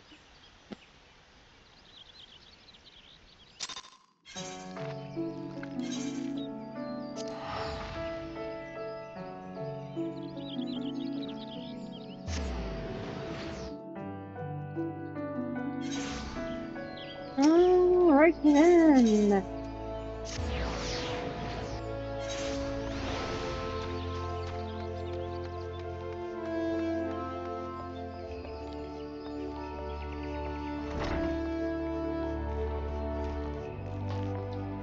Alright. Welcome home, Corey. You need not say a word. One look at Lay's eyes was enough. Thank you for returning her to us. When we focus on a single goal and pursue it with passion and fervor, it becomes easy to lose sight of what else lies before us. With your skill and vision, Corey, you can help your fellow archers to look beyond themselves and remember their comrades. I hope I can count on your support in the future. Yeah! I actually like the archers quest line. Alright, ooh, and I got Windbite! Woohoo! The one that got away.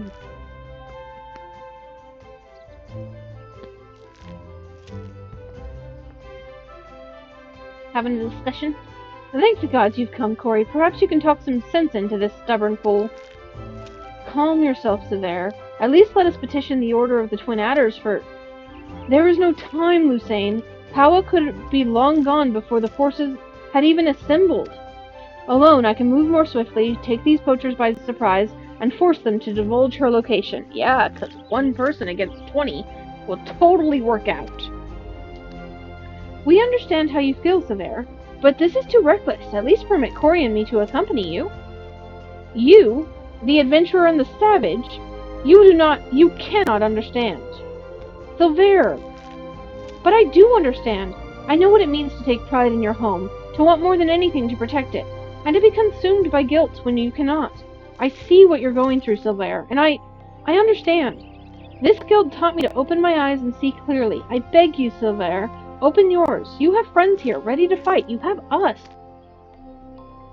Ah, he did the face thing. I have never considered you my friends. Do not follow me. Aw, poor thing. He needs a hug. Am I actually starting to like the racist bastard? Wonderful. Well, his lying certainly hasn't improved. If he honestly thinks he's doing us a favor by forbidding us from getting involved, he's an even bigger fool than I imagined. Come, Corey, to the South Shroud. Yep, off you go. A-hunting we will go. Find Silver. Where is Silver?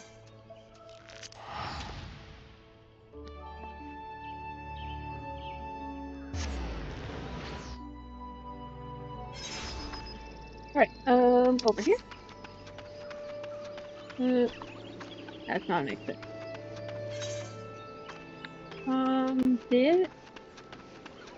There are too many exits in Cornwall. And also not enough. There should be all the exits. Hey, Silver, I know you said not to come, but you're looking a little rough there, buddy. But, I mean, you're obviously doing a good job for yourself.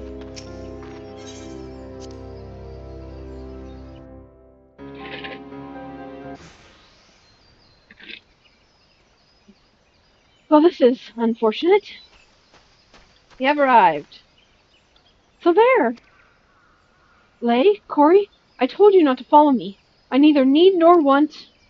Don't take me for a fool. You cannot conceal the truth from this archer's eye. Corey, the others are almost upon us. We must make our stand here and protect Silver. Okay. They have falcons. Why do they have falcons?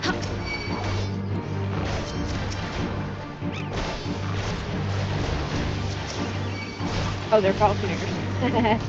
Fun. Dodge.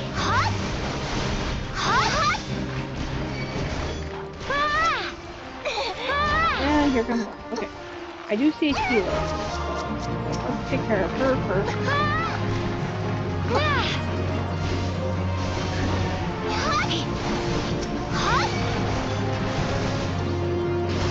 Okay. Clay, you still doing alright?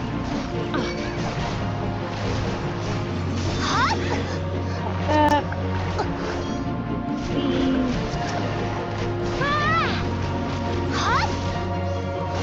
Okay, and more, and they have another healer.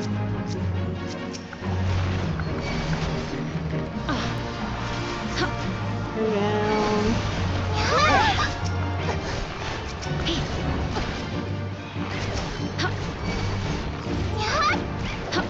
Okay, and this.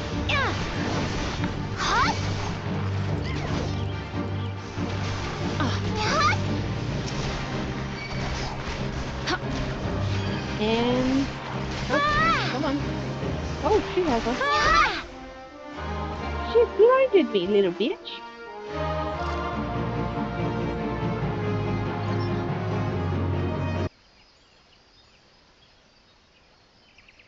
I told you, I do not need nor or want your assistance. Quite why you have deluded yourself into thinking. You're the one who's deluded, thinking you could deceive us, when even a blind man could see that you cover your mouth every time you tell a lie. Lol. Observe with intent, overlooking not the smallest detail. Discern your subject's unique characteristics and recognize patterns in their behavior. I learned these things from Lucerne, and from you. And I'll be damned if I'm going to watch you get yourself killed. There's still so much I don't know about Gridania and wildwood archery. So much that I need you to teach me. I suppose fixing your form is the least I can do. Why, you...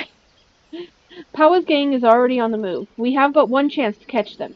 Poachers throughout the Twelves would use bone whistles like this one to communicate. With it, I believe we can lure Pawa out of hiding, assuming she has not moved on. So that's why you came to Taker's Rot, for this gang's whistle. Corey, if you are determined to help me, I have a task for you. Pawa was last seen near Issamhar, to the east of the camp, through a hollow tree trunk. It is a clearing where two streams meet, and F's are wont to congregate. We will lay our trap there, and you will be the bait. Yay, I make great bait. Do not fear, Corey. I swear on my honor as a Gridanian archer that no harm will come to you. I make good bait. This is fine. Okay. Let's take a chocobo. That's not an entrance. We'll take a chocobo to Busker. Actually, yeah, that would be...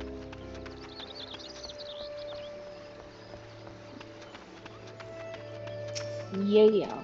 Okay. Buscaron.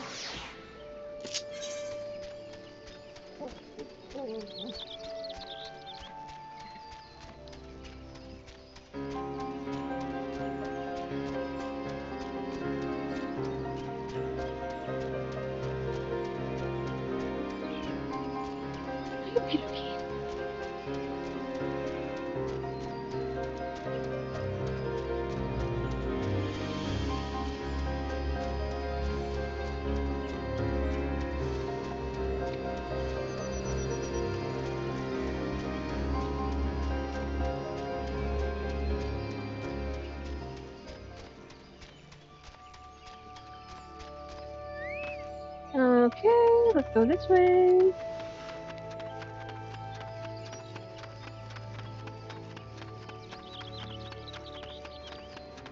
Oh wait, here's where that one really annoying fate pops up.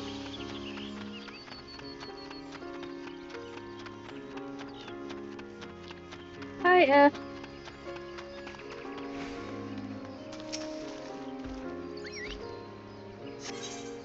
Yep, let's do this.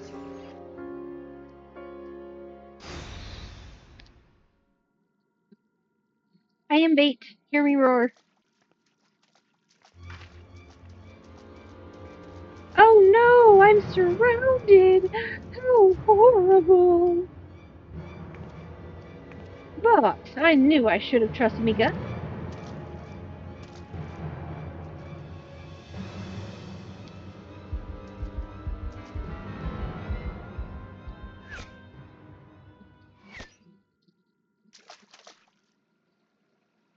Woo! Some blokes just can't take a hint. I do hope you'll forgive my forwardness, madam. No, no, sir, 'tis most flattering.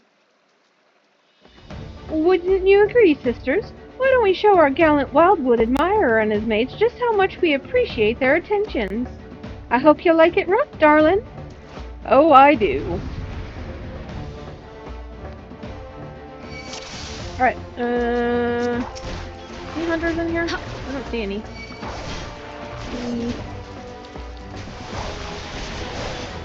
I'm gonna take down the hunters.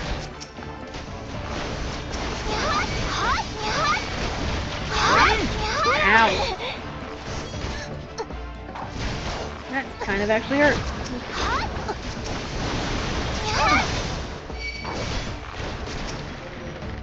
Okay.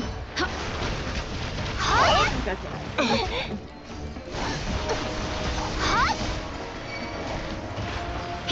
Alright. Oh, and she has more sisters. God damn it. I'm sorry, they have a hag? Oh, and a healer. Okay, hold on. Healer. What's the healer on my list?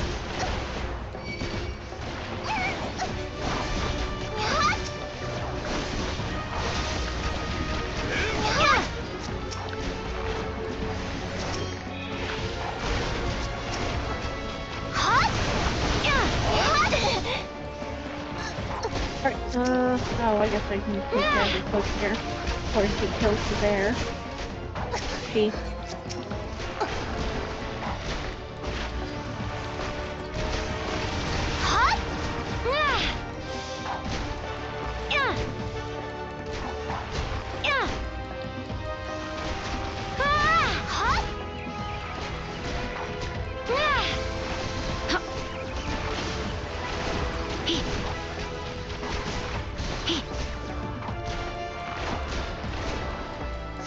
Have wind bite. One of you guys has wind bite and I don't, and that makes me happy.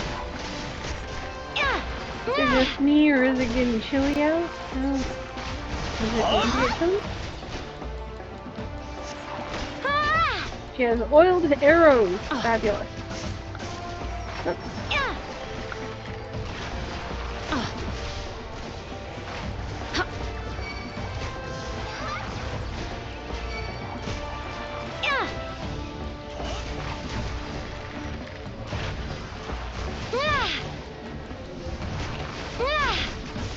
And she's almost down, almost. One more hit. There she goes. Okay. Woohoo! We win.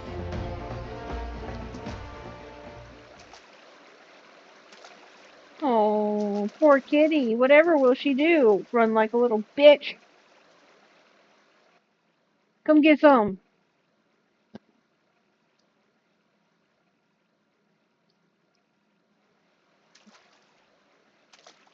Look at me, I'm beat. Are you gonna fall for the whole bait thing twice? Wow. And I thought you only had eyes for me. Whoop. Flop. She splashed.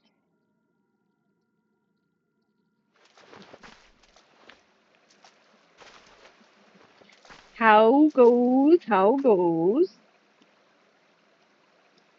I can't. I won't. Hmm?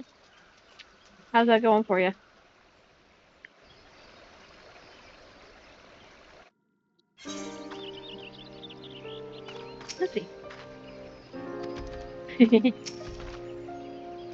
Did you learn nothing from my lessons? Your style is far removed from proper wildwood technique. Still, you acquitted yourself well enough, I suppose. I will see to Paua. Should she try to escape, she will find me far less sympathetic than the last time. I mean, just the fact that he said I will do is, like, that's a huge compliment from him. Did you see it, Corey? A perfect shot! Lucane must hear of this. Let's hurry back to Gridania at once. Yeah. Good job.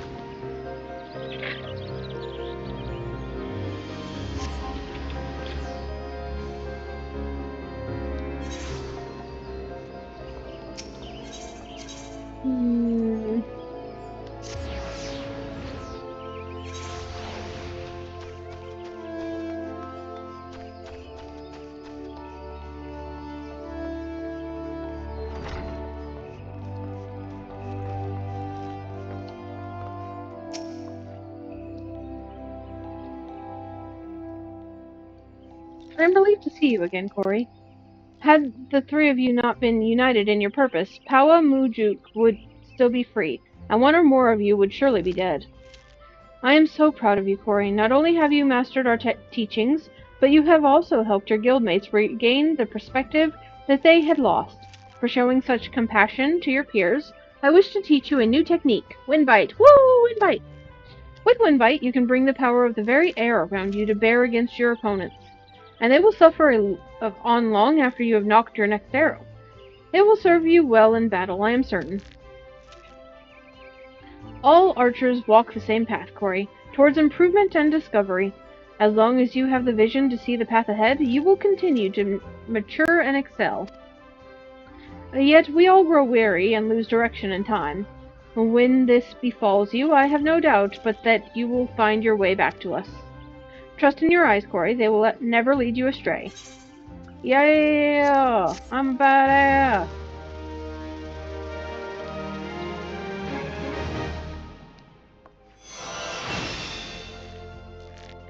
Windbite for the win!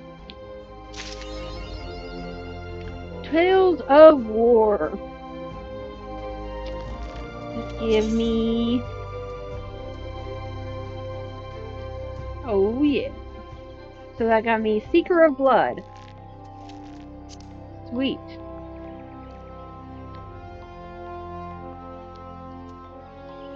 Okay.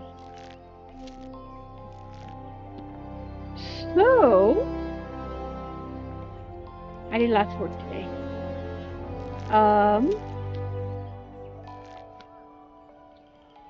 Ooh.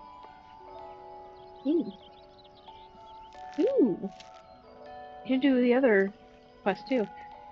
Not today though. You know, oops, that wasn't what I meant to do.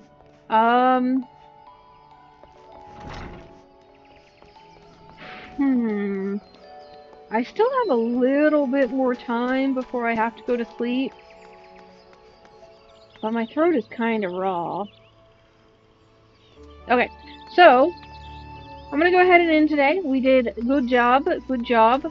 We finished all 3 of the Gridanian class quests. So, when next we return, whenever that may be, we will be working on the MSQ again. So that'll be fun. We do have one side quest in Ul'dah, and that's just to go to the Gold Saucer. That one's going to take a little bit of time because it is a quest line that leads to other quests, and it's an entire tour around the Gold Saucer. So that one is going to take some time, but we will do that next time I stream, and then we will continue on with the main story quest, and we will get to do some dungeons. Fucking finally! So yeah, thank you for watching. I know Darkstar couldn't stick around, but anybody who watches in the VOD, thank you so much. And I will see you next time. Bye!